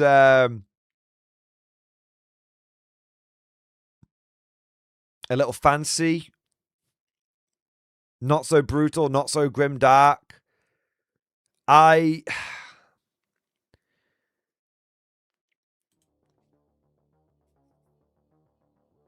know it's the fancy lord level guy. It has just a touch, not too. I'm not saying it. I'm not saying it completely. The whole thing has a touch of AOS about it, and I'm not saying you shouldn't like AOS. AOS has got some beautiful models and everything, but there's a certain vibe. There's a certain aesthetic to Warhammer Old World, and I'm genuinely concerned that Cathay as a whole doesn't fit into this. And as more time goes on, I just feel like Cathay is basically becoming the Tau of 40k, of Tau of Old World, I should say.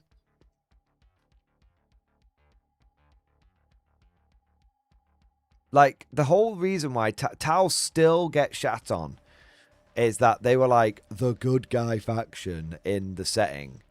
And people to this day are still like, well, why the fuck are you even in here? Like, this is 40k, right? I'm a little worried Cathay is feeling a little bit like that. When you read some of the lore about it, how like, oh, they're really prosperous and everything is great and oh, blah, blah, blah, blah, blah, blah, blah, blah, blah. And everything's like pretty fucking clean and everything's like pretty legit and it's all very bright and vibrant and I don't know, it just feels and like the big stupid fucking balloons and all this kind of stuff. I don't know, man. I don't know. I'm 50-50 on it.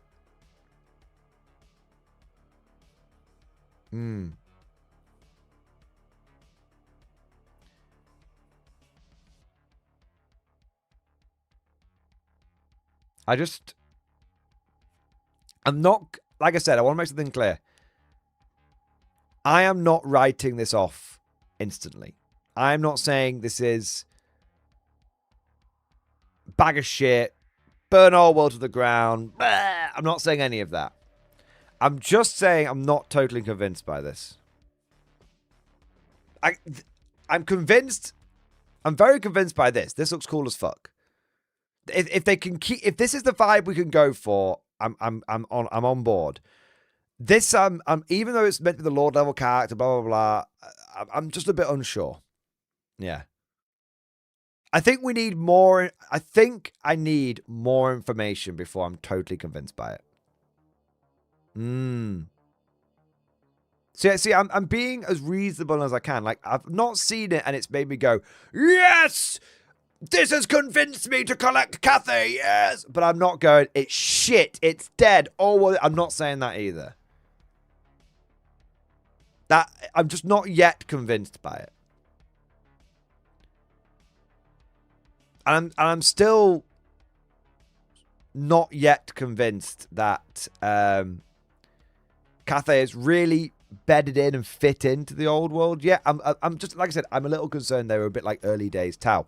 Now, what's interesting, and I'll say this, so you guys can see I'm trying to be as reasonable as possible. I'll say this. For all the memes about the Tau, I think if you remove them from the setting of 40k now, I think it would be a shame. I think it took a long fucking time for the Tau to really properly like bed in to the setting of 40k. I think it took a little long for GW to find the groove with Tau. It took a little while for the community to find the groove with Tau. But now I feel like, generally speaking, like Tau actually do fit into the setting of 40k. And I think that's a lot of that's come from basically like people starting to realize that Tau are kind of the fish out of water faction, and the more they get exposed to the horrors of the galaxy, the more like we're almost like seeing what made the Imperium the way the Imperium is happening as the Tau lore develops, and that's kind of good, right? And I think, I think now the faction that actually doesn't really fit in to 40k is probably Votan. But I think, give it time. These things need to probably bed in. So I'm very open to the concept of, over time, I think, Cathay might end up bedding into Old World. I'm just not completely convinced by it just yet. I'm not completely convinced by it. Like, I'm not, I guess the one thing, I guess if I should lay my cards out on the table,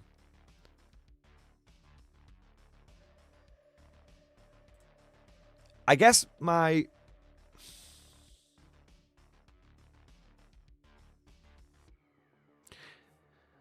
there's two things. One of the things I'm worried about a little bit is Old World is a game that's very precious to me. Well, Warhammer Fantasy is a game that's very precious to me. Warhammer Fantasy is a game that I have a huge amount of childhood memories associated with. It's the member berry game for me. It's the nostalgia game. And I get that, for some people, they're like, we need to see more models before I'm going to get into it. But for me, it's like, it has a very specific, it's not just that it's nostalgic, but it has a very specific aesthetic, a very specific feel, and it had that feel for like a long time. And when Old World came back, before Cathay, before the match play guide, before Old World came back, when Old World came back, before these more recent changes, it felt exactly like it should. It felt exactly like I remembered it. And it felt like, yeah, they've absolutely fucking nailed it on launch. I mean, despite GW's best efforts on like legending hard the factions before the day before the game came out, all that kind of stuff, but they fucking nailed it on launch in terms of like, this is the game, this is the vibe, this is great. And for about 18 months, it sort of had that vibe, it had that peak. More and more people were starting to get the feeling of Old World, get the vibe of Old World. Like, this is what it used to be like, guys. And then over the last sort of 12 months, 6 to 12 months, it feels like it started to lose that identity and it started to change.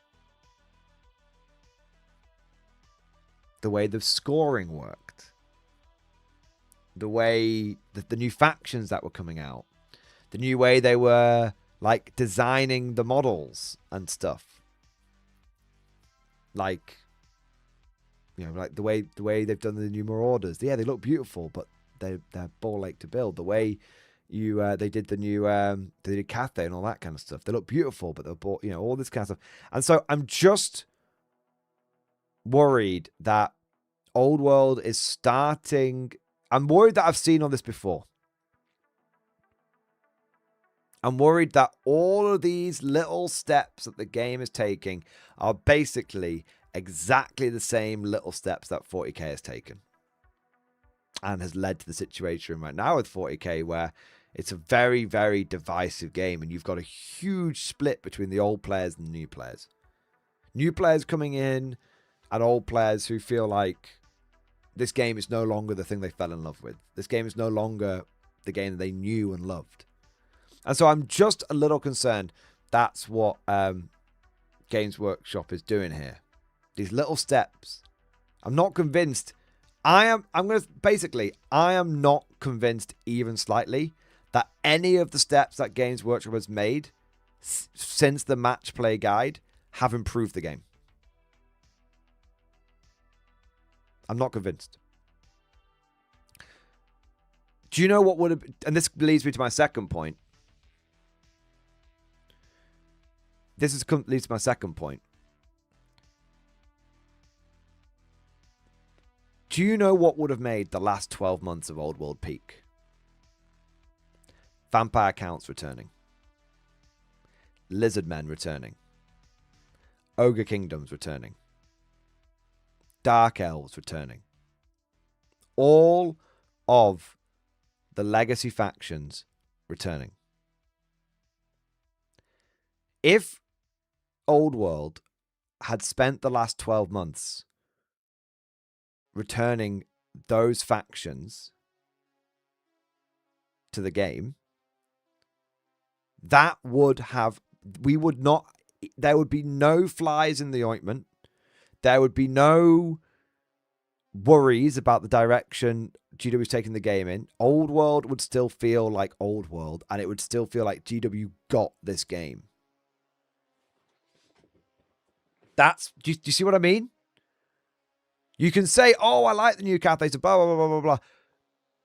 But why are they releasing all this new shit and not just completing the half-finished Old World? Why isn't Skaven back?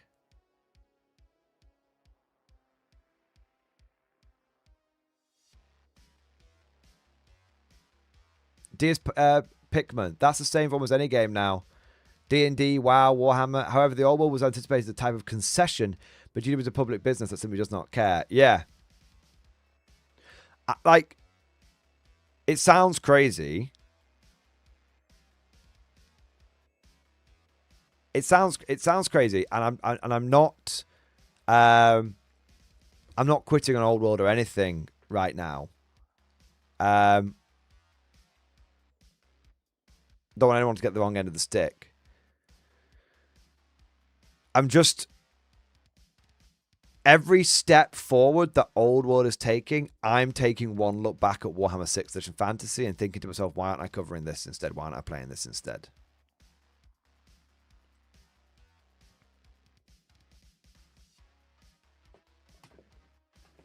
That's what I'm trying to say. So I'm just, it's not really beef. I'm not throwing my toys out the pram. I'm not shitting the bed. I'm not even really complaining. All of this could be summed up in basically, I'm not totally convinced the last 12 months of Old World have been that beneficial to the game. The only light in the darkness I can see is Renegade Crowns. And that's because it's purely modeling. Renegade Crowns is absolutely the right thing they should have been doing, yeah. But even before Renegade Crowns came out, we should have had Vampire Counts, higher, Dark Elves, blah, blah, blah, blah, blah. Yeah. So, I'm unsure on what Old World's doing. I'm unsure. I'm worried it's losing its vibe. And I feel like Games Workshop should be prioritizing completing Old World rather than releasing new factions for the game. Yeah. Yeah. I guess that's a little bit of my concern. Yeah.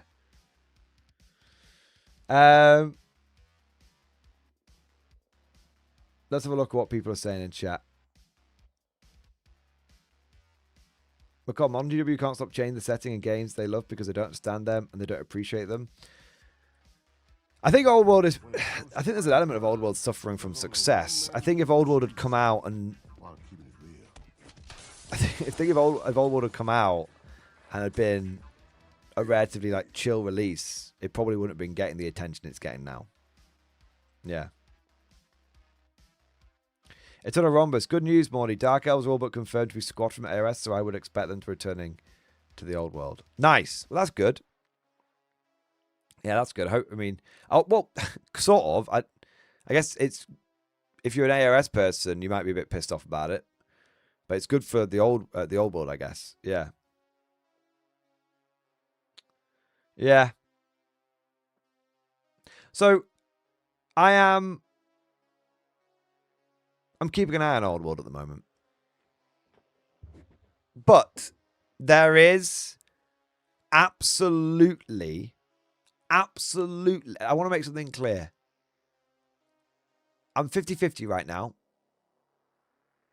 And there is 100% a chance. No, there's 50% chance that I think that if these Tiger Warriors do come to Old World, they could be really cool. They could be very brutal. They could be very grim. You know, they could be like, you know, ripping people's heads off. Like, yes, I can absolutely see a world in which these guys are fucking great. And I'll tell you one thing that's convincing me. Okay, so hear me out here. I'll tell you one thing that is, I want to end on a happy note, not a popular note, a happy note. I can absolutely feel like Cathay and all this will fit in, and I can feel like they can nail it, because what's going through my head is like, I remember when I played Age of Empires 2 as a kid, and I remember when they brought out the expansion pack with the Aztecs, and I remember like the Eagle Warriors and the Jaguar Warriors, and I remember them being so cool. And even when I play Age of Empires 2, very occasionally now, whilst I prefer going for the Teutons, because I just love having big bricks fixed Teutons waddling across the board super slowly, like chopping people up and all that kind of stuff. I still love playing like Aztecs and running with like big bricks of Jaguar Warriors and Eagle Warriors. And, you know, those are obviously, you know, Age of Empires 2, when it first came out, it was very much more like European kind of like focus, wasn't it? With like all the, like, the, you know, it was the British and the Celts and blah, blah, blah. And then when the Age of the Conquerors, I think it was called, came out, and the Aztecs were introduced, I was like, this is sick, this is great. And I loved it. So I want to make something clear. I can absolutely see a world in which Cathay really does fit into Old World, because I've seen that happen with Tower over time. I can absolutely see these Tiger Warriors fitting in, because they just end up being like these like brutal sort of like gladiator, like warrior monks. Absolutely, I can see that. And I can see, you know, times when this has happened before, when I was a bit unsure and then it landed and it was sick as fuck. Right? So I'm not writing it off. I am just cautious. And I think, I think a lot of where my concern is coming from, and I absolutely, you know, I can hold my hand up and I can admit this. There's nothing wrong with admitting it. I think I'm a little PTSD'd from 40k. And I think that has made me feel very precious about the Old World, very protective about it. I think emotionally so, illogically so. I think really, really, really like illogically. I think like, yeah, 100%. Like, Old World has, you know, it's done, you know, like I said, look, Renegade Crowns, they smashed it with Renegade Crowns. Really, really good. You know, not everything they've done the last 12 months has been terrible, and I should remind myself of that. Like, they've smashed it with Renegade Crowns. You know, baggage, whilst the match play guide, you know, I don't like everything about it. Baggage trains are cool as fuck. Really love that. And, you know, actually, out of all the things with these Tiger Warriors, I think, you know, again, I'll keep pointing to this bit of artwork. I think this is, like, really good. I really like the idea of these being like the Minotaur equivalent for the Cathay. I really like that. I like, this is like not overly fancy. He's got like these sort of, you know, that actually kind of feels like it fits in. Like, it's kind of like just brutal sort of like segmented armor. So like, I could, like I said, I feel like there's potential to be hope, but I feel like I've like genuinely kind of been like burned a little bit from like 40k. Yeah, I think I've been a little bit burned from it. But I will say, I do think they should have been. I do feel they probably. I still believe they should have brought the old factions back first. James and Mate, if you're not excited for Tiger Wars, it's time to act on why your concerns are ridiculous. I don't think that's a fair criticism, James. I mean, we all have our own preferences. You know, there's certain factions in every game that I'm not drawn to. That's why I said at the beginning, I'm not trying to yuck anyone's yum. This is just my opinion, and please feel free to like disagree with it. Yeah, I'll be honest with you, man. I don't think that's a fair take at all. I'm sure I could show you some pictures of other factions and be like, well, if you're not excited for this, you know, that's ridiculous. Do you know what I mean? James, I mean, come on, it's mostly a joke, but I mean, come on, those are sick. I like I said, I can fully believe they look cool as fuck. I can fully get behind them being the monstrous infantry Minotaur equivalent of Cathay. I fully can do. I just need a little bit more. Yeah. I've been, like I said, I'm a whipped dude. I'm a whipped dog, man. I'm a whipped dog. I've seen too many releases come out from Games Workshop and I've just been like, oh, this is shit. Right? You know? You've got to help me work through my trauma, man. I'm not going back there. I'm not going back. Sanguinary guard. You gotta be sympathetic, bro. All right. You don't have to be anything, to be fair. Syriade, why do you accept the Black Orcs from 3rd instead of 6th? Let me have a look.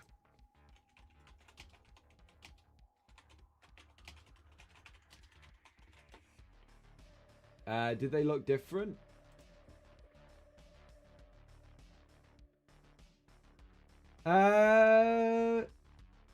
They look old as piss, but I'm not against them. I think the I mean they look fine to me, man. I like the Black Orcs from 3rd. I prefer the Black Orcs from 6th, but if someone busted out a bunch of these old ass fucking models. If someone busted out a bunch, I actually had one of these guys. I used him as a big boss, and then I foolishly tried to convert him into some armor out of milliput, and it looked terrible. But I was only like 8 or 9. Yeah, I think these look fine. They're just I suppose they're just a bit like the old Saurus and the old Skinks, a little bit of the product of the time, but they have their own charm. And if someone stuck a big brick of those down against me, I'd be like, whoa, what the fuck are those? You know? I like these Black Orcs, of course. And because they're like super like badass and armored and everything. Yeah. I'm not against them at all.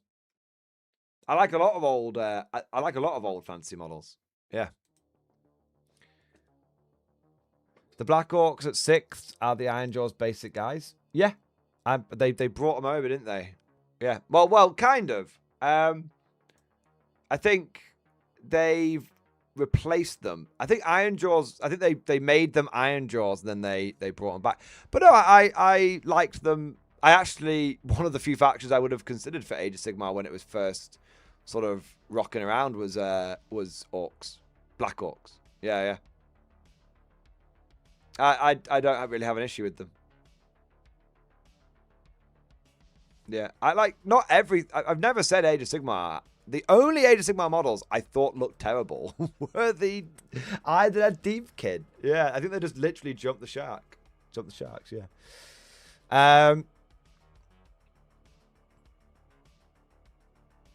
Yeah. So yeah, no, I suppose, in summary, I've seen the Ukathe stuff. I'm tentatively excited about it. I'm not as convinced on the new character as the... not as convinced on the new character as I am on the potential for the actual warriors. They may never even come to Old World. Here's the thing. They may never even fucking come. I mean, they probably will do, right? They probably will do. But they may never even come. If they do... You know what? Honestly, and it's I always try and be honest with you guys. I always try and be honest with you guys. And sometimes I will say stuff by the end of the bit that will seem like I'm disagreeing with myself at the beginning of the bit, and that's because I've sort of had a revelation, I've thought about it, and I've realised, and actually I've come to a conclusion that might have been different than my initial premise, but that's because I've kind of been working through it, right? I think I just don't like the balloons of Cathay. I think everything else basically fits in. The balloons are just a bit big. The Sentinels I like because they're basically giants. The Jade Warriors are cool because they're like infantry. Peasants are cool. Dragons are cool. Chinese dragons, yeah, I love that. Cannons are cool. Rockets are cool. Cavalry is cool. Tiger Warriors definitely could be cool. I think literally I am traumatized by the balloons. I think people would be more warm on the balloons if they hadn't bad touched so many players. It's yes and no. I think, yeah, I mean, like, maybe like a balloon. They should have had like a 0 to 1 limit, right? Like a balloon. I only played against them once, but they were ridiculous. The problem is the balloons is that they're like they act like a 40k unit in Old World. That's the problem with them. Yeah. Yeah. Like, I think the balloon should be like this one balloon that's like, it should be, frankly, it should be immobile. It should be tethered to the ground, and it should be an observation platform for like the cannons and stuff. And like it should just have it. That's just basically all it should be. Just a big fuck off observation platform. But instead, it's like fleets of balloons flying around bumming people. Yeah. Yeah. No. So yeah, I think honestly, Cathay's just been a bit jarring. I kind of wish they hadn't released them bit by bit. I kind of wish they'd just gone, here's everything. I guess that's a big... I'm a little, like... Cathay... I'm a little Cathay fatigued. Cathay burned out. Cathay... Border Cathay a little bit. It just feels like Cathay, fucking Cathay. Like, what we... Like... You know? I think that's the biggie. I'm kind of like, they should have like been one. Why are these guys becoming like? Basically, it feels like a year of fucking Cathay, but that's not even fair because it's just been, you've had some like chaos stuff as well, I suppose. Yeah. Yeah. I think the problem is that Cathay have had so much attention. Yeah, because like Cathay have like overshadowed so many things. I think that's all it comes down to. The more I think about it, I think I'm just a bit like, all the headlines, all we fucking talked about for fucking a year is fucking Cathay. That's all it is. And it's not fair because actually like Chaos Marauders, yeah, I'm a little worried about them halving the number of models in the box and all that kind of shit. Yeah, I think they should have the new models alongside the old models, so, you know, and all that kind of stuff. Yes, I think there's, you know, and all that kind of blah, blah, blah, blah, blah. But I can accept their personal hang-ups. But, yeah. I like that you're complaining how much Cathay is getting, but then in 40k you complain how long it took Votan to get their new shit. There is a middle ground. Okay. It's a good point, Mad Larkin, but you're not understanding me. This is what should have happened with Cathay. Here's Cathay. Here's the entire faction. Bang.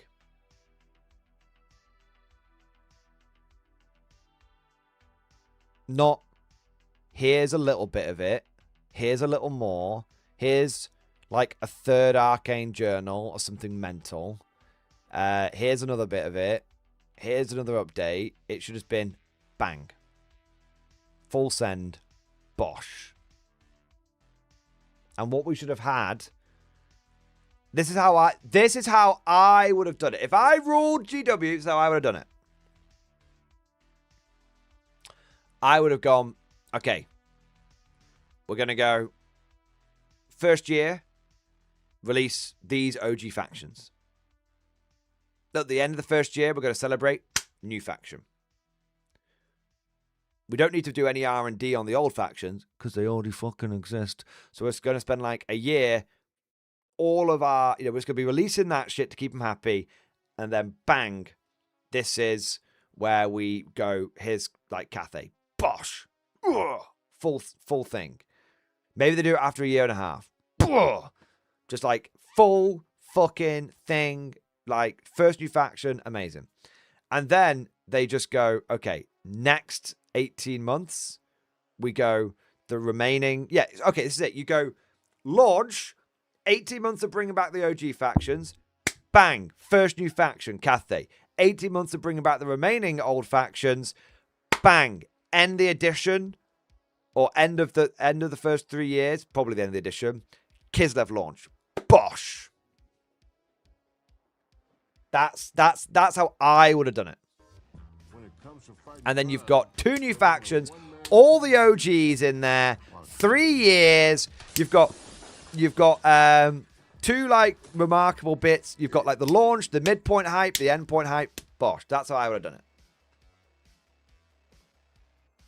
That's how I would have done it. Even though that means I would have missed out on my beloved Renegade crowns. Yeah. But like I said, if I'm gonna be totally honest, I think I'm just PTSD'd from 40k, boys. I think I am. You've got to be careful. One has to be careful. Like, if one starts, it's like when you're like a princeps of like a titan. If you're not careful, you become consumed by the machine spirit of the titan. It's like that with the salt. It's like that with the beef. If you're not careful, you could become consumed by it. All you see is salt. All you see is beef. It's like those inquisitors that end up like seeing like chaos everywhere, even though actually it's not there. Because you spend your entire time surrounded by it. You're seeing it. Yeah. That's what it is. I'm PTSD'd from fucking Heresy 3.0. I'm PTSD'd from some of the shit they've been pulling in 40k. And I'm not as worried. Now that I've talked it out, now I've had my group therapy session, I'm not as worried. So thank you. See? It wasn't beef. It just required a little bit of chit and, dare I say, chat. Yeah. When you become tasters, everything needs the salt. That's good. Yeah. But no, I think that's a pretty reasonable overall take. I think that's pretty reasonable. Yeah. Let me know what you guys think. McConn's trying to salt me up. If you're PTSD'd about literally every other game, then the old, why do you think the old will be immune? I do not necessarily have faith in Games Workshop. I do have faith in the old world community. And also, what's quite interesting is before Old World came out, 6th edition Warhammer Fantasy was having a significant resurgence. Like there was a couple that it was like people were really starting to like there were battle reports that were getting thousands of views for a fucking dead game, thousands of views on multiple different channels. Like Steve the Mountain Miniature guy, he basically was doing it full time, just playing 6th edition fantasy and stuff like that. And then you had Rogue Element Hobbies as well, which is different to Rogue Hobbies with Suggs. This was a different one. And he was doing really, really well off his 6th edition battle report. So like I'm genuinely not as worried, because if Old World does end up shitting the bed, I'm just going to play 6th edition fantasy and be totally okay with it. Yeah. And I feel like there would be a desire. I feel like a lot of people, I feel like if the old world community as a whole was like, okay, like some of the leaders, like Rob and Val, for example, and some of the others were like, all right, guys, they've shit the bed. We're going 6th edition. Don't worry about it. We're going there. I feel collectively the entire community would go, sick, cool, 6th edition. I think that I have genuine confidence that would happen. I think one of the issues with the Horus Heresy and why it kind of didn't have that collective, like, this is shit the bed, let's go over somewhere else, is because I don't feel like there were as many, like, I don't feel like there was as many, like, leaders in the community. You had, like, SM battle reports, like, a little bit, but not so much. They more, you know, they weren't the same. Yeah. Yeah. For me, I'm not worried because I'm in such a silo that, well, just play the edition we want, but I have no doubt GW is going to GW, but I will live on in one form or another. Yeah, exactly. Yeah, exactly. Like, this is it. What happened when GW shit the bed? Guys, what happened when GW shit the bed last time with Old World? When they launched the edition. Oh, yeah, you can't play with these, like, 7 factions. Fuck off, GW. We'll do what we fucking want. Yeah. I have great... One of the great advantages of Warhammer the Old World being a much more tribal, localized game is that whereas 40k is like the global community, so with 40k it's like when the next edition comes out, everyone goes over to it because otherwise you won't be able to get a game of it. In Old World, it's like, oh, they shit the bed. Oh, don't worry, guys. We'll just keep playing this edition. Or we'll just play some 6th edition. Yeah. It's because it's like it's much more community focused. You've got that ownership by the community. Yeah. Yeah, I am very, very convinced that Old World would be fine regardless of GW's meddling. Yeah. But we'll see. We'll see. Yeah.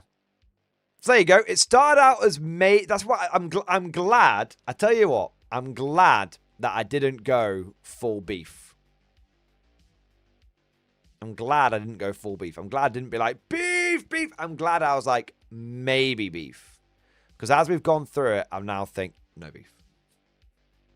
There you go. Mad Larkin, if GW fucks Old World in 2.0, the community will just be like, nah, we're playing first with square-based comp. Exactly. Exactly, yeah. Had I played that game of Space Hulk at Gen Con last year? It was awesome. That game has been dead forever now. Yep, exactly. Yeah, exactly. Mark Talibland is like highly likely beef. You just don't like that Cathay is in Middenheim. Yeah, Blue Goblin. And legitimately so. Well, Blue Goblin, well, when the community is solidified from literally being cancelled and having to do their own thing for years. Exactly, yeah. It's only the competitive side to worry about. Exactly. I don't play Old World competitively. Here's the thing. It's always important to... It's like the news, right? The news will tell you loads of stuff to be really angry about, and then you realise, like, hang on a second, like, I'm getting angry about shit in, like, a far-off land or in a far-off place or whatever. Do you know what I mean? And you're like, I've actually got shit I need to deal with myself. I can't get angry at that shit. I've got shit I need to deal with. I'm never going to play Cathay. Do you know what happens if I go to a few Old World events that's just Cathay? I stop playing Old World competitively and I just play with my mates. Playing Old World at events was always a way of me just having a social time and playing with friends. I never went there to win. I never went there to do well. I went there to be like, hey, look, I want to play some games of Old World. Well, I've got Salty Simon. I've got That Rat Bastard. I've got Craig. I've got a few others. Yeah, like, just fucking do some fucking Old World, man. Yeah. There's literally no dramas whatsoever. If Old World competitive goes to shit, it's like, I'm not even affected by this. Yeah. Guys. We are returning to Monkey. That's what's happening. We are returning to the true ways of wargaming. Which is playing with your mates and playing with your dudes. Yeah. That's the way. This is the way. This is the way. Yeah. Nature's healing. Tell GW to fuck off. Exactly. We are remembering who we are. Remember, it was only in the last 5 to 6 years that we gave Daddy GW executive authority and they took control of everything. Before that, GW did stuff, and if we didn't like it, we told them to go fuck themselves. Every single time. Mad Lager, so can orcs have their original bolt throwers back? Hey, baby, when we go play Sixth, you can call them whatever the fuck you want, baby. Just not while I'm recording. I don't want to get demonetized. Oh, yeah, man. That's it. Yeah. So, 40k PTSD has been overcome. And Old World has Old World, Best World, and no matter what GW does, they literally can't, no matter what they do, they literally can't break that. Because if they fuck it, it's not going to affect me. I'm just going to keep playing my games with my mates. Yeah. And that's the advantage. That's such a great advantage of it. Like, when you've got, like, a tight-knit game group like that, it's such a good advantage because it insulates you from the bullshit going on outside. Yeah. There you go. Yeah. All right. And that's quite positive. That's quite positive, I think. There you are. All right. BeefCon 2 has been reduced to BeefCon 4, I think. There we are. What do we got next? We got some super chat stuff coming in here. We've got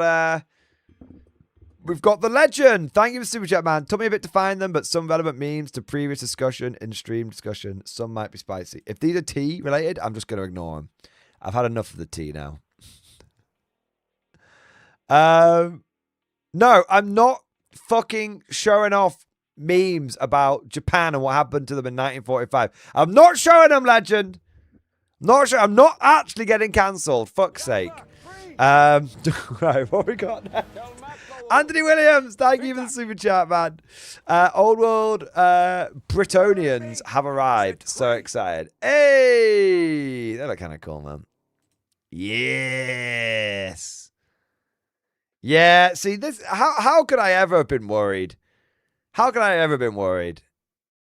Yeah, man. They look great. They look really, really, really, really fucking cool. Yes. I recognize the Highland Minis. Excellent, sir. Excellent. Excellent indeed. Really, really cool, man. See, that's it. GW could just do what the fuck they want. GW could just do what the fuck they want. Like, it's like, oh, yeah, see you later. Oh, you release more Cathay stuff? Doesn't affect me. Yeah. No one I know has picked up Cathay. Fair enough. Anthony Williams, also thank you for the 5 gifted memberships, baby. Thank you for the support, man. Thank you for the 5 extra men at arms to hold the line. We've got Squawk. Thank you for super chat, man. My Guardsman Heavy Inquisitorial Warband in stream discussion. Hey, these are kind of cool, man. Let's have a look. Hey, I wanted to show off my Inquisitorial Warband. I put a lot of work into these guys. They look cool. But first, quick. No! Wait, it's a kettle. It's a kettle. No! No!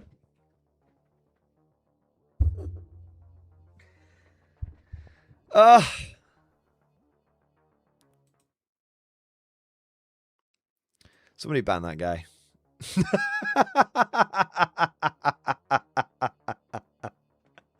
All right. I love it, Squawk. Excellent memesmanship, sir. Excellent memesmanship indeed. The legend. Thank you for super chat, man. The cat people don't pass my vibe check. If they were more like the original Cat Warriors with MTG, then maybe, but they don't fit well with Old World, in my opinion. I think we need to see the plastic models of them. I can really see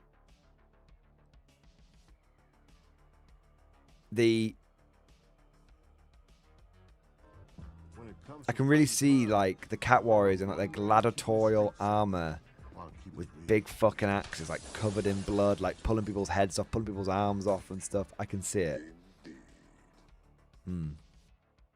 I think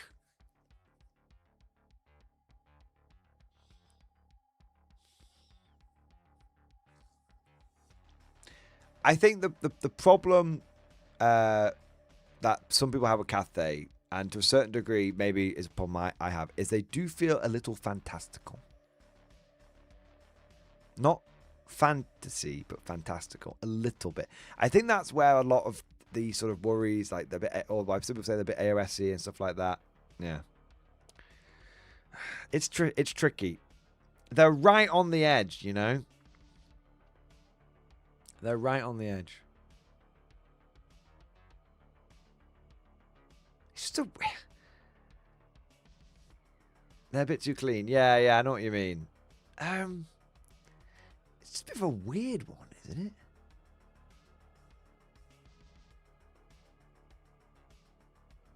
You know why they don't fit in? It's so It's so fucking obvious why they don't fit in. It's because it's not Tolkien-esque. It's literally that simple.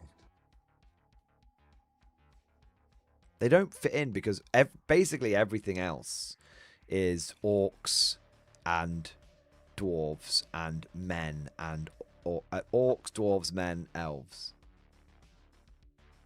Yeah. And then it's like, look at this. Look at this fantastical race, the Chinese.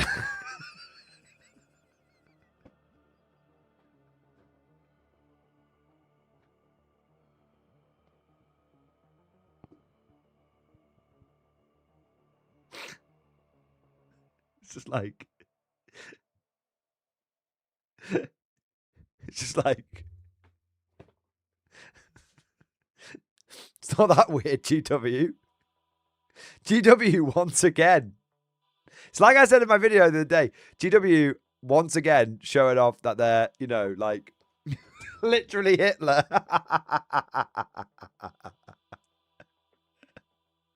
Yeah.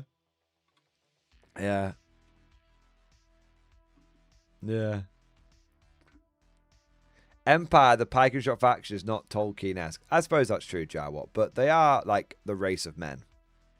Yeah.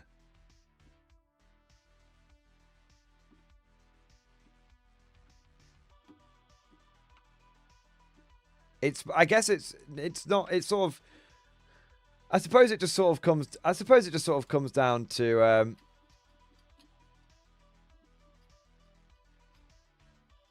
it sort of comes down to, like, a lot of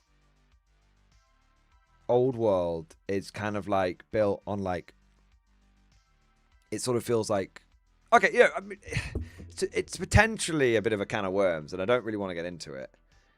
It might be too hot.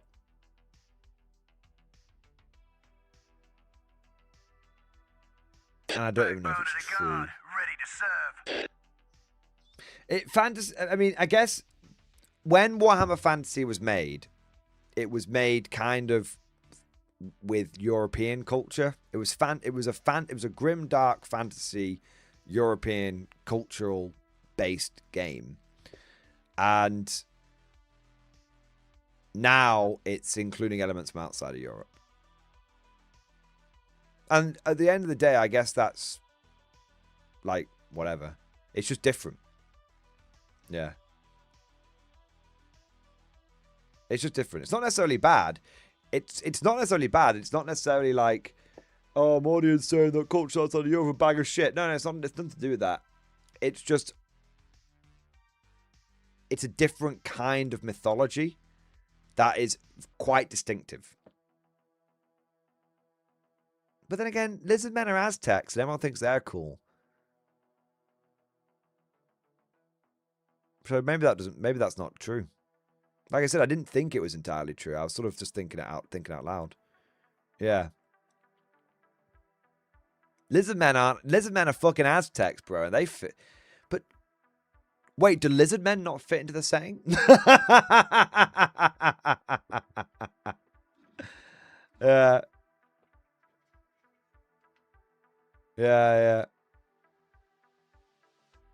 Lizard men are cool because of dinosaurs.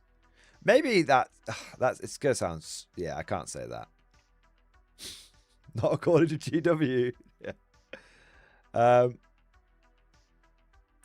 Element and Glory, people complained a lot when Lisbon were added, despite the law being there from the start. Maybe people just don't like change.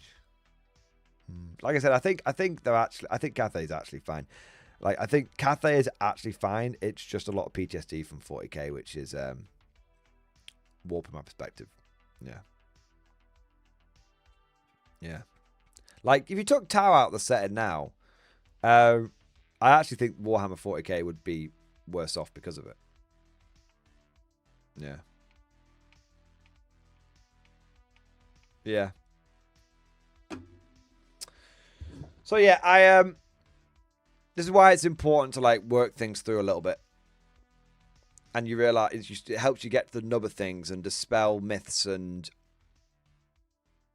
come to conclusions and realizations that are more founded in logical thought. Yeah.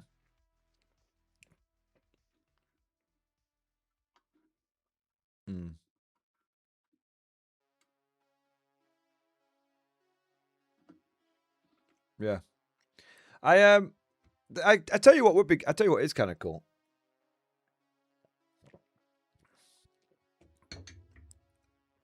They might a Cathay, like in Warhammer Total War, a Cathay like the only non Warhammer Fantasy. Are they the only faction that didn't exist in Warhammer Fantasy? And I mean like major faction. I'm not talking like Vampire Coast or anything like that. Because technically they did exist, but you know what I mean? They're like covered under the umbrella of undead, essentially.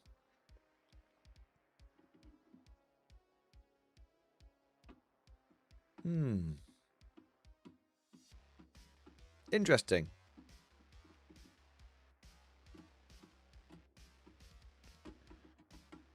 Yes and no. They're in. Yeah. Interesting. Tabletop, I mean.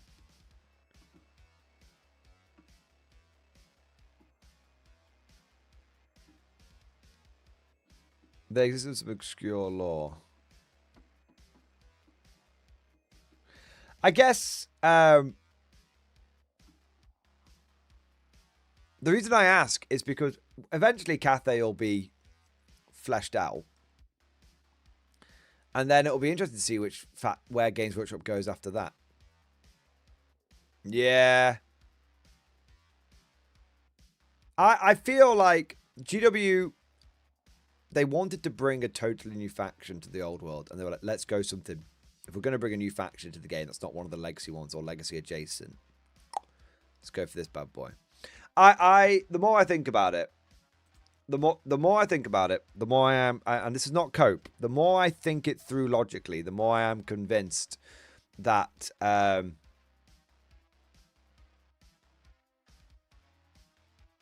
Cathay, once they've had their, had the T's dotted and dotted the I's and all that kind of stuff, I think they'll fit in fine. And I think that they will fit in as well as like Lustria does. Lustria, far off land. How do we have like Lustria fighting this faction? That there'll be enough bits and bobs to explain why they exist and all that kind of stuff, and how they end up fighting, all the different nations of the world and all that kind of stuff. And I think, GW will come back round and we'll start seeing things like Vampire Counts and Vampire Coast. Yeah, I think it'll come back round. Yeah.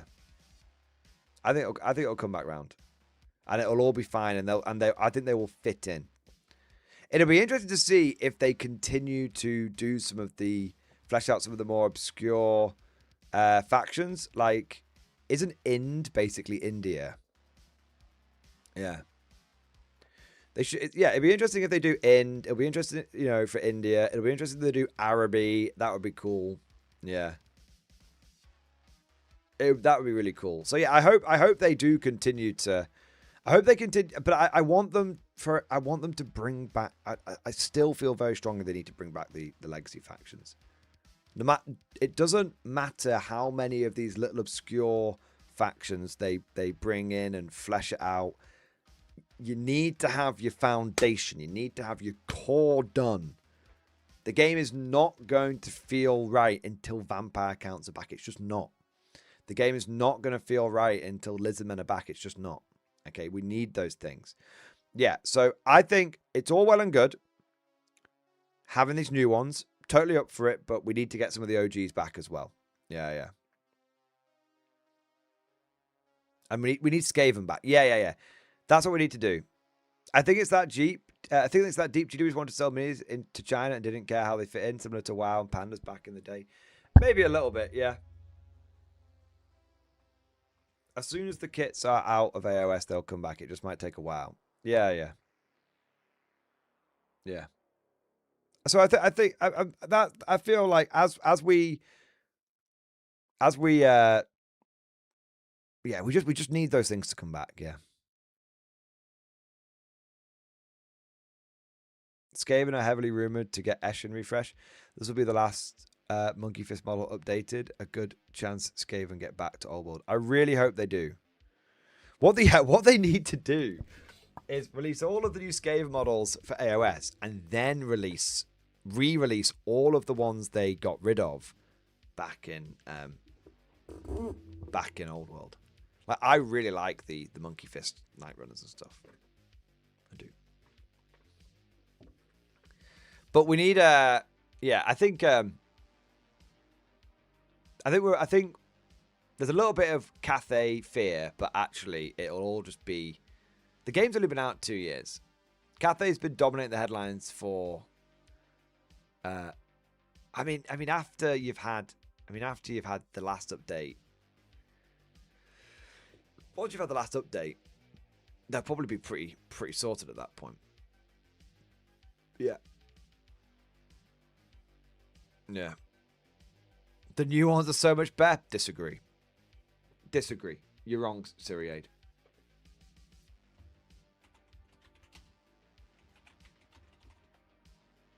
I'm just gonna show you, right?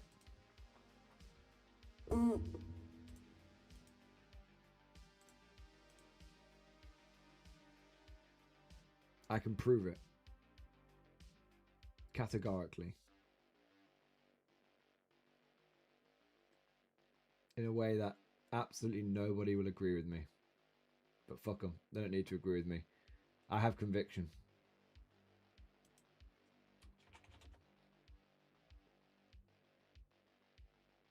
Conviction is more important than logic. Yes. Yeah. Wait, I need a better pitch than that. Those ones don't do it service. Yes. Where are you? Where are you? They've been memory hold. God damn it. Give me my fucking OG clan rats. I can't believe that they're not really turning up. Yes. Now we're starting to find them. Yes. Yes, there we go. Here we are. I always knew I was right.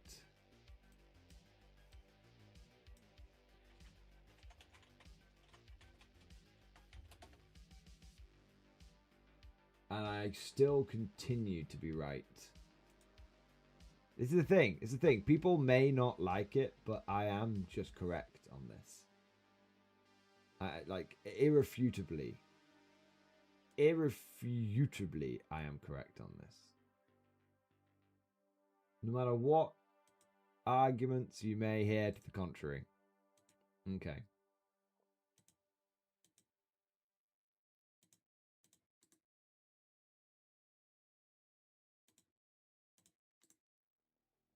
Okay. We're going to do it again.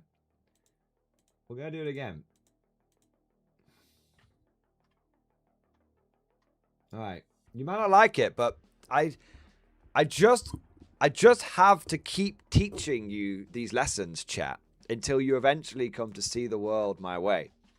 So, these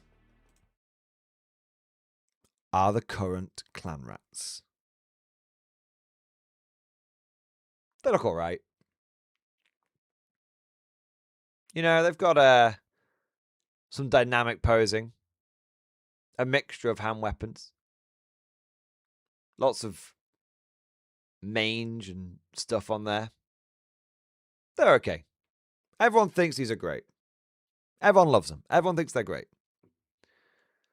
But I prefer the old clan rats.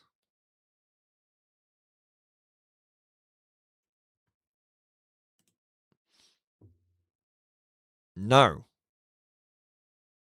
I said I prefer the old clan rats. These are the intermediate clan rats. These are the ones from Isle of Blood, the pretenders to the throne. These are the old clan rats. Yes!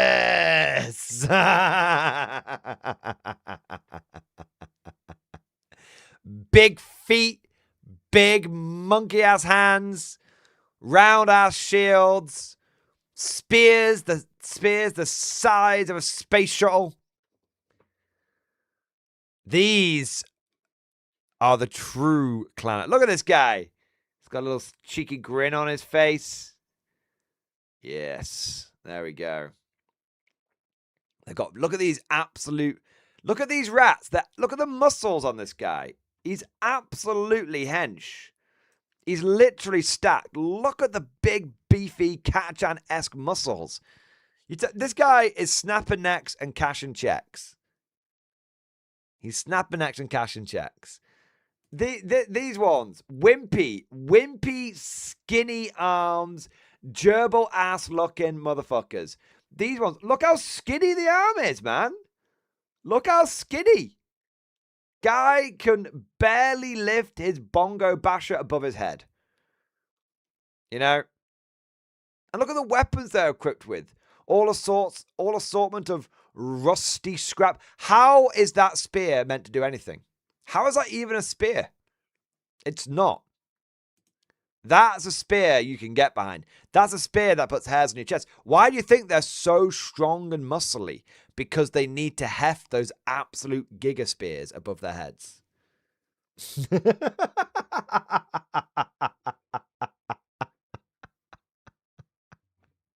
That's it, man.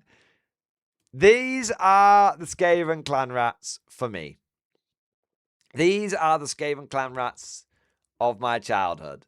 These are the Skaven clan rats that will undermine every argument I have ever made that old Hammer models are better.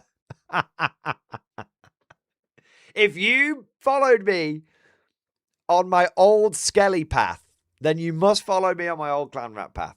You must. You must. There you go. And to back it up,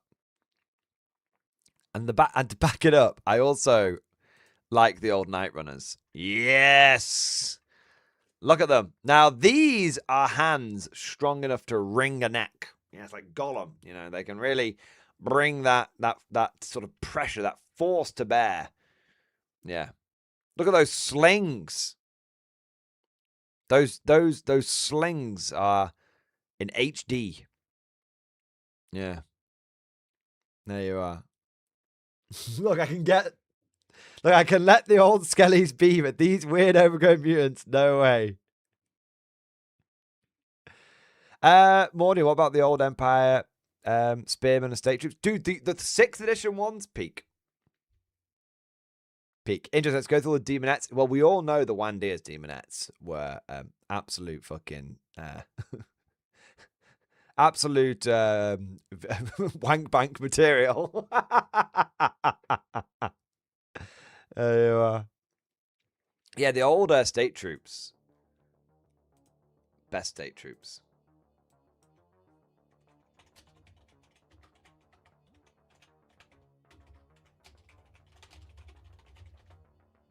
Yes. These are spearmen you can set your watch to. Look at these badass motherfuckers. These are the ones that I want. Until these come back, I will not buy. When these come back, not if, when. When these come back, I think this is no, the other picture was better. Oh, look at that! Look at that for a picture. Oh, gorgeous! Absolutely bloody gorgeous.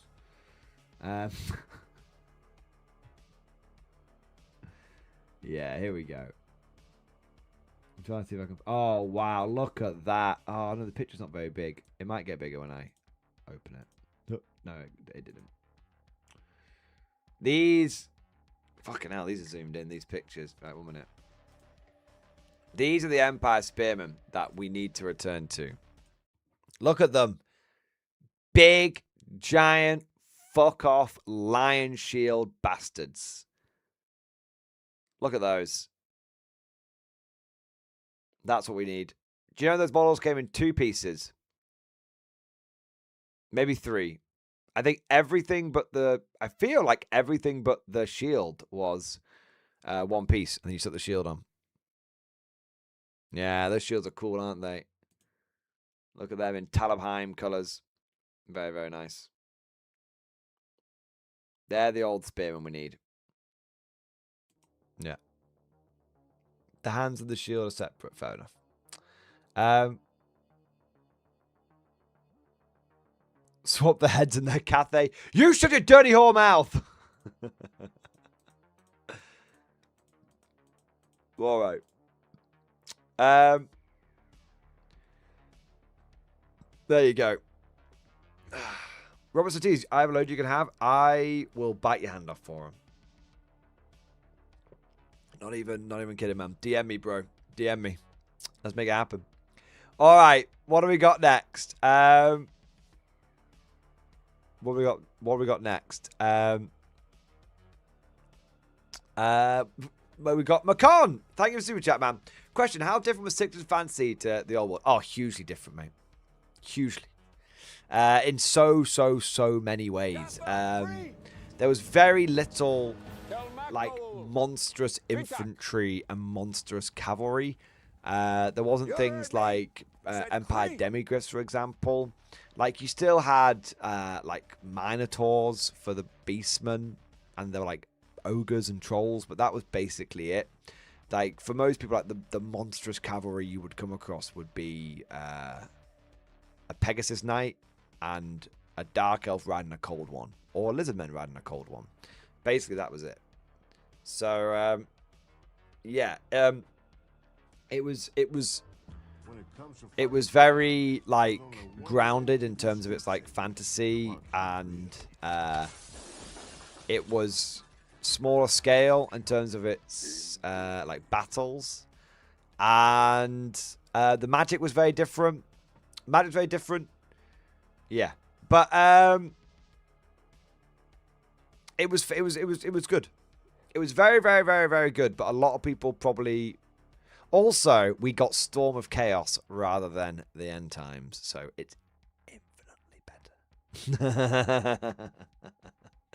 Yeah. But no, Old World is a good game, and 6th Edition Fantasy is a good game. Both are good games. Yeah. Would love to see a bat rep someday. I'd have to dig some... It wouldn't... Honestly, man, it wouldn't be that different. It wouldn't be that much different. I actually think Old World does some things better.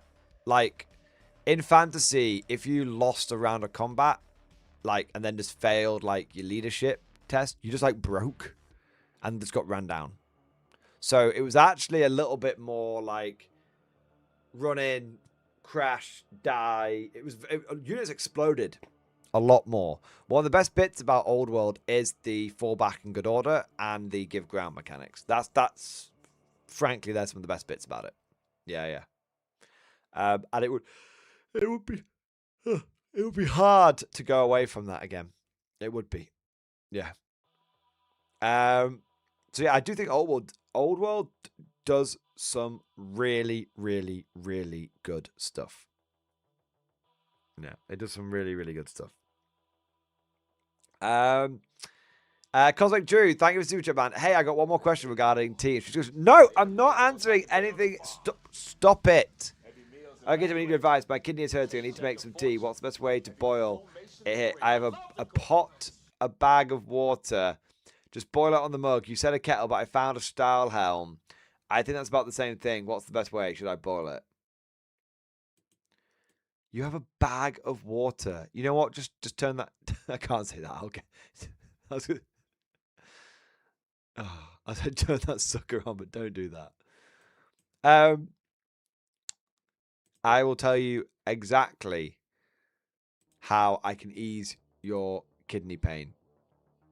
Don't worry at all. In fact, Cosmic, I'm going to permanently fix your kidney pain. By the time that I am done with you, Cosmic, you won't feel any kidney pain anymore. Squire, bring my bolt pistol.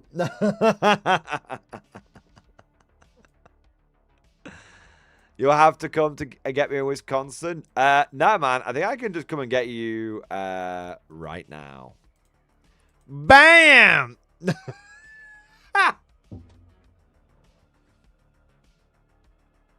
We're living in the digital age, bitch!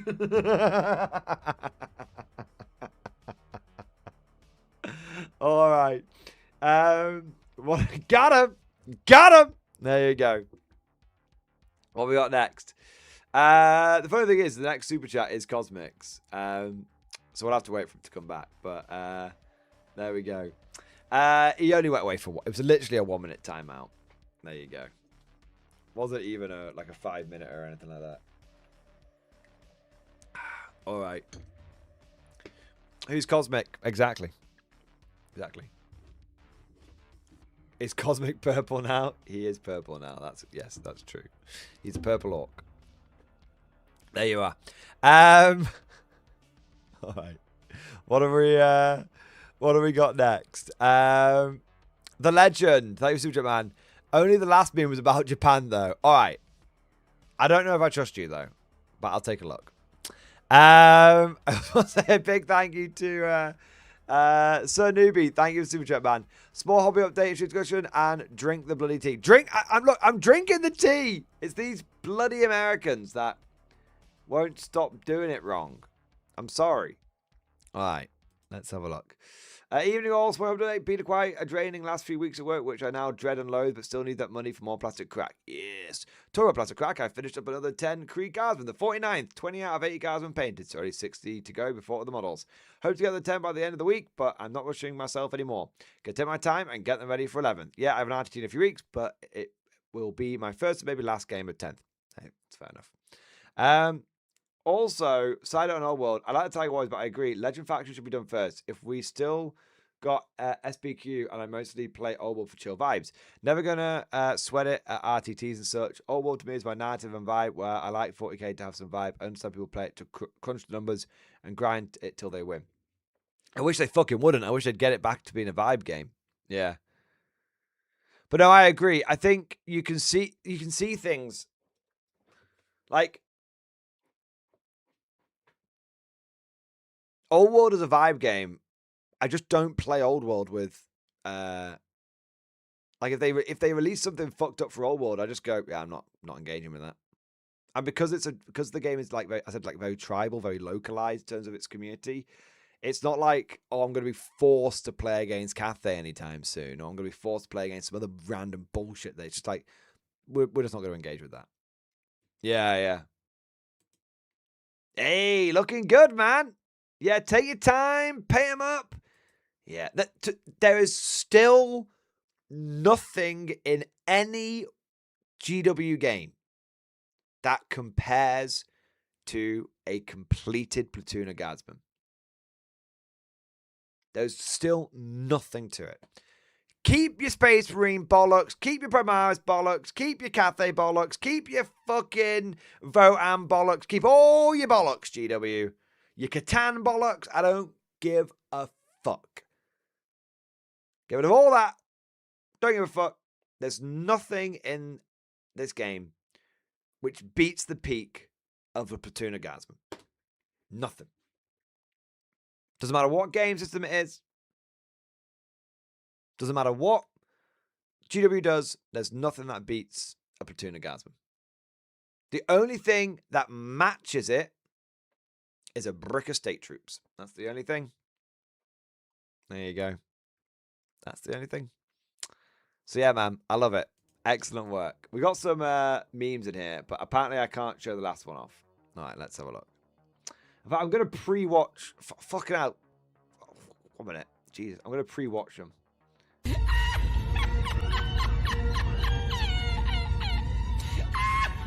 I don't know. The first one's pretty... I obviously can't play any of these. One of them's got a fucking Hitler speech in it. Jesus Christ. We're not on Instagram, you know. Which one of you is going to tell me that tea tastes different if you put it in hot water? You were putting it in cold water? Vorin, answer the question. Oh, yeah. Whoa.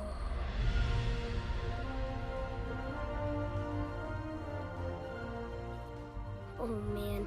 They said he could level a skyscraper. Oh, no. No. There's no way. There is no way I can show any of these. Like, literally, I've actually got to have my head in the way so you guys can't even fucking see it. Here comes the sun. Yeah, I literally can't show any of these, man. Jesus wept, bro. Jesus, this is not Rumble. This is not Kick. It's not Instagram. I can't show any of this. Jesus, man. All right. What have we got next? We've got, yeah, the Legend Light. Only the last one was about Japan, though. Yeah, the others were about the IRA and fucking Hitler and a bunch of other really fucking, like, edgy fucking memes. Oh, my God. Mad Lagging, thank you for Super Chat. How are we doing the Community Praetorian Project? No. I said I would think about doing it. The Great Praetorian Creation Project. Oh, my God. Oh. Okay, one of them was about tea. That's fine. Yeah, one of them was about tea. But it was also one we'd already seen in a funny sort of way, so yeah. We must have a consensus what models we're using. No, because you guys all get me to buy some bad now. You guys are in a mood. You're in a certain mood, not a bad mood. You're in a certain mood, and that mood is to get me cancelled, and I'm not having it.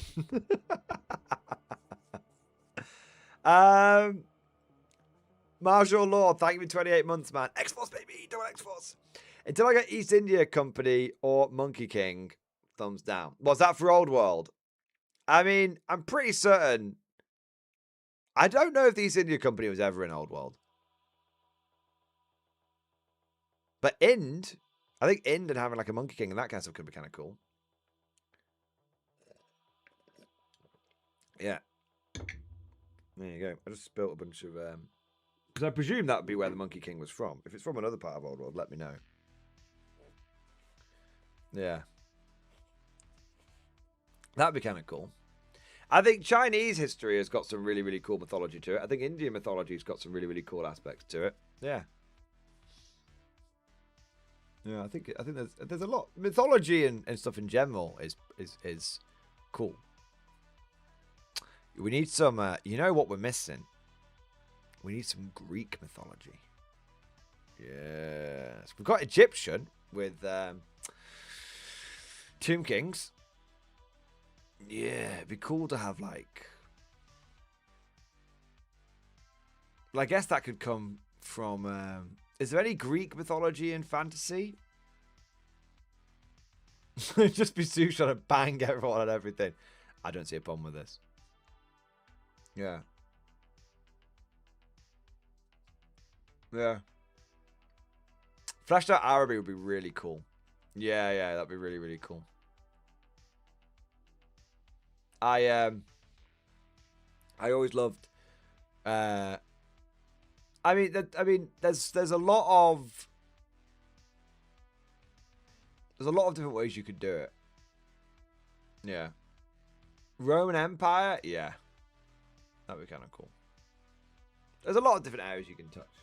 Do you know what? Okay. Hang about.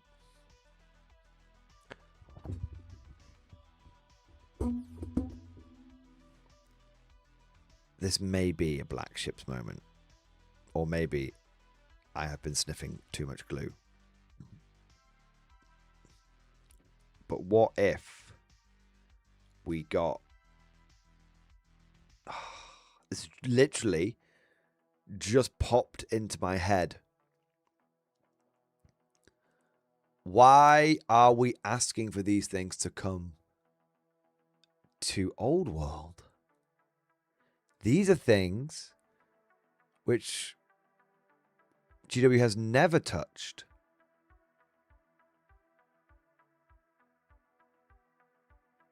And if they did, do they have the edge? Do they have the grit to do them justice? I'm not sure modern GW has got the balls. But you know who fucking might? Warlord Games. What if we didn't get Konflikt 48? What if we got Konflikt 47 BC?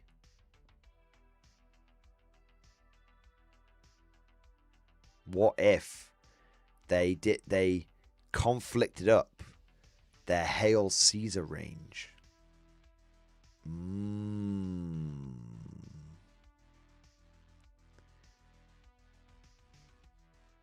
Instead of it being the rift being like an energy source, the rift was seen as like magic.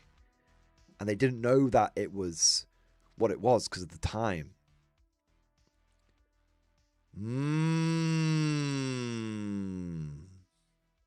I don't think they had nukes back then. Warlord Games has said that the existence of the Green Vault kind of proves that they've been around a very, very long time. And one of the things they said at the open day is rifts have opened up naturally in the past. And with like sometimes with disastrous consequences. And they've said like, they said, like Mount Vesuvius, like Pompeii going nuts was like a rift, was actually like a rift moment. What if they did like fantasy conflict? Oh, so you could get your box of like Roman legionaries, like box Roman legionaries, and then have like some fantasy shit going alongside with them. Like that was like baked into like Roman mythology. Like Romulus and Remus, that kind of stuff.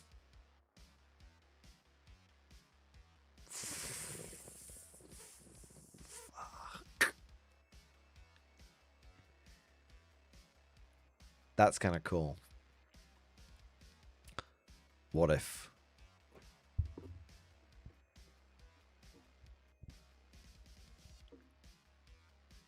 What if we got fantasy totem core? We know the totem core can be created naturally by a great outburst of rift energy. That's what happened at Dresden. What if you could have necromancers that were able to basically be like summon totem core and command totem core and stuff? Oh, oh, that would be so cool. Shut up and take my money, man. That would be so cool. What would, yeah.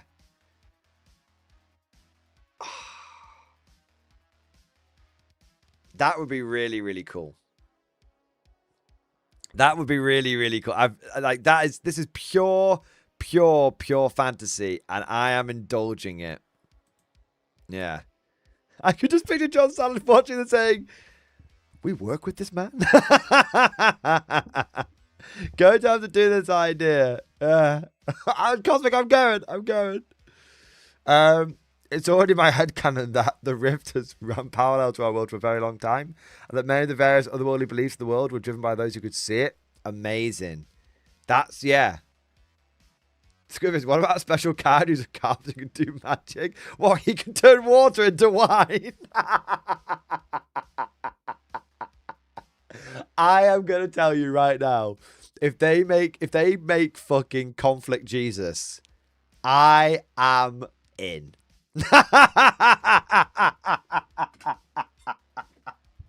Rift ability. Expend 1 Rift dice. Turn a water source into wine. This has no practical effect on the game.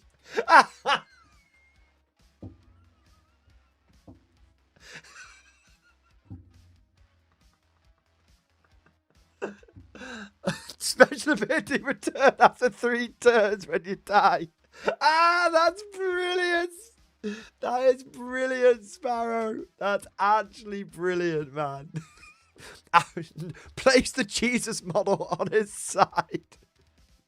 After 3 turns, he gets back up.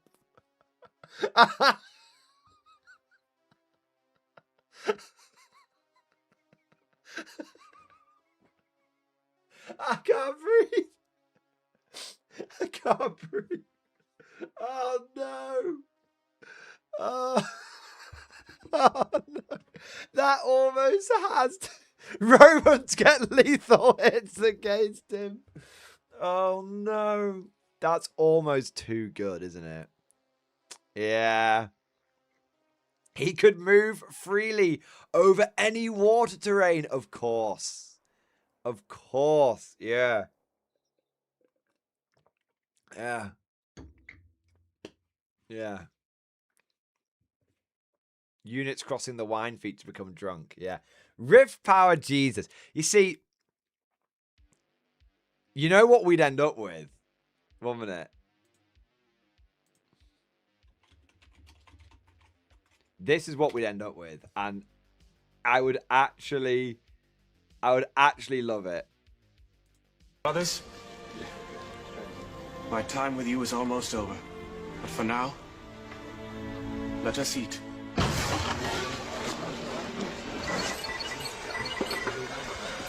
Eat this.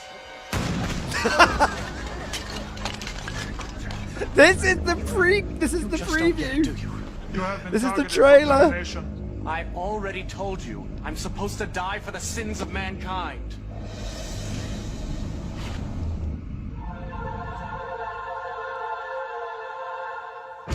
I'm programmed to protect you. Stop! Stop killing Judas! But he's going to betray you. I know. Look, I've got a lot on my... That's what we need. And in comes Cain against Judas with a steel chair. All right. I am now ready. Yeah, the more I think about this idea, the more I like it. That races from our myths and legends are either from or a product of the rifts and such. Yeah, I mean, think of like Gorgons. Like Greek, you can have Gorgons and stuff for like Greeks. And you could have like phalanxes and pikes and all this kind of shit. Boys, let's get on it. Right, let's have a look. Hail Caesar. Let's have a look. Let's just browse. The glory of Pontus. I mean, I'm already in, man. Oh, I wonder what the Celt stuff would be. Look at this. You get a lot of Celts, don't you? 100 Celt warriors. £93.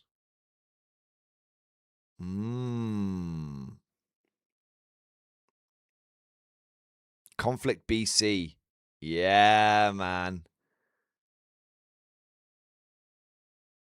You're coming around to it. Catch you later, Jenny, by the way. Catch you later. He's coming around to it. Get yourself some fucking Romans. 124 Romans. You know? And by the way, those Roman shields, they're water slide transfers. So you get to paint, you get to have the beautiful Roman shields straight up. Yeah, yeah. Would it be rank and flank? It better fucking be. Oh my god. Yes. Yes, yes, yes. I'm in. I'm in. I'm into this game that doesn't exist. I'm in. Imagine having fucking Spartan warriors all shield walled up. Like going forward. And then having like Minotaurs next up, because Minotaurs are part of Greek mythology. Having fucking like harpies and shit. The Greeks would be the ones that got the skeleton warriors. Think about it. The Greeks would be the ones that got the skeleton warriors because of Jason and the Argonauts. So much Greek mythology. Yeah.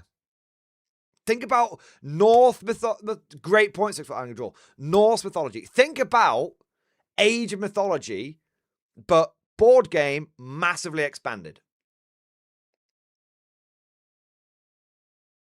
Think about that shit. And you could have like you can have like all sorts of, I mean, look at this shit, man. It looks great. And there's lots of different time periods. I mean, you could do like ancients. I didn't even know they made a Saxon Star Army. Oh man, Saxons would go fucking hard. Big fucking like round shield Saxons and Vikings. I mean, I have to say, oh, they actually have Vikings and stuff, man. I have to say, I really hope. They've even got like fucking druids, man. Look at that. I have to say, I really hope that we can orc just outfield this into existence. Yeah. Yeah. Jaffa, Cree, I really hope we can. Kelmakol, Kritak. It'd be interesting to see which You heard me? I said Cree. It'd be really, really cool to see. Hey, look, they've even got some of these crazy bastards with the square shields. I remember these.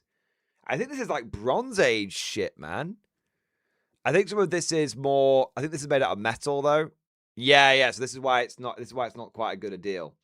But as we've seen with Konflikt, you know, if some of this shit started taking off, we'd see it come out. You've got Bronze Age, Iron Age.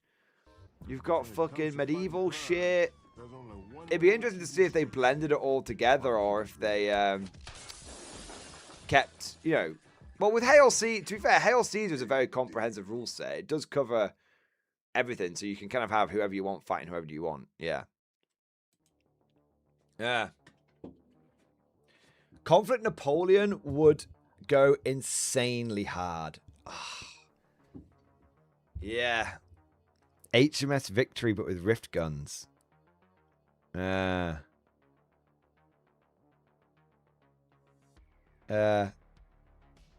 Atlantis faction would be kind of cool. Yeah, it'll be interesting to see. It would be interesting to see if anything like that would happen.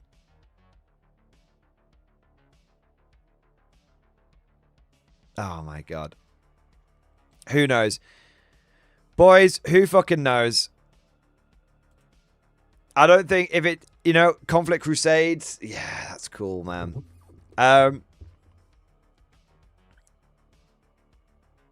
I think the thing is, like, these types of games already exist. That's fair enough, Squighead of Sean. But it's like, it's a little like, it's cool when it's tied into like the same universe. Hey, I tell you what, if the Green Vault's been around for a long time as an occult society, and if they did do like Konflikt BC or whatever, you know, that's the name I'm just coining for it. It would be cool to know who the Green Vault was influencing back in the day. I feel like the Roman Senate, maybe. Or like the Athenians. It could go either way. Yeah. Maybe Templars from Assassin's Creed. Yeah, they've always been around doing their thing, man. Yeah. It'd be cool. Hey, you know what? A, it doesn't exist. B, I've no idea if it ever would exist. And C, there's a lot going on with current conflict. A lot going on with current conflict. But it's fun to get excited, you know, to sort of theory craft. You know what I mean? Yeah, yeah. Warlords used to do slaying. They did, but I think Warlord have tried a bunch of fantasy games in the past. A bit like they've tried a bunch of like sci-fi games like Gates of Antares. But I think now is the time. I think it's like we said before, there was a bunch of games that sort of came out which it wasn't the right time for them to come out, basically. Yeah. Whereas now I think, you know, if they can build, you know, if they could build the Konflikt universe up in a big way, I think it could become quite an expansive thing. So cool, wouldn't it? It would be so cool. It might, you know what's kind of crazy? It might even, it's kind of crazy. It might even have like a bit more interconnectivity than Warhammer. Because, you know, there was 1 or 2 references to like Warhammer 40k and Warhammer Fantasy being like linked. Things like, you know, the old ones existing in both. There's an old story of like armored warriors with like, you know, each armed with like a hand cannon. You know, but that got retconned long time ago. It would be really cool to, you know, because Warhammer Fantasy and Warhammer 40k are basically separate. It would be really cool with like Konflikt to have it as like an interconnected universe. If anything like that ever happened. And being able to like follow like the lore from the ancient, you know, Konflikt ancient to Konflikt ancient, Konflikt Dark Age, Konflikt medieval, that kind of stuff. Yeah. It would be kind of cool to it could have great lore opportunities. And it could be really cool tying it into all sorts of different like mythologies. Because one of the great things about things like Bolt Action, for example, is when you start playing it, you start reading about the history and it draws you in and you start learning things. Like, I don't know a huge amount about Roman mythology. Like, I only really know about, you know, the 2 brothers, Romulus and Remus, and they were raised by a wolf. And then after that, I don't really know anything about, like, you know, and I played a bit of Caesar 3 and you build your temples to, like, Mars and Ceres and all this kind of stuff. You know, but other than that, I don't really know much about it. So I'd love to, like, get into it and learn, like, a lot about, like, Roman mythology. I mean, I think about Rome every day, but I don't really think about Roman mythology every day. I mean, I've just had a fucking moment, guys. Holy shit. Imagine if they do, you know, if this ever happens, imagine if they do Egypt and you could have, like, stuff from, like, the Mummy films, you know what I mean?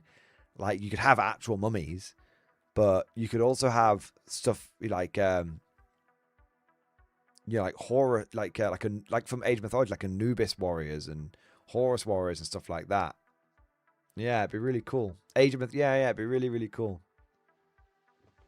Yeah. Yeah, and the idea of having like priests, like priests like a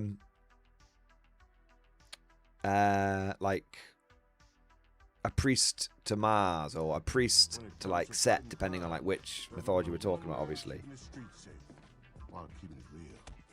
Yeah. Yeah.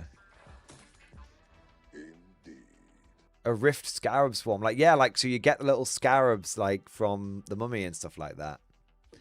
Yeah, I think it'd be really cool. I think it would genuinely be really, really cool. And Man, now I'm sad it doesn't exist. Yeah. Now I'm sad it doesn't exist. Yeah. But there you go. I kind of hope. I tell you what, I would. I wonder how they would do the. How would you do the rule set, chat? Would you go for like try and link it into like black powder and stuff? I don't think I would do that.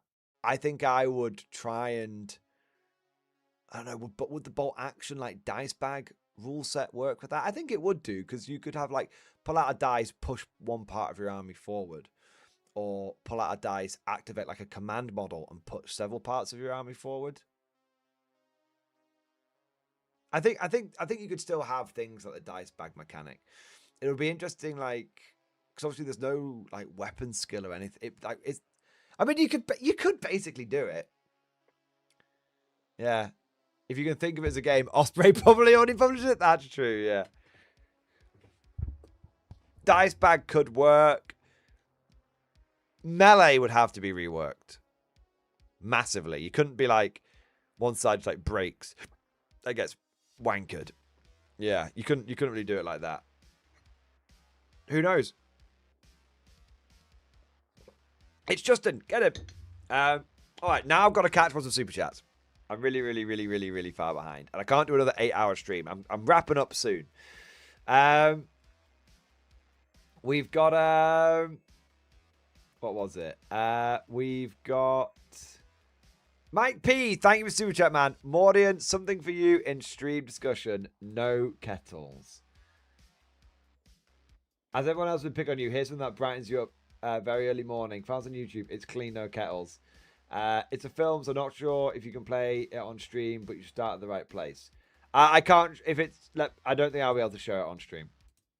Sadly, no. There's no way I can show basically a full length film. Obviously, like, I wouldn't show the whole thing off, but even showing like a portion of it, I can't really do that. Yeah, even if someone, we've had it where someone slipped like a 30-second like parody clip from like a TV show, and it just basically nukes the stream. Yeah, so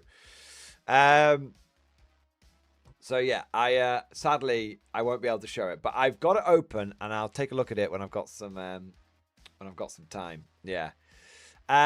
Next we've got Chicken Detonator. Thank you for super chat, man. The drafting of Cosmic Drew in stream discussion. All right, let's have a look here. Cosmic has been drafted to the cloister, it would appear. 07 lads, the decals arrive at the regiment in the cloister to be led by Cosmic Drew. Below are his letter of commission, the models, and a painting of him carrying out his duties. Yes! The Octo Troops. Yes! I love it, man. They look great. So cool, man. I'm loving the full-sized, like, fully mailed, like, heavy armored knights. Yeah, bro. Very, very, very, very cool. And I love the Octo banner as well. Oh, my God. It's time I brought some proper culture to this cloister. In the name of the unbroken egg, beneath the everlasting roost, and by the breath and blessing of Saint Chicken himself, be it known unto all brothers militant, cloistered fathers, lay watchers, port reavers, and keepers of the key, that we do here set forth this letter of commission, written in good faith and sealed in solemn writ. Know ye that Cosmic Drew is by our hand and assent, raised and confirmed as confessor of last clucks, initiate of the first malt, and warden of the sacred hatchery. Unto him are granted the duties of hearing final confessions of the fallen, of guarding the holy disciplines of rebirth and renewal, and of shielding the eggs yet unhatched, wherein lies the future strength of the cloister. Furthermore, we do appoint and establish the said Cosmic Drew as first feather and captain general of a newly mustered host of heavy foot, to be named and known henceforth as the 8th Hammered Beak Colt. I love it. The regiment is sworn to stand firm where others bend, to strike as the anvil answers the hammer, and to advance in ordered faith against all foes of the cloister. By the same writ we charge him with the keeping, defence, and righteous order of Port Casos, which lies at the mouth of the river Orco, upon the solid waters of the Lagoon of Tears. This port is a hinge upon which the doors of trade and transport of the orders militant do turn. Through it pass grain and steel, pilgrims and relics, tribute and tidings. Let no ship make harbour unmarked, no road go unwatched, nor any wharf stand without prayer and guard. Let him raise walls where walls are wanting. Let him watch by night and by bell, judge disputes and measured claw, and answer violence with righteous weight. As confessor, let him give peace to the dying. As initiate, let him remember the humility of the malt. As warden, let him defend the hatchery as a mother hen guards her brood. All brothers and servants of the cloister are commanded to give him obedience in these matters, as they would unto us, so long as he walks in the rule of feathered law. This is the commission given, under wax and signed, before witnesses sworn and candles lit. On this day set apart for duty and vigilance, by the hand of the most venerable Abbot Commander Chicken Detonator of the First Beak, Roost Deacon and Keeper of the Sacred Coop, Keeper of Rule, Voice of Feathered Host. Deus Cluck! Deus Cluck! Yes! I mean, it's about time Cosmic got in there. He is the most religiously fanatical of us all. I don't know, though. Have you let the Octo Empire infiltrate the cloister? I suppose we shall find out, Chicken Detonator. There we go. Maybe he's just like a different sect of the cloister. There you are. What have we got next? What have we got next? We've got Martial Law. Thank you for super chat, man. Cathay, list of problems. 1. Why would you care about a human faction that are slaves to giant flying magic worms? It's true. I'd much rather collect the faction that's a slave to a woman's bathwater. Sir Newbie, thank you for super chat, man. Now I can make the People's Front of Judea army. Yeah! What about the Judeans People's Front? Or would those two not like each other? Alright, what have we got next? The Legend, Penance means stream discussion. Sorry about that one. Do not apologize, last one. I wasn't actually angry. I was sort of leaning into the meme with the faux anger. Don't worry. I couldn't show them off. But yeah. Fine, since my last batch of memes are too cool for YouTube, here's some replacements. First 2 relate to do Cathay units, third Skaven, and the last 3 are for fun. Okay, let's have a look. I'm trusting you. I'm trusting you. If these are bad, I'm trusting you. Let's have a look. To keep them from resisting, to show them how wrong they are, how pointless it is, that they can be a part of something bigger. Or die. Yeah.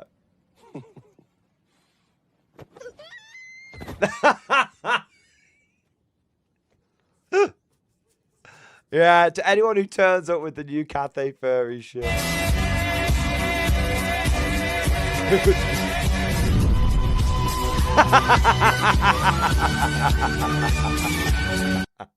We're almost there, Freeman. Get yourself in position. I fucking love Half-Life memes. Yes. My time has come. You must continue your journey without me. What are you? What? That's good. What's your name, sir? My name's These. These what, sir? Brilliant. Oh, that's good. Okay, they were all good, the Legend. Yeah, they were all good. And then last but not least, we've got Cosmic, my boy. Cosmic, thank you for super chat. Tim, you had a cosmic moment. That's me every day. Dude, your brain is too wrinkly. I have to exist with my smooth brain. That, I think, whilst we were talking about Konflikt BC, that's what we're calling it now. Even though some of it's going to cover AD. But hey, maybe that we can have BC and AD. But whilst we were talking about it, I feel like I felt a single wrinkle form on my otherwise smooth brain. But I do worry now that I will be susceptible to Illuminate mind control now that my brain isn't so smooth that the waves just flow straight off it. Yeah. Yeah. There we go. But yeah, that was cool, man. All righty, ho. Gentlemen, put the ox on the head. It just slides right off. He's right there, though. There you go. Gentlemen, it's been a bit of a mental stream. It was nice coming out of Self-Imposed Exile. Hey, martial law. Yeah. We've had loads of OGs coming back, man. Loads and loads. It's actually been crazy how many OGs we've had coming into the streams. I think a lot of people have... I think there's been a lot of people taking a break. And I think it's great to see a lot of these people coming back. A lot of people who are coming back aren't necessarily coming back into 40k. But they're coming back into the community. And they're coming back, hopefully, into wargaming as a whole. And whether, even if they don't pick up 40k again, it's cool if, you know, get a bit of old world, a bit of conflict going. Yeah. Yeah. I'm just and even if none of that happens, I'm just glad to see the boys back, you know. Yeah, I'm like Cosmic. I'm very happy to see all the old guard. Yeah.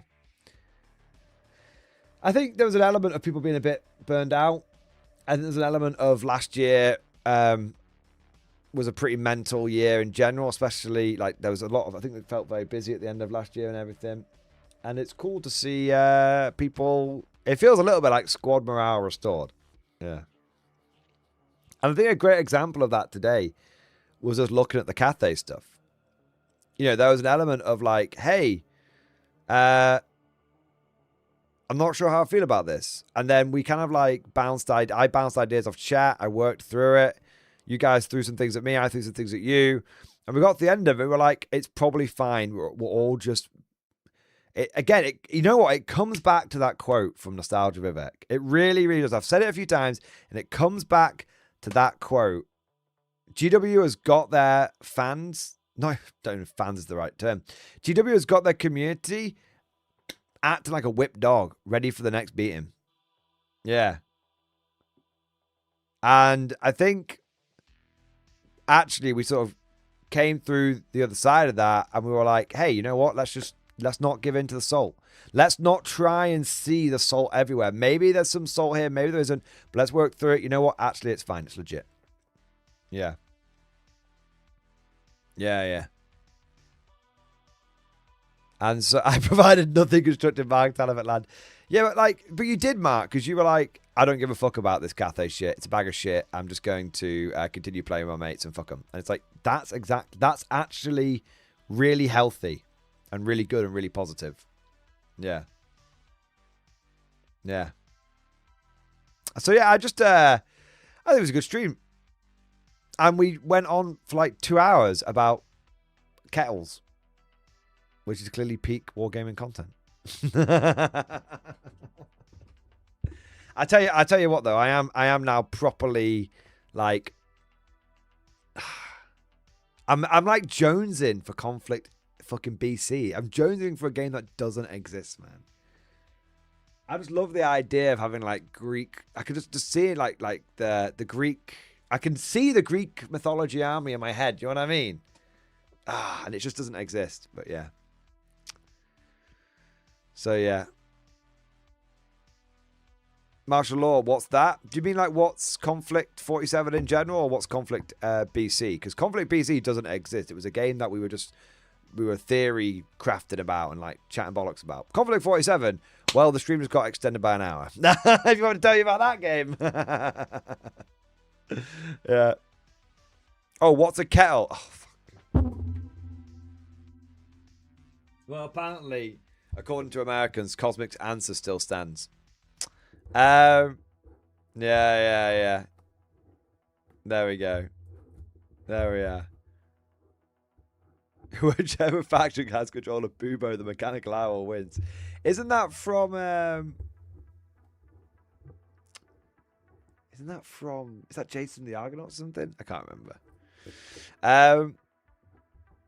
Have you heard of Warriors of Athena, Greek mythology skirmish game that barely came out from the maker of Frostgrave? It's skirmish, so you might like it. I'm not interested in a skirmish game. Clash of Titans, that was it. Yeah, I'm sure it's great, Joe. I'm sure it's great. I wish that game all the best, but I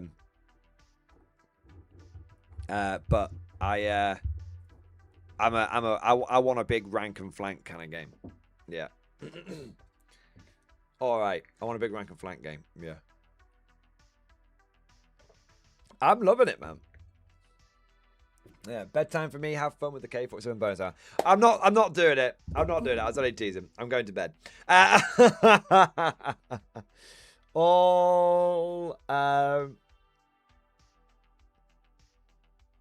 You should make the whole kettle thing into a video. Nah, man. Like, I'm not reliving it. I'm not reliving it. You know what? That whole kettle thing made me wish I had done fucking Hungarian hobby stream.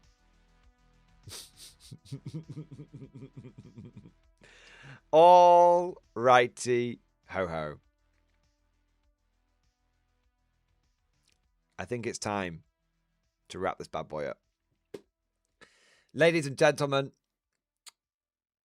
small furry creatures from Alpha Centauri, I just want to say a huge thank you and a huge, huge thank you to all of you guys who have been part of tonight's stream. It's been an absolutely mental one. It's been so much fun just like chatting to you guys, going down the rabbit hole of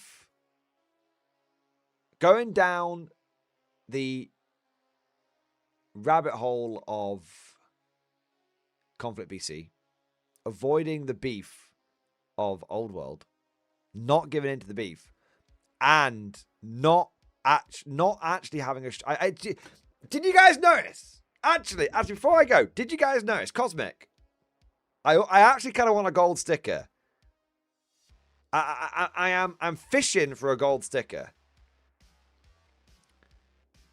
Did you notice that I had several opportunities to go off on like an hour or two of shitting on 40k, and I said no. I just sort of dipped into it and then came out again. I think I've done it, boys. I think after the final revelation, I think I've transcended it. Yeah. There you go. But you did succeed, so I'm proud of you, and I'll be staying with bananas and not switching to pineapples just yet. I was hoping Old One was going to take a hit, so we'd have to do more K47. Look. If 11th edition comes out, and it's a massive bag of shit, I think you'll have all the K47 content your heart desires. After I have farmed and milked the ever-living shit out of it. Not Konflikt, 11th edition. There you go. But I don't think that's going to be the case. I don't think that's going to be the case. Yeah. Either way I win. If 11's good, that's good for me. And if not, I get more K47, which is good for me. I play both sides. That way, we keep coming out on top. Now to make that happen. Hey, GW, you're doing a good job. Keep going in that direction. Oh, man. Oh, and we had the whole... I forgot we had the whole tinfoil hat theory about how GW is basically papering over any issues with sales by pushing product onto naive and unknowledgeable third-party sellers like vape stores and Hyundai dealerships. I forgot about that bit. That'll be a stream highlight. You can look forward to that one coming out. Yeah. That'll be a stream highlight. Yeah. Anyway, but that wasn't, I don't even know if that was beef. You guys can decide. Yeah. Anyway, I'm wrapping up. I'm chatting bollocks now. Monley, GW did what? Don't worry, you'll see the stream highlight. Don't worry. Or go back and watch the beginning of the stream. It happened pretty early on. Assuming that I will be able to leave this stream up, thanks to the legend and his spicy memes, his bolt action middle of winter themed fucking memes. There you go. I'm I'm going to email you to tell them there are too many models in the game. They should remove some. Guys, you don't even... Dude, don't even like joke. Don't even like joke. I literally heard people... I've literally seen comments in the last 24 hours about people saying, like, the problem is that there are some factions which still just have too much bloat. That's where the problem is. There are people that still believe there are too many units in the game, that we need to get rid of datasheet bloat. There's people that still believe that. It's crazy. Crazy, crazy, crazy. Yeah.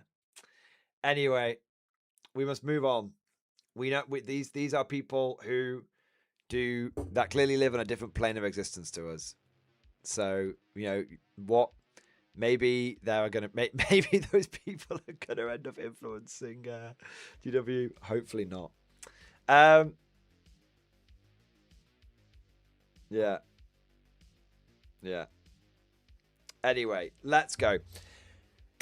Gentlemen, like I said, it's genuinely been a pleasure seeing you all, chatting to you all. It's genuinely been a really big morale boost, seeing a lot of the OGs coming back into streams and everything.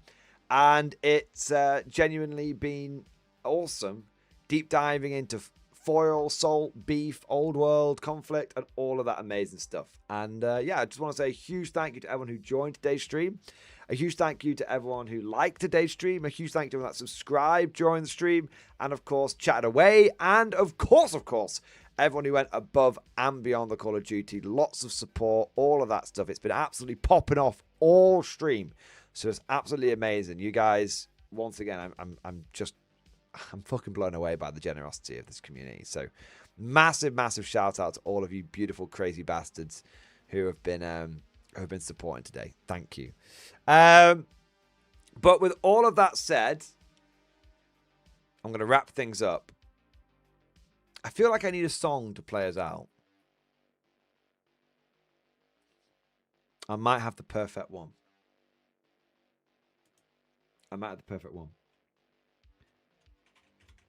I'm thinking Age of Mythology soundtrack or Rome soundtrack of some variety.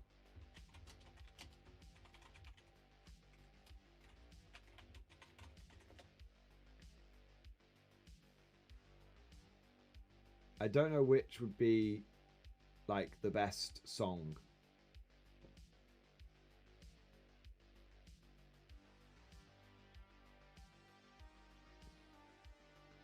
Maybe I should do Age of Empires 2. That one I think more people would know, right? Yeah.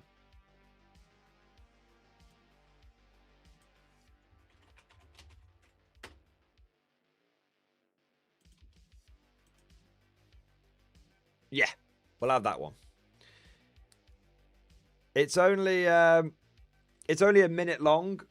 I'm going to go for the original one, not the definitive edition one, if that's okay, because I feel like OG is best. But yeah, all right. So, Commander JTL, kettle beef tomorrow. Fuck off. I'm not having any more kettles. No more kettles. That's it. All right. Thank you for your support, man. All right, guys. Thank you so much for all of your support. Hope you enjoyed today's stream. And as always, I'll see you guys next time.